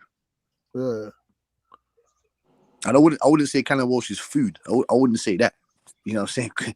H-Town. I wouldn't say that. I don't know, dude. He showed no improvement in the last two fights. Yeah, Callum Walsh would be he'll be unpredictable because he just have to make like a couple of adjustments. and if he makes them, he'll make leaps and bounds of himself. But it's not going to be easy because I don't think they're trained because he has the same problem Elvis Rodriguez has. Damn. What? Who got that cheering shit in the background? Someone started a car, bro. No, it sounds like a crowd or something. Like I don't know what the fuck that is. Yeah, so someone might go in there and think Walsh is food, and if he make those adjustments, they'll be in trouble. But he has the same problem. Yeah, he has the same problem that Elvis Rodriguez had, and Elvis Rodriguez was training with Freddie Roach. So they just can't come forward with their defense. They got to come forward with offense. And it's like we're seeing this at a certain level, you see the offense coming because every time they step forward, it's offense. And if you watch it closely, watch that Big Money. Every time they step forward, it's always with offense, and it's never with defense. And Elvis Rodriguez got that same problem. Edwin De Los Santos got that same problem. Delgado got that same problem. I studied Delgado because I thought Roja was going to fight him. There's a lot of people that is, even veterans, even someone like Gary Russell, the little one, even the 140 pounder. Mister. They just have a problem coming forward with defense. They just always 1-1-2, 1-1-2, like use the jab to come in and then start the offense. They were saying in the analyst during the fight that he was telegraphing his punches. Like at the elite level, how common is that? Yeah, so he's telegraphing his punches because he got the same tempo. It's like here he comes, here comes offense. Here comes offense. And like Ryan from the Six says, he lacks punch creativity. Like he's doing the same shit. And he was doing a 2-1 to Pacquiao leap in with the backhand and the front hand, the 2-1. And it's like, come on, man. Come on. Like, what's the little guy, the little Asian guy that trains him? Like, come on, man. You trying to train him to fight Marvin? Like Marvin. Yeah, Marvin Samedio, whatever his name is. Yeah. Roach's boy. Marvin Samedo or something like that. Samedo, yeah. I know I chopped up his last name, but I know you're talking about Marvin. Yeah, he's training him to fight like Pacquiao with that. You know how Pacquiao comes in with that 2-1. He dropped. I think he dropped. What's the name with it? The guy that's fighting Fundora. Yeah, Thurman, Keith Thurman. Keith Thurman. Yeah. Yeah, with that 2-1 combo, and I seen him doing that like over and over and over in the fight. He lucky, that guy. He lucky he didn't get his ass knocked out. Right, he ain't get timed because that's what happened. It's funny that you mentioned that coach about Keith Thurman. He does the complete opposite. He steps to you with defense. So he steps to you. You know what I'm saying? You have to be at a certain level. You have to be at a certain level of experience to do it, or you have to have a coach with a good eye to teach it to you. But a lot of coaches' systems are not complete. So hopefully, when the guy comes to them, they already have that in their arsenal. Mm-hmm. And Walsh don't have it in his arsenal, and they're not. Freddie Roach, I don't know if it's Freddie Roach, whoever, they're not going to teach it to him because I know 3 other fighters that they work with that don't do it.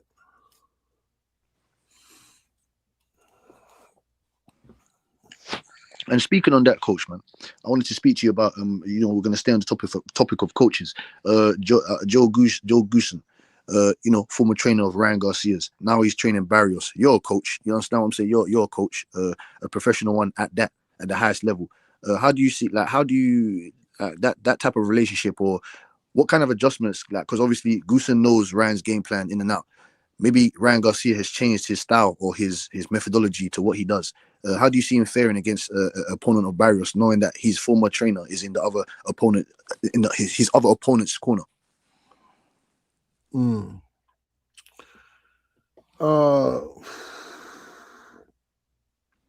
First of all, like, it's his job, right? That's a job. So I don't think that Joe Goosen handled that when Ryan Garcia was talking to him. I don't think Joe Goosen handled that properly. Yeah, I would have been like, man, shut the fuck up. You want me to stop working because of you? Exactly. He act like, what are you talking about? Like, bro, just be like, yeah, he just didn't handle that right, and it's like so easy. It's so easy to be like, man, fuck out of here. Like, what the fuck you doing? But Joe Goosen looks like your Baywatch kind of guy. You know what I'm saying? He was like, what did I do? You're mad at me? What did I do? Yeah, his temperament's not like Bermudez. His temperament's not like Mr. Coach's Bermudez. His temperament's not like of those type of guys. You know what I'm saying to you? So I just found it a bit awkward and kind of funny at the same time.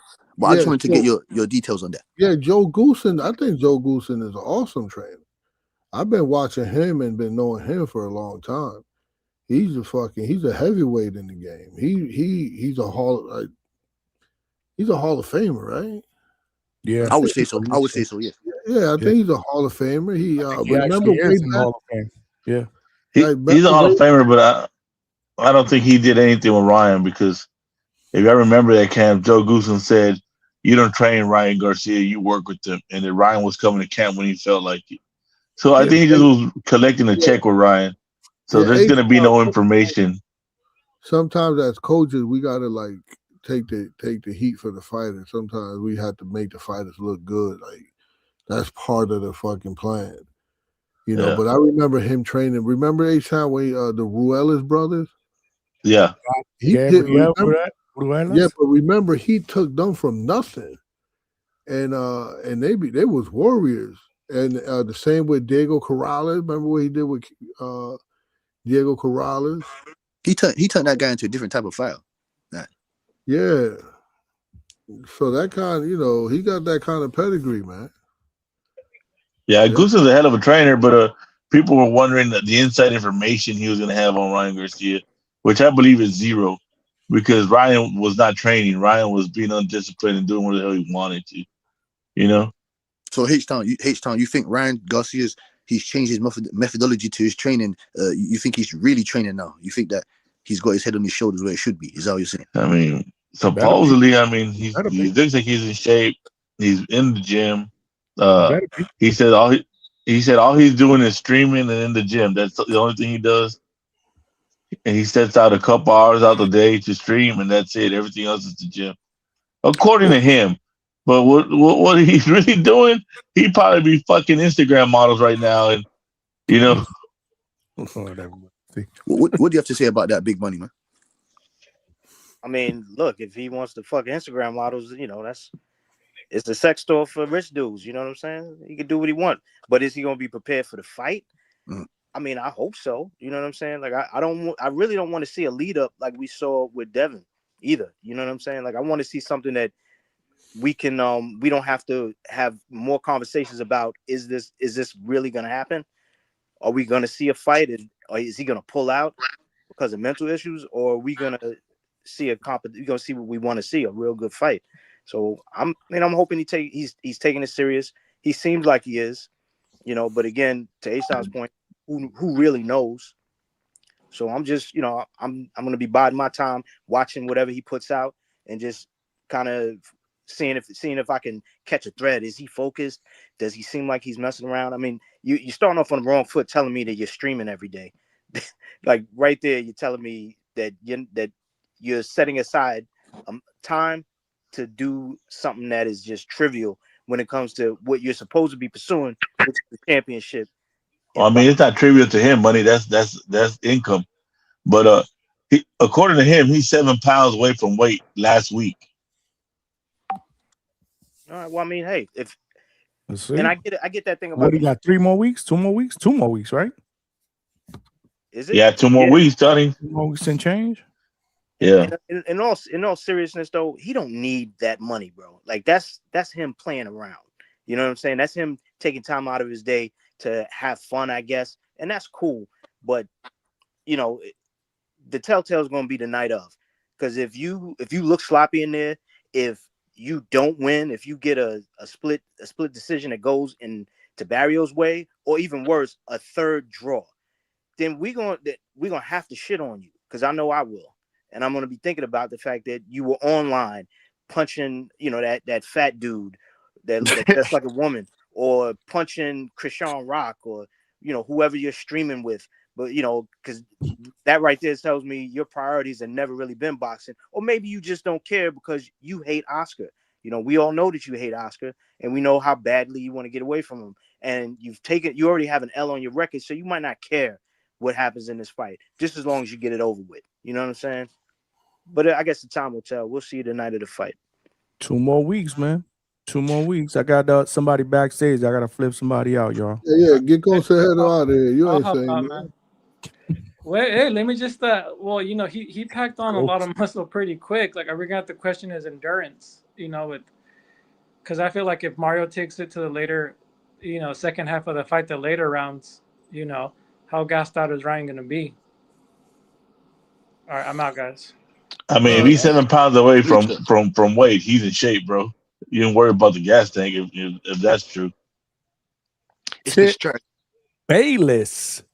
Okay. Is in the busy building. The busy building. Busy building. Tip the next fight. When your next fight, Tip? I was supposed to fight in March, but I ain't Man, fighting. somebody, what's up with the sound, man? Y'all gotta mute yourselves, man. We getting back feed. Is that Tip? Yeah, hear me? Yeah, we can hear you. Yeah, nah, it's supposed to be March, but I ain't fighting in March. Why? Nah, work is in the way. I ain't been in the gym since. Tip with your Obama why you internet, your whispering, Obama bro? phone, your fucking Joe Biden internet, man. Honestly, it might be that UK, the UK It's guys the back flagging up feed. the lobby. It's somebody got back feed when y'all talking, man. Y'all gotta mute. Timboski, man, mute up. It ain't me. What you talking about? I think it Cheap is ass you, mic, Timboski. Somebody. It's a cheap ass UK mic. Hey, when you come up from this platform, you come and salute and greet everybody, nigga. You hear what I said? Hey man. Hey, Tip, when March what? When would it have been? 21st. West Border Wars. March 21st in Orlando, Florida. Damn, I didn't know you wasn't fighting. Nah. That's whack. Yeah, I So ain't you ain't sparring. gonna be Tip. You mean to tell me you won't be ready and fucking what is this fucking? I ain't in the 1, gym. 2, Like wait, but like my 3, Get him, yeah. coach. Get him, coach. 4, 5, 6, 6.5 weeks for a 3-round 2-minute fight. Come on, Tip. Motherfuckers, they fuck with you, man. You got fans out there. They want to see you fight, man.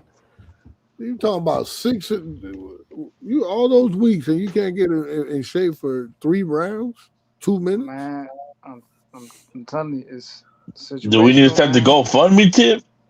Nah, bro, like, bro, I don't be getting out What of you work in need, hey time. Tip? What you need to get in shape, man? What you need, man? I ain't gonna lie. Hey, coach, you send me up there to spar, man. We gonna be good. Then when you want to come, then? Let me see, man. Hold on, I'll put you on the motherfucking spot right now. Where you live at? What's the closest airport? Man, coach gonna fly you out, Tip. I'm in Maryland.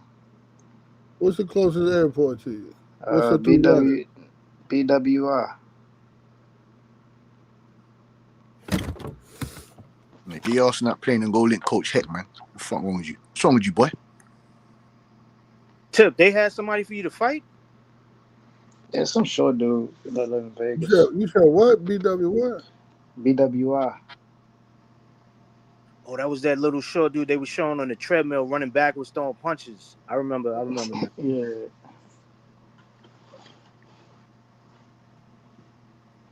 So hold up, if you go out there to the firehouse, you gonna fight? Sure, we can make something happen. I probably Johnny, you just got an exclusive. Of course, Johnny ain't even here because he. What was that? I'm sorry. Yeah, just got an he exclusive. fucking eating some more fucking nuts over there. Not paying attention. God damn it, Johnny. Can I go? Can I go to the bathroom real quick? No. Damn. Wear a No. diaper. Put a fucking diaper on or a Wear a decathlon. diaper. You hear this shit? 4 hours and change. I can't even go to the bathroom. Why? Y'all can't hold it down for what? Yo, A you minute? just missed some exclusive news. That's what we talking about. What was the exclusive news? That Tip is not fighting in Border Wars? That's what I missed? See, there you go. Please, H-Town, tell him. I don't want to tell him. Tell me, what did I miss? If this whole training with Coach goes down, the sparring, then we're gonna have the star of Border Wars back. Hit the Coach gave Tip Bayless a juicy offer that he couldn't resist. You know what I'm saying? The only word that I heard in that whole thing is if.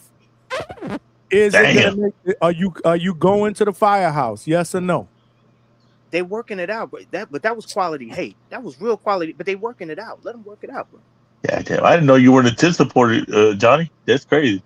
Yo, I Tip, want Tip to fight. I want Tip to fight, but when he comes out with this bullshit, that shit pissed me off. I want Tip to fight. Nah, I work Monday through Friday. I'm a fan of Tip. Huh? But he coming up here with no energy. I ain't fighting. Hold on. We trying to get. Yeah, I'm sorry. So you can't come Monday? Nah, I work Monday through Friday.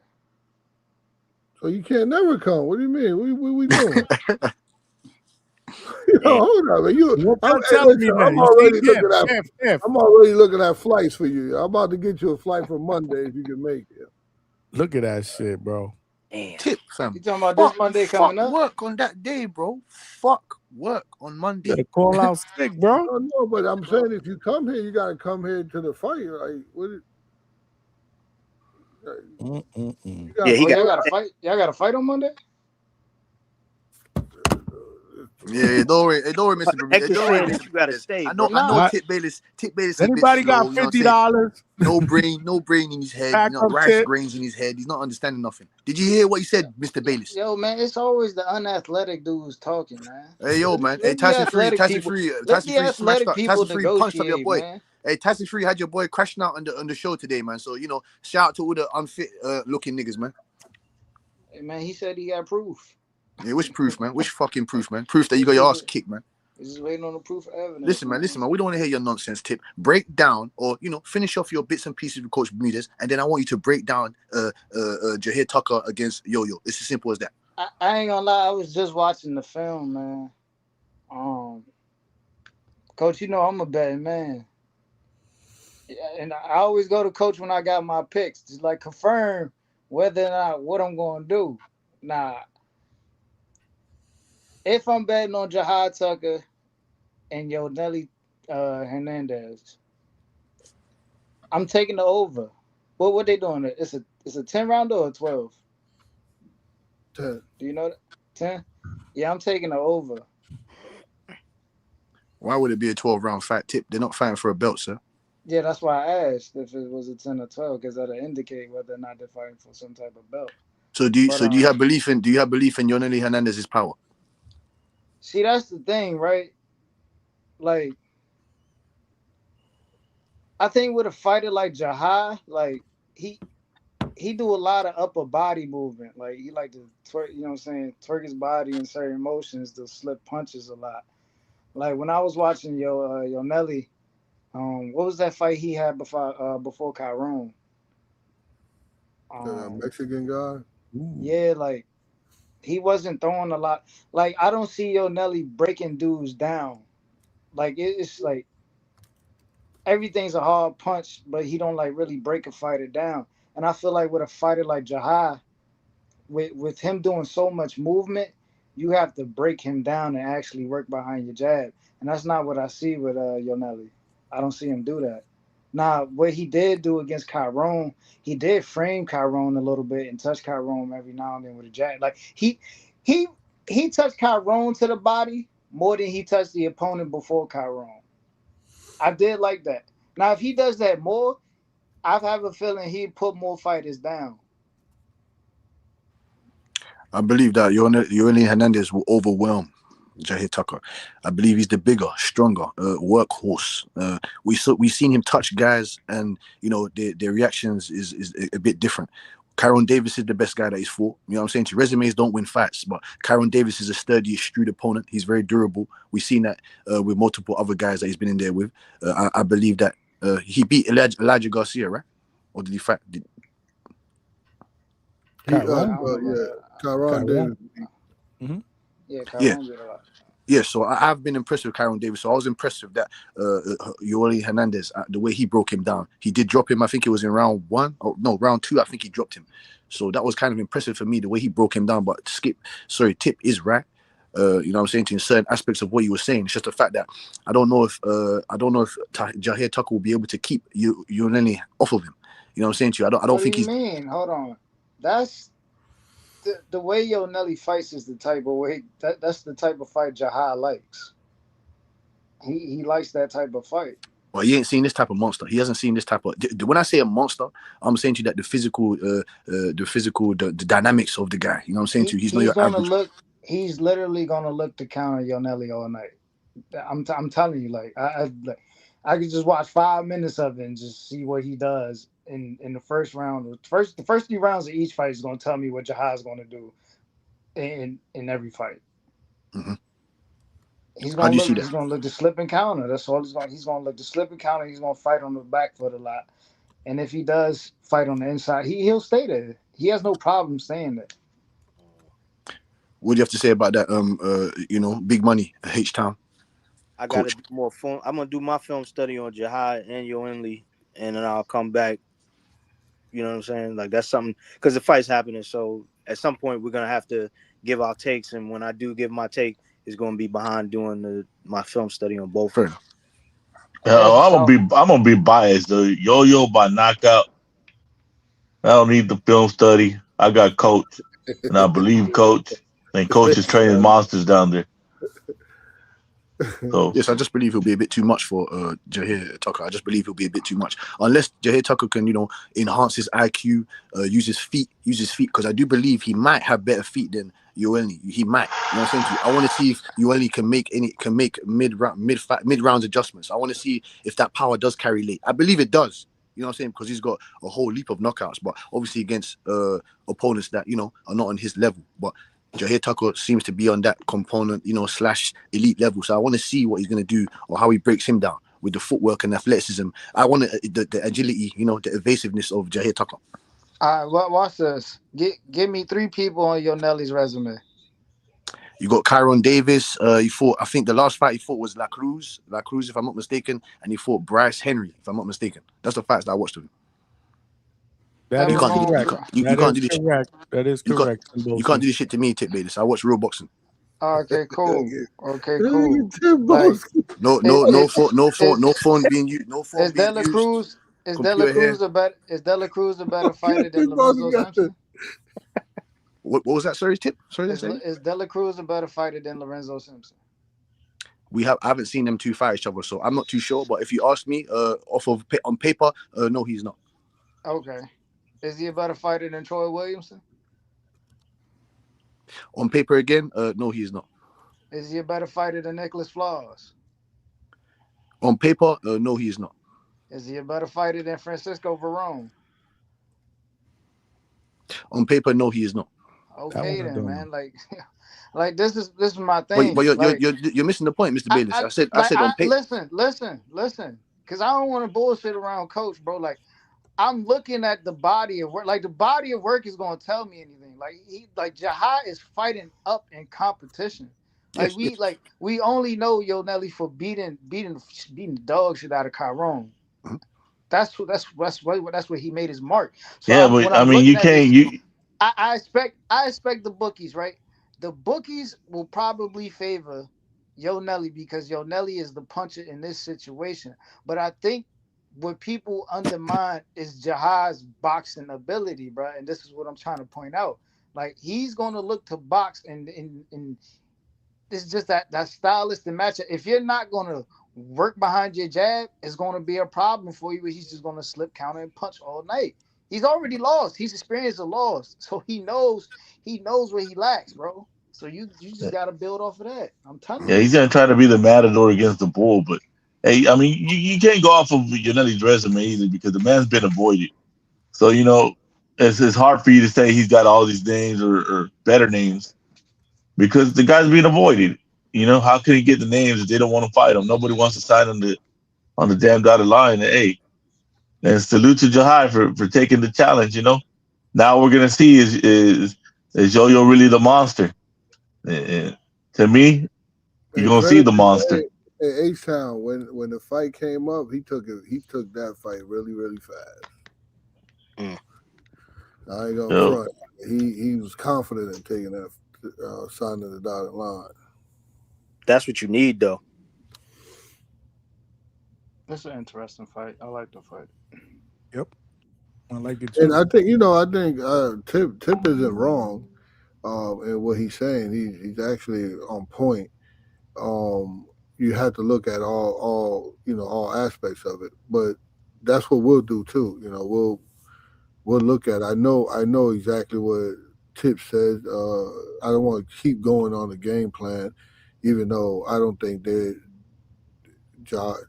Tucker's, him and his father, his team is that sophisticated where they could come up with something. I just think all his learning came from sparring because he spars hard. He spars like everybody, I did notice that. Like every time I see him in the gym, he's sparring. There's always footage of him sparring.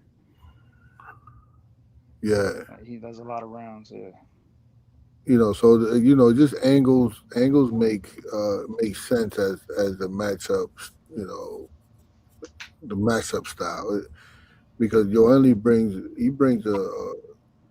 a rare combination. Like he's an elite amateur pedigree.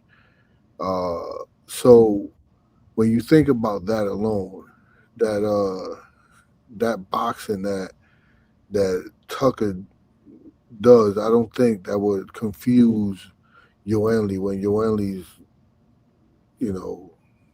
a gold medalist, in the AIBA World Championship. So he faced a lot of boxers.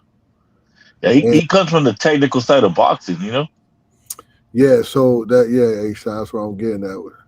So which tells you that there's levels of reps there and composure there. That he's coming in with. So in boxing, I mean, hope, hope doesn't beat proof. I think as you see Yoeli grow in the professionals, all he need is like more ring time under the lights, and he gets better and better and better. I actually, it was surprising to me when everybody was really thinking that Yo-Yo was going to get beat by Chiron. I was at the press conference, I was at the weigh-ins, and I was like, man, they just don't know what I have here. And this kid is a demon, man. I'm telling you, Yeah, that was my first time seeing him. That was my first time seeing him. Yeah. And coach, Cubans don't have a history of struggling with boxers. They have a history of struggling with brawlers and fighters. So if he's gonna go in there and try to box, I don't know, man. I don't think that's the right game plan for him. But hey, No, he should understand that. Well, Coach Bermudez obviously has strategized the game plan and whatnot, but yeah, he should understand from his background and pedigree that he's the bigger man.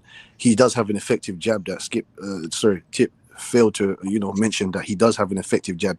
I want to see how he sets up his power shots when it comes to someone like Jair Tucker with the movement, the lateral movement. Also, when it comes to Yoeli now, I want to see if the aggressive that power can, like I said, carry on to later rounds against elite caliber competition. Not to say that Jair Tucker is elite level competition, but he is way better than the guys that he's been fighting. The style is a bit different. He's more athletic than Chiron. I believe he's more quicker, more evasive, more mobility when it comes in the legs when it comes to Jair Tucker. So, like I said, man, it's pressure, intelligent pressure from Yoeli Hernandez. Intelligent pressure. I love his jab, the size of the man. Pause. I'm talking about his dynamics, his physical dynamics. I'm talking about. So yeah, man, it's going to be an interesting bout. I believe he should run him over, but we'll see, man. We'll see. like I said, Tip has a point, and styles make fights, but this style favors Yo-Yo, like calm pressure, discipline shots. He doesn't waste motion, and he punishes mistake, and Jair does a lot of mistakes on with his movement. Absolutely. I think that's what I was looking at too. Like, he does things that you're not supposed to do, and he gets away with it. And that's why I'm like, if I'm looking at this matchup, you got Southpaw versus an Orthodox. I'm looking at the dimensions. Clearly, you can see it. Yo-Yo's the longer fighter. I think he especially with the stance too. I feel like he could just work behind his jab all night and touch him, and then catch. Like, one thing I noticed about Yo-Yo, when he's on the inside, he loves to throw combinations. He'll throw combinations purely, and he's a hooker. He's not a strong hooker, but he's a hooker. But his uppercut is more deadly than his hook. He got a strong uppercut. I can see like he puts leverage on his uppercut. Mm-hmm. But sometimes he'll lead more with his hook than he'll lead with his jab. I don't like that. And Jair Tucker can't afford to leave he likes to drop his lead hand a lot, in my opinion. He can't afford to drop his lead hand against someone like Yoeli, because he's gonna, like I said, Yoeli is a decent counter puncher also, so he's gonna take advantage of that. He like you said, like Tip said, he does things that he's not supposed to do. So he lacks fundamentals, like he resets after his punches. His defensive, some defensive tendencies need to be refined. So, like I said, we're coaching the car on this one. It's just the styles make fights, and this style does favor towards Hernandez. But like I said, there is certain things that Jair Tucker can work from. Like I said, the footwork, the movement, the combination punches, the volume. If he's more active than Yoeli, then maybe that's a problem. He does have solid ring IQ. He is durable. We've seen that. So, like I said, he just needs to, maybe the work rate needs to change. The jab usage, up jabs, corkscrew jabs. Say the different type of jabs that he could implement into someone like Hernandez.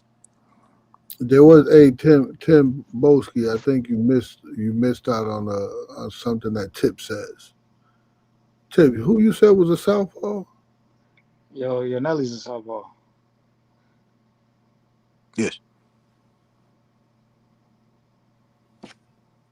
Yoeli's a southpaw too. I think if I'm not mistaken, I was watching him fight in the southpaw stance. Am I tripping? Or who was the camera?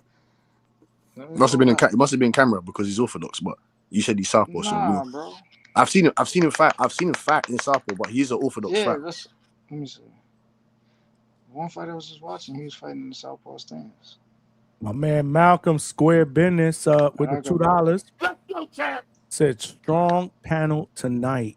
Salute, absolutely. I just got a text from somebody too that said great fucking breakdowns, man. Y'all cooking, man. Y'all got your aprons on. But I think Tucker could I think he could make it messy. His volume, his angles, his physicality. I think that forces Joanne to fight at a pace that could break Joanne's rhythm. If he can't disrupt the rhythm early, it's going to become a school session. And I think Jahir Tucker's mindset is going to change when he sees the size, the physical dimensions of the man, in my opinion. Because coach knows this. When you see a man face to face, finally you start to size him up. You understand, oh shit, this is what I'm in for. Okay, cool. So I believe Jahir Tucker with the 68-inch reach arms is going to be in for a devastation, in my opinion. He's going to see what he's up against, and we're going to find out what's going to happen in that fight. Well, I mean, he's going to use his feet, bro. He's going to have to. That kind of pressure that he's going to be dealing with, like Coach, for instance, I was thinking about the Chiron fight when I was watching it, and I look at Chiron as a real solid fighter, but then I imagine that you all had a game plan for him, but it looked like right after that knockdown, it kind of looked like it was shifting to more only just showing the skills as opposed to sticking to that plan. How much of the rest of that, as the rest of that fight played out, how much of that was him really sticking to the plan, or did he feel like, I kind of got this in the bag, so I can kind of have fun? So what was in the plan? It's crazy that we spoke about it today. The 2-1, and he dropped him with it, right? Because so when we studied Karan Davis fights like this, but every time you attack him, he goes like this, right? So boom, he stay here and then he goes like this. That's his default. He'll go into that style. So if you could attack one, if you could attack this with the 2, and then he does this, the 1 fits perfectly right down the middle. So that's we worked on breaking the Philly shell like that, because he defaults to the Philly shell after he gets attacked, and that's what we aim for. He got the knockdown from that, and then after that it was just me getting Joanne Lee to coast in a way where I didn't want him to I didn't I didn't know how, because he was active and I didn't know whether he was breathing with his punches or not. So I was telling Joelle to close the round strong, move around, touch, move, and then but make sure you finish the round strong. Yeah. Yeah, he definitely it was good to see, like, the kind of display that he was able to put on. I feel like it kind of put everybody on notice that this guy's not he's not just some filler. Don't think you're gonna come in here and play with him. So I'm looking forward to this fight with Jahai, because Jahai is he's a guy that he's very aloof and he likes to have fun in there too. You know what I mean? He likes to he uses his movement because he's real good at getting around guys, and he has a nice long reach, and he throws awkward punches that maybe you don't anticipate. So I think it's gonna be interesting to see how this plays out. I think their sparring was awesome. I think the first round, Jai, like Joelle didn't know what to expect, and he kind of blitzed, like Tucker blitzed. He came out quick, boom, boom, boom, boom, boom, boom, and he might have won the first 2 if there was judges. He might have won the first 2 rounds, and then it was pretty bad from after that. Yeah, man, all I'm saying is overhand right when he shows up, gonna drop him. The overhand right. I think right he's gonna go right on the temple. Bow. I think he'll stop him to the body, in my opinion.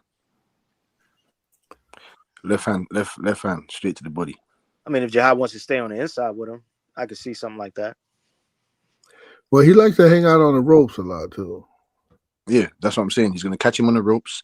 That's when Unelli should, well, let me call him Yo-Yo. Yo-Yo should use his IQ, use his ring generalship, use his athleticism, and use the power, set up his power shots correctly, and get him on the ropes, have him tied down, and smoke him. Yeah. That's what I'm thinking, man. He's gonna be on the ropes, comfortable in that Philly shell, thinking that he's safe. You know. There's a plethora of fights anyway for Yo-Yo or the winner of that fight. Oh, my bad, coach. I was tripping. It's funny because Coach just said he hasn't even finished film study yet. Everybody got a breakdown. His uncle helped me out, you know. But I mean, Johnny, that is part of the fun. You know what I mean? Like, Hey, I love doing that. I'm just laughing like the way. Yeah, Johnny, we ain't got no fucking lives over here, right, Johnny? Okay, no, I'm just I'm not criticizing. I'm just laughing. I think this shit is fucking hilarious, but it's good. It's good, Coach. If Yo-Yo wins, credit the DHS panel, man. You don't even got to do no research. They doing it for you, man. They breaking shit down, man. I mean, but you got Tip Bailey saying that my guy Southpaw. I told you, Mr. Bermudez. Just I apologize for Tip brainless. This is when his brain is not fully functioning correctly. You know, it's late over there in America. You know, the Baltimore air. He's sniffing it in the wrong places. Don't worry, man. We apologize for that. Don't worry about it, man. Hey, my guy Tip just worked 12 hours, bro. Yeah. Leave my guy alone, man. Monday to Friday. It's the same as us, the Tip Bailey. But you gotta come over here, Tip, and weed is legal over here. So.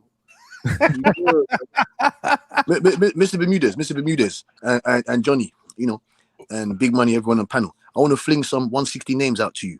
I would like Mr. Bermudez and Johnny, you know, to rate these guys, because I want to see Yo-Yo in there with these guys. I think he'll give I think he's a real firefighter, in my opinion, as in he'll give the fans what we want when it comes to entertainment and the sports science and the sweet science of the sport. So Jesus Ramos, Coach Bermudez, what do you think of him? I'm kind of like well, versus Yo-Yo, I think Yo-Yo smokes him. His last fight against Mosley, that was disappointing to see. I thought he would smoke Mosley, but he had people. So did I, but I give Mosley credit for that. The way he used his boxing ability, and he was on a good run. And Styles do make fights, so. Yeah, but down the remember the fight down the stretch, it was like, what the hell? Mosley was supposed to get stopped. Mosley was supposed to get stopped in the he was, but obviously didn't occur. I'll give you Ammo Williams, Coach.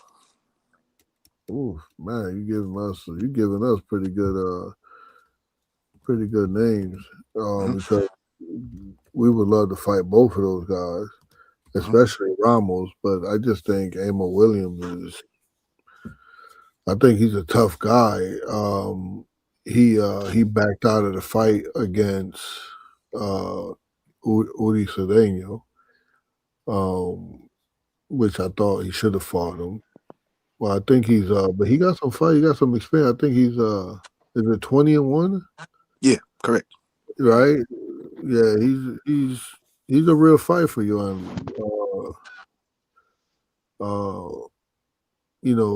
Yoeli is a prospect, kind of a prospect. He is number one contender, but he only got you only got 7 fights? I think he's got 8. I think he's got 9 fights. He's got 9 fights. Okay, 9 fights. Yeah. 9. So I think pro seasoning matters, right? I think everybody agree on that. You got to be seasoned as a pro. Ammo has been in deeper waters. More rounds, more looks than Yoeli so far, and I think Amo's last fight. I think was that last fight listed at 168? Was it? No. He was meant to fight. Because the guy couldn't make 160. Oh yeah. But he was he was scheduled to fight 160 for the belt. Carlos Adams, he's another guy that I wanted to mention to you. But obviously, Yo-Yo is a prospect, so that fight won't be too down. It won't be too far on the horizon. But sorry, it's a bit further down the horizon. So I'll give you more. I'll give you more like more realistic names. Aaron McKenna. That's a good fight. That's like definitely a good fight. Yeah. So I think the way I think of him and Rohan, I get a product and I get them to a point where they can make adjustments in the corner. Like if we have a game plan and we have A, B, and C, and we can make those adjustments in the corner. And if I could tell my guy, listen, I need you to go on the inside, and he's sufficient on the inside. Oh yeah, I need you to box stay away from the 50-50, be on the outside, move around, and he's able to do that. When you have a guy a product like that, and now he has talent with that know-how. I think he fares with anybody. I think to beat him would be tough. Johnny Beck would be tough to beat someone when you only had 6 fights when we were trying to fight him. So I would fare him to beat all those guys. He's ready. He's kind of a complete. I mean, he still needs experience and he still will learn, but he is kind of complete fighter where I could like have a joystick in the corner and like move him around. And one thing about both of those guys, they listen to a T. And then there's another kid that listened to Ronnie Alvarez. He's another kid that I have that's gonna come up. They listen to a T, and it's just like so awesome to see. Like you tell them what to do, they just gonna go do it. I'm looking at Aaron McKenna. He's a lanky, tall dude. I look at him kind of like a less athletic Quentin Randall for Yo-Yo. Yeah, with him. You know what I'm saying? So there was a fight. There was a fight in India. Somebody with some money in India. I don't know what was going on in India, but they said that they set up a fight with Yo-Yo and McKenna. And I was like, it's weird in India.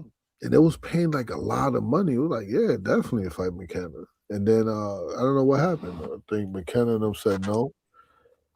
But I don't know what happened from there. But we were definitely ready to fight.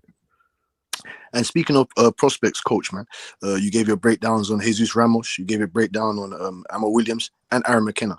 Obviously, prospect to prospect. What do you think of Amari Jones, the Golden Boy?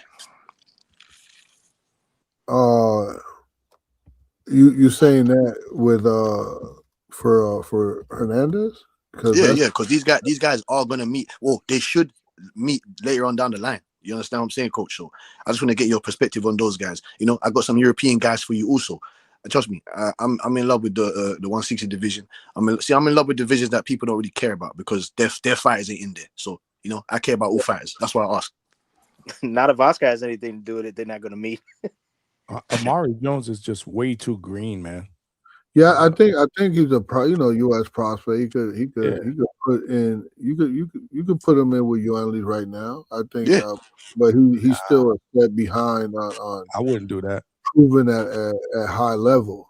Of course, coach would say that shit, but I wouldn't do that if I was Amari's people. Please, Oscar's not gonna do it. You kidding me? Of course not. But that's a fun, friendly fight. I'm not saying now. Guy. I ain't saying now, Johnny. I ain't saying now. I'm saying maybe about 3-4 fights there. And maybe if Yo-Yo is still at 160. Nah, fighting Amari, that's fighting backwards, bro. Yeah, nah, you don't want to do that. You don't want to do that for either one of those guys. That's not good matchmaking right now. I get what you're saying, Timothy, down the road. I get what you're saying, but that's way down the road to me. I don't even think Yo-Yo will be at 160 at that time. Yeah, most probably not. Yo-Yo makes 160 pretty easy. I'm talking about 2 years from now, 2 or 3 years from now. That's what I'm talking about. Amari got the kind of power that keeps him, that keeps the fight honest whenever they're fighting. But I think Yoeli has the kind of control that makes power miss a lot.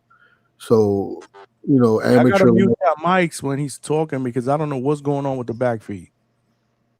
Yeah, amateur. There's levels there, and that calm pace control. Yoeli is a world amateur champion and fights like someone who's already seen everything. He already shown that he could go rounds while staying sharp. You said what he said 9-0 the 8 knockouts, right? Mhm. So, you know, he's not just a blowout guy. He do his thing. Amari's nice, so I like Amari. I think, you know, at this point in time he's too green, and I think you only smoke him. Yeah, it's way too early for that. Absolutely. But I like what I see in Omari though. I mean, but you expect the Cuban fighters to have more discipline in the ring and not be shook by a lot of things anymore because they have an extensive amateur background. You know, those guys been fighting since they were 10 years old. You know, in the amateur, they doesn't see it at all in Cuba. The only difference is, you know, they don't go pro because of the whole, you know, the political shit. But when they make it here, I don't think they'll be stunned by anything they see in America. I mean, not to mention the Firehouse, the way Coach cultivates those guys. Yeah, and he's got nothing but killers over there. Yeah, they have skill and they can box with you, but they can make it a fight. And those guys like to fight. Like they like to talk to you in the ring. They like to ask you to come forward. They do a lot of the theatrics comes from them trying to goad you into fighting. So you gotta be cautious with guys like that. You know, I wouldn't put him in there with that guy right now either. You're just feeding a demon. That's no good for him. Coach, they like to fight, but God forbid there's a bat that comes into the Firehouse and they all hide in their rooms. Hey, dude, it's like including the head coach over there. That shit going on upstairs. I don't know what's going on up there. I seen the bat. Oh man, I'm gonna send you a video. I see this is you know, John. There was a kid that I made into a world champion. His name is Jonathan Guzman. Always confused with Yohan Guzman, not Yohan. Jonathan Guzman. I got him on the security. I will send it to you, Johnny. I got him on the security camera. So the security camera's in the kitchen, and the camera's here, and the bat was here. So I couldn't see the bat because it was next to the camera. But I could see the fighter has a mop, and he's like walking like he's like marching, and like you see him in the camera, right? And then he's like shoots the mop into the camera. I'm like, what the fuck is this dude doing? And he's like this, like wrestling with it. And then the bat get loose. Now I see the bat in the camera, and he's like this, like fighting with the bat, and I'm like, oh hell no. and then the bat leaves the kitchen, and you see him chasing the bat down, and he had the perfect swing. What the fuck? This guy's crazy. The bat came back, and he swat at it, and you know, he's a Dominican, so of course he know how to swing. Yeah, no, yeah, exactly. So he hits the bat, knocks the bat out, and tosses it outside. And I got all this shit on camera. It's crazy. Send me that. I gotta check that out. Yeah. I was like a bunch of wimps over there. Look, Coach was fucking shook that time, bro. When you were you on the panel that day? I think you jumped on the panel. You were like, yo, there's a fucking bat in here, man. I'm telling you, man, when I was a kid, I was working at Lowe's, man, and I had a homeboy named Jamar and a homeboy named Brandon. And Brandon was from Dallas. He's like, he's from Oakland. He was like a, you know, wannabe. I mean, I'm not gonna say he's a wannabe thug, but he came from a thuggish area. And Jamar was a straight wannabe thug. He had tattoos, gold teeth, straight bag braids. These dudes act like they'll whoop everybody's ass. We're in the lunchroom one day and a fucking roach comes out.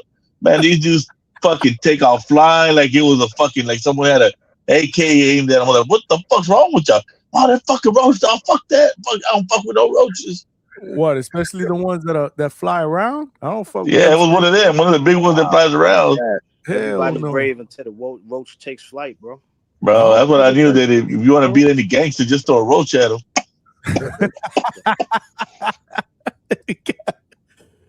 Leonard Sterling, hold on with the 5-pounder. Omari being built up to 154. That's why he's fighting low 150. What about Amari with an A, who was at 160? He used to be with DHS. Was he with the Hangout spot? I'm kidding. I think No, he he's said, he's talking about DHP. He's talking about Devin Haney's, Bill know. Haney's. Yeah, but if you read it, it says DHS. Oh, That means my he was apologies, bro. down My with apologies. me. And Down with speaking, me.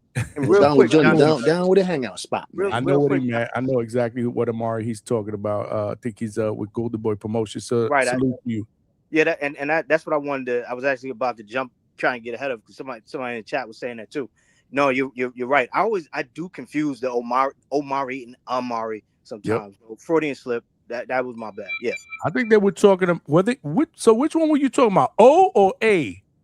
You know what? We were talking about but I was saying I said Oscar instead of Eddie, and that's that's what they was correct. It was Eddie. Yeah, no, yeah. It's right. It's Freudian slip. You got me. We was talking about but obviously easy mistake to make. Yeah, that's an easy mistake to make. It's so similar. I always do that, bro. Omari's young, but he got a lot of potential. But no, he's not nowhere near that. But Amari, perhaps. Johnny, I want to I'll swing a couple names to you. Coach Bermudez or whoever, can tag along with it. I got Nikita Tszyu. He fought recently. Obviously, the no contest with Zarafa. That's another interesting match. He's been in a few 10-rounders as of late. I see that being a good fight. They're both southpaws, Yo-Yo and Nikita Tszyu. I believe he's better than his brother, his older brother. I believe so. He's got better defensive tendencies. He moves his head off the center line, unlike his brother. I believe he's stronger than his brother. I got another name for you as well. Who came to my mind? He was the IBO champion, but I don't think you'll see that guy. I don't think you're gonna see him. Black Italian guy. And not on Oli. I forgot his name, man. Oli Anohisa. I forgot how to pronounce his name, in fact. But yeah, he's another interesting guy that you really can fight. Is he prepared to travel, Mr. Bermudez? Is he prepared to leave the country to go elsewhere to fight? Yeah, definitely. Yeah. Okay, that's cool then. That's cool. There's a plethora of facts for him then. I want to both southpaws? Yeah, they're both southpaw. Nikita Tszyu is southpaw. Not the only one who can't hear him. Man, you a mess. I don't know what mic you using, bro. We could barely hear you. Coach, you got to send him a new set of headsets, bro. I told you it's that Baltimore rubbish, man. He's using those pink ones. He's still using those fucking pink ones, bro. Who? Ted Bayless. We could barely hear. They're like purple, bluish. Man. Oh, purple, yeah, purple. That's what they are, purple. Leonard Sterling, don't worry about that, my brother. I seen a man, Ted Bayless, working out one day, training with them headphones on, sweating and everything. Then I seen him take pictures later on that night. I think he was at a wedding or some shit. I know exactly what you're talking about. I know exactly what you're talking about. Hey, I like Tip, man. Tip is a weirdo, man. I like him, man. Tip. I don't know if you can see that. Can you see this? Hold on, let me put it on the big screen. Stand by. Leonard Sterling with the 2-pounder. Don't worry, my brother. Everybody makes mistakes, but I like DHS better. No, thank you, Leonard Sterling, bro. He's always got the knowledge, bro. Always. That's the video. Play it one more time. We see the bat flying around. The bat was flying around the kitchen. This is what I'm talking about. This is the shenanigans that go on in the firehouse with these dudes, bro. They all killers, but look. It's good. It's good right there. Just make sure you keep tapping the phone, coach, so it doesn't go dark. Yo. Why she go chase a bat now? With the mop in his hand. So I got the other I got to change the view, and he batted it, boom, and now he's like chasing it, dragging it on the floor. Y'all get to see what the firehouse looked like. You see all the rooms there. Yeah, I've seen that before. Yeah, you showed me before in the past. Yeah. Coach, when you getting me down there, man, I gotta see some yo-yo sparring before this fight, man. Definitely this camp. Let me know when he's gonna be sparring. I gotta get down there. No, definitely. We gotta get you up, man. We got to get that content, baby. I want to do a live show from the firehouse. I want to do a live show from the firehouse. That was a vacation time, Coach. You heard, Coach? Yeah, no, you have to. Yeah, you have to. Got to do a live show from the firehouse. You did it for Brian Norman. Oh yeah, for sure. No, we doing that live show from the firehouse. I'm gonna hit you up. We got to make that happen within the next couple of weeks before this fight. But I'm about to wrap it up, y'all, because it's about 5 hours. I gotta go to bed. Yeah, man, I got to get up too, man. All right, Coach. Salute, Coach, you were man. sleeping already. I thought you were already sleeping on the panel. I was about to boot you. I was about to give you the Undertaker, bro. Nah, man. You was about to get the Undertaker, bro. Hey, Coach, I need a closer from H-Town, man. Let me hear something. Come on. They were see, I ain't gonna lie. Salute to H-Town, salute to Big Money. They held it down, but you here now. Yeah. We bowed down to the senior executive. They held it down though. I ain't gonna lie, both of them. They held it down. No, but listen, H-Town, we be having little punchlines. He always got. I heard something about the Rican. What was it? What you said? Puerto Rican. Oh yeah, the Puerto Rican line. Oh. That was crazy. Yeah. But close us down, man. Let's go. We about to wrap this up. Okay. You always have to have. Hey, listen, tip, man. You have to know, man. When you in this position, you could be blank, but you still have to have something to say to the people, man. You always have to have something to teach. So before we get out of here, remember, boxing is the purest receipt in sports. Hype don't block jabs, and name don't win rounds. And heart only matters when skills run out. Styles make fights. Levels make outcomes. And the ring always tells the truth. If you rock with us tonight, we appreciate you. So stay sharp, protect yourself at all times, and we'll see you the next time. This is the Hangout spot. And we out, y'all. Peace. Salute, Coach. All right. He dropped the mic. Salute, Coach. Good to have you back with these closeouts, man. Hold up, Big Money. Close it out. What you gotta say, Big Money? Oh, we got multiple closeouts? Holy smokes. I would say knowledge is power. When you look into yourself and find that learning is a weapon. Flights for 118 to Boston. What is this? Shout out to Sorry, I muted him. Go. Johnny, you ruined my take the other day too with the fight. You let that nut trees up and he started talking in the middle of my breakdown. But anyway, you have to dig into yourself to realize that learning is a weapon. Once you become armed, you become unstoppable. The only thing that can make your wisdom any more poignant or potent is opening yourself up to higher learning. Okay. I'm a little disappointed you didn't do any coaches. You didn't sound like coach like you did one night. Well, that was the one night, man. You know what I'm saying? we put the picture of Coach up on the screen. We I did. tried to do my coach voice.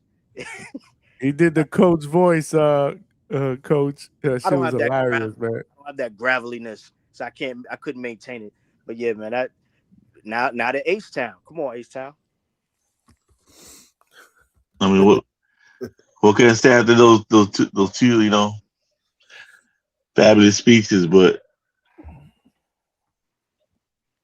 just like in life, And in boxing, we think change will be for the better. We see the grass greener on the other side. We think the flowers smell prettier on that side. Hey, his wife cooks and cleans. That's right. But as much as you think the world has changed, boxing teaches that it's all the same. It's just a different day. That's it. Because we're still getting sued. We still have millionaires looking for money when they should have been settled for the rest of their lives. And the things that should have been learned have not been learned. And one thing us as fans could do is learn from our idols' mistakes and idolize the common man that gets up every day, goes to work just to feed his family when nobody's watching. I'm out. Salute to all of y'all that closes out. All right, have a good one, y'all. Peace. Tim Boski. The mic, man. Salute to all of y'all, man. Until the next one, man. Love and peace to all of y'all, man. Y'all know the deal. Salute Tim Boski. Salute my consigliere. Salute Tip Bayless. Hey, yo, Johnny, you know what I'm going to tell you, right? What up? What I do? You don't got bars like that. You damn right. I ain't even gonna try to say y'all. That's your job, man. Y'all be closing the DHS shows out in style, dropping the mic, dude. And on that note, I'm gonna get up with you tomorrow, man. All right, man. Peace. You already know, man. Salute, Tim Boski. There you guys have it. Great show. H-Town, Big Money, and Coach Bermudez closing us out in grand fashion. And y'all the real champions for rocking now. The champ is here. The champ is here. The champ is here. Before we exit, look at this vote, man. We got about 100 votes, close to 100 votes, about 97 votes in. Which we didn't even stick to the topic, to be honest with you. But this is what we do here at DHS. We kind of veer off. But it was great conversation. I got a lot of good feedback in the chat. And I got a couple of people that send me messages, man, because the panel was cooking, man. We was breaking shit down, man. Big Money said, great show. Big Money, we can't have a great show without great people on the panel and a great chat. Y'all motherfuckers all had y'all aprons on tonight, man. When we come to DHS, we in the kitchen. DHS, we in the motherfucking kitchen, man. But for those of you guys that did vote, will the ring high stakes card, which is the Ryan Garcia versus Mario Barrios undercard, be better than the undercard that we just saw this Saturday, which was entitled the Ring 6 undercard? The lead is 40% believe both are pretty much even. 36% believe definitely will be better than the ring card, and 24% believe no way this Saturday's undercard was better. Very, very close, right? 40%, 36%, and 24%, which tells me that regardless, I think we're going to have a great night of boxing on February 21st. We also found out that our guy, Yornelli, Yo-Yo Hernandez, is going to be fighting in March. So salute to Coach Bermudez. Salute to my guy, Big Rob, who's the man behind Dream Big Management. Yeah, so that's exciting. Going to be fighting against Jahai Tucker. We talked about that at length. I will be getting down to the Firehouse at some point before this fight so I can check out some sparring and do a live show from there. You know the deal. DHS is taking the show out on the road outside of Florida in 2026. We are growing. Smash that like button. We did get over 100 likes. Let's go, champ. Salute to all of y'all that also participated in the chat and send super chats, man. I appreciate the donations, man. Word, we putting in that work, baby. We putting in that work, man. Salute. Alberto, I see you, man. H-Town, I see you, man. Salute. Tim's, I see you in the chat. Salute. Big Money, you already know. Top Notch Canna, salute. Lance Myers, salute. Malcolm, I see you in the chat. Trini BX, let's get it. You already know. You already know. Chevy, I see you, my sister. Easy Blend, salute. Xavier, I see you, bro. Thanks for participating in the chat tonight. The chat was on fucking fire, man. Hector Rivera, Henry Williams. Yeah, man. Leonard Sterling, my guy, all the way from the UK. Dropping that knowledge. And I want to apologize because I did not read one super chat that he sent yesterday, man. That was my fault, man. Shit gets hectic when we got mad people on the channel cooking. As you guys notice, I'm trying to keep the panel at a minimum, not doing 7, 8, 9 people no more. You know, I'd like to keep it at 4 or 5, maybe 6 tops if we got people that are cooking. I did that tonight. We will continue to do that. I think it works. Good conversation. People aren't talking over each other one by one. You know how we do up here at DHS. Yeah. So if I did miss you, my apologies. But, man, again, salute for rocking out. Tonight, not sure yet if we're going to be going live because I will be at the Pro Box Gym. I got to check out my guy, David King Garcia, prospect, 16-year-old, fights for Danny Garcia's Swift promotion banner, but he is training at the Pro Box facility here in Plant City under my guy, Mark Ferre, plus some of the other fighters are going to be there doing some late work. So I'm going to try to tap in there after work. I should be at the Pro Box Gym about 6:15 Eastern Standard Time. I'll probably be there a couple of hours, and then it takes me about 40 minutes to get home. So I'm not sure if I'm going to do a show tomorrow. I'm going to try. If not, we'll try to make up for it Friday or Saturday. You know the deal. It's Super Bowl Sunday, so I don't know about Sunday either. We'll fix it. We'll make it work, man. You know the deal. We'll make it work here, man. We make it work here at DHS, man. We make it work. But salute to the best boxing family out there on these YouTube streets. Make sure you subscribe, please. Tell a friend to subscribe. There are power in numbers. We are trying to get to that next goal of 5,000 subscribers. We're trying to do that before Cinco de Mayo weekend when David Benavidez, hopefully, I don't know if it's official, it might be, fights Zurdo Ramirez that weekend. I'd like to be able to go into that weekend in that live fight chat with 5,000 subscribers. We could do it. There's nothing we can't do here at DHS if we don't put our minds to it together. But tonight's show was spectacular, man. So I just want to give all of y'all a shout out. Love y'all. Nothing but love from your boy Johnny. And on to the next one. We are out. Tim's, I see you. 1.